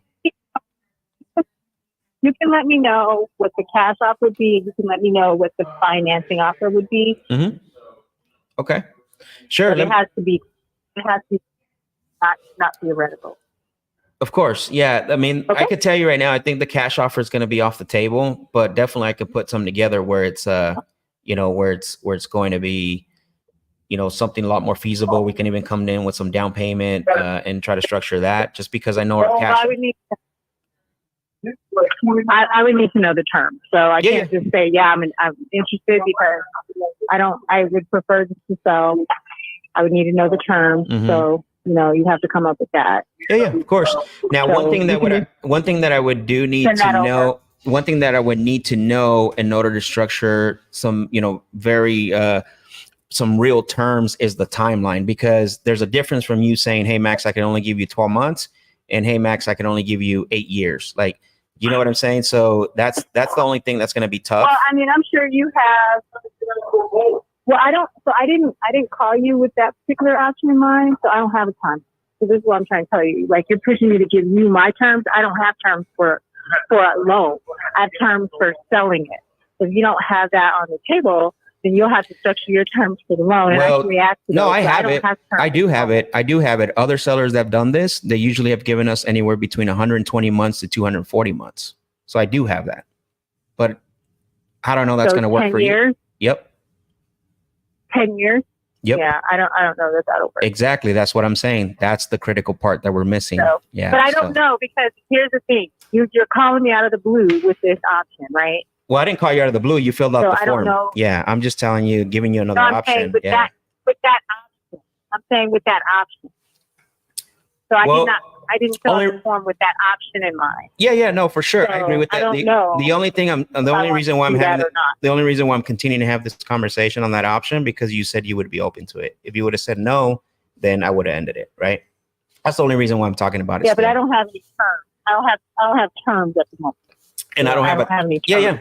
And I want to put terms together for you, but I don't have a timeline. So maybe I'll follow through with you some other time, when you've probably, if you haven't gotten any cash offers for it. And then maybe once you consider that, the going out the other route, maybe you'll have a timeline. Okay. Okay. Yep. Sounds good. Bye.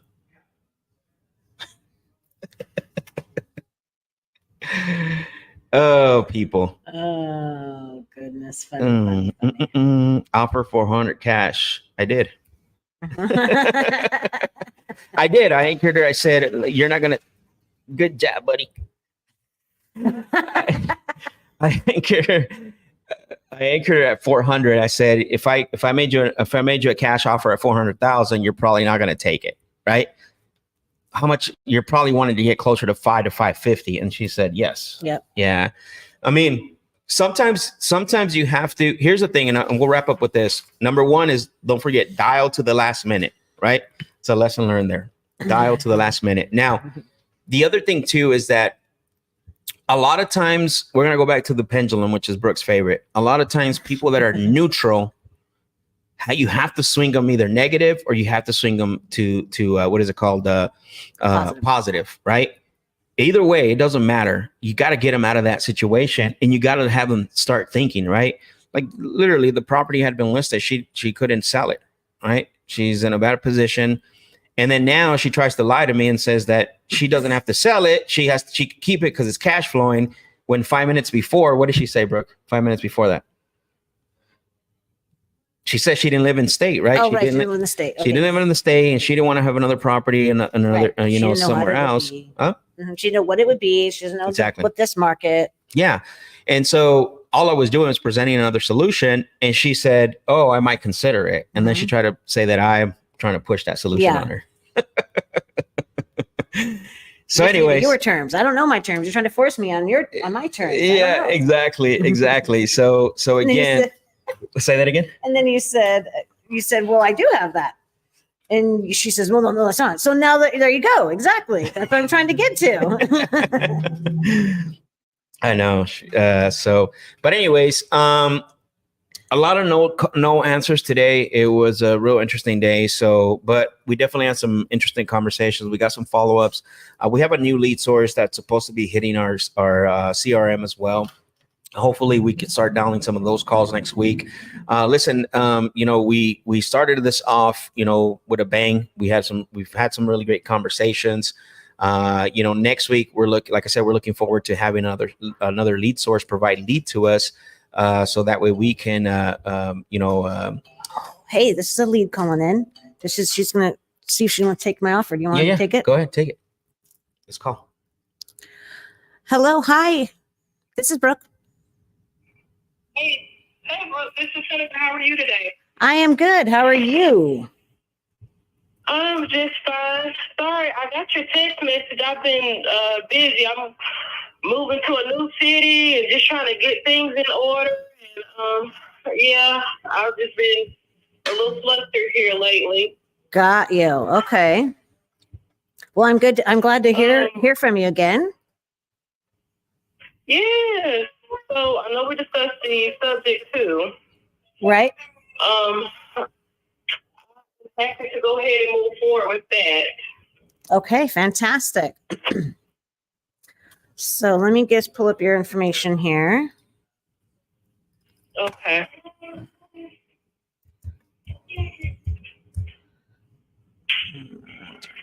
Goodness. What's her name, bro? Seneca. Pull it up real quick.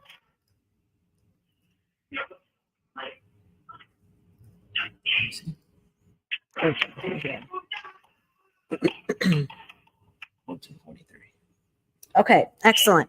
So last we had discussed. So let's see. Did you already move out of the property? I'm sorry? Did you say you already moved out? Yeah. Okay, so it's currently vacant now. It's currently vacant. Well, I do have stuff there. I'm in the process, I should say. Okay. But majority of my big stuff is already moved out. Okay. Got you. Well, you've been rocking and rolling. I've been trying. And over the holidays too. That's a lot. Yeah, tell me about it. Okay, so just trying to see here where we were last.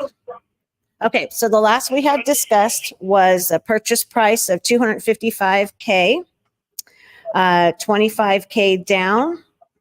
And obviously we would just be keeping that mortgage in place until we either refinance or sell the property at that whatever point that we do that.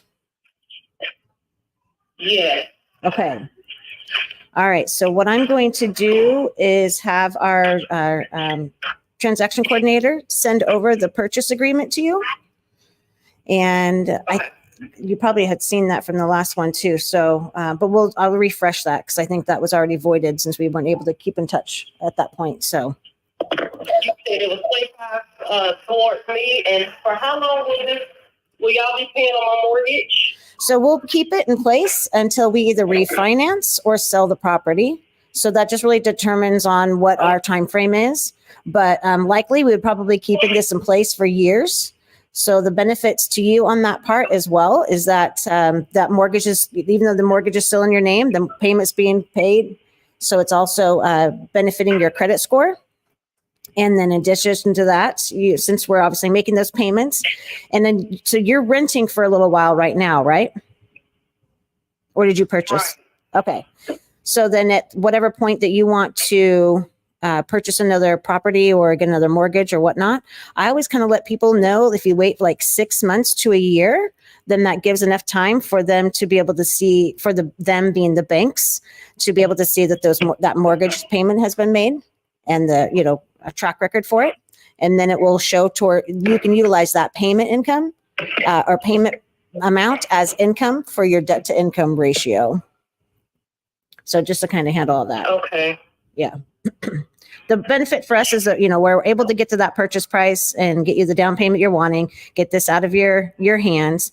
But the benefit to us to do this is that we want to keep that mortgage in place. We want to utilize that note that's already there so we can have the opportunity to get a little bit of cash flow or it's kind of right at the bottom line, but at the same time, it still is an advantage for us to do that. So it's a benefit all around. Okay, and how soon can we close, or how soon can we do the transaction? So what I want to do is be able to get a 30-day or sooner close.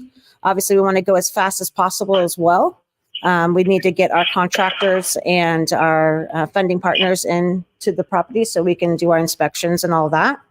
And then we will, move as fast as possible. We're obviously at the mercy of the title and all that kind of stuff too. Okay. Yeah, so 30 days or sooner. ASAP is what our whole goal is. Right. If we can start on Monday, that'll be perfect. Say that one more time. I said if we can start on Monday, that'll be absolutely perfect.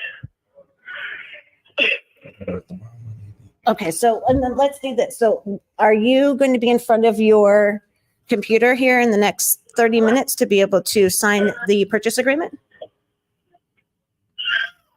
I don't have a computer. I have my phone. Okay, that's fine. You can do it on your phone. Okay. Okay.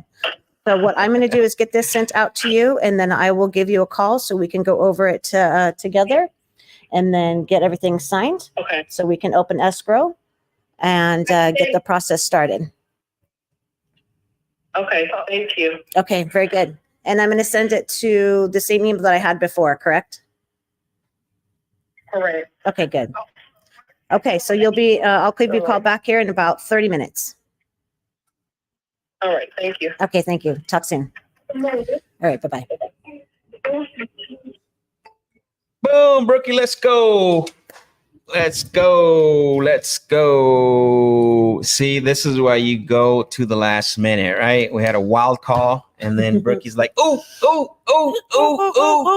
So there you go. So we're going to talk about that because we're going to talk about that contract on Monday. So we're going to show our scorecard. We're going to include that on the scorecard. So, okay. Yeah. So cool. All right, everyone. Well, we went a little bit over, but that's good. We had some action towards the end. Amazing. Everybody's rooting for Brookie. Let's go. They're like, yeah, go Brooke, go Brooke. Yeah. On Monday, we're going to have Brooke make some calls.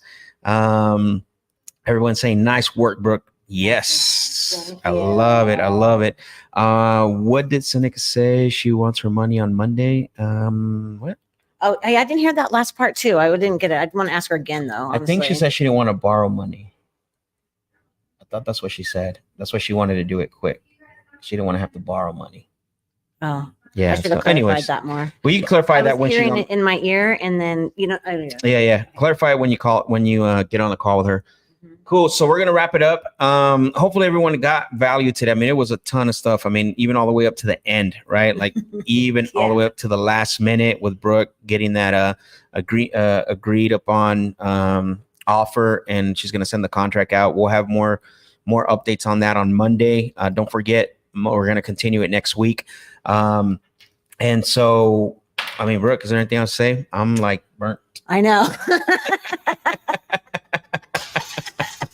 Wow, what a full day. Yeah, everyone go rewatch this. There was a lot of lessons learned here, a lot of questions answered. And go rewatch it. Give us a shout out, on the socials, share the stream with different people. So that way we can, get the word out. We want to make sure that people tune in. We want to make sure that people are more people are watching so they can learn. I know a lot of you shared and expressed the concerns that, the things that we talk about here that you've heard, different or contrary to what other people have, said and talk to you about. So that's why we're doing it, right? We're here live doing the deal. So make sure you share this with someone, share the stream, follow us. Brooke, what I think I have your, you want people to follow you, Brooke? Sure. All right. I don't really do a lot. There's Brooke's stuff. IG if you want to follow her. She's a great photographer, by the way, as well, too. So she takes a lot of photos and does a good job. And, she's a beast. Thank you. Trina said, Max and Brooke, I love you. Oh, yeah, we love you guys too. Thank you for joining us. And we'll see you guys next week. Have a great weekend. Stay safe. Later. Yeah.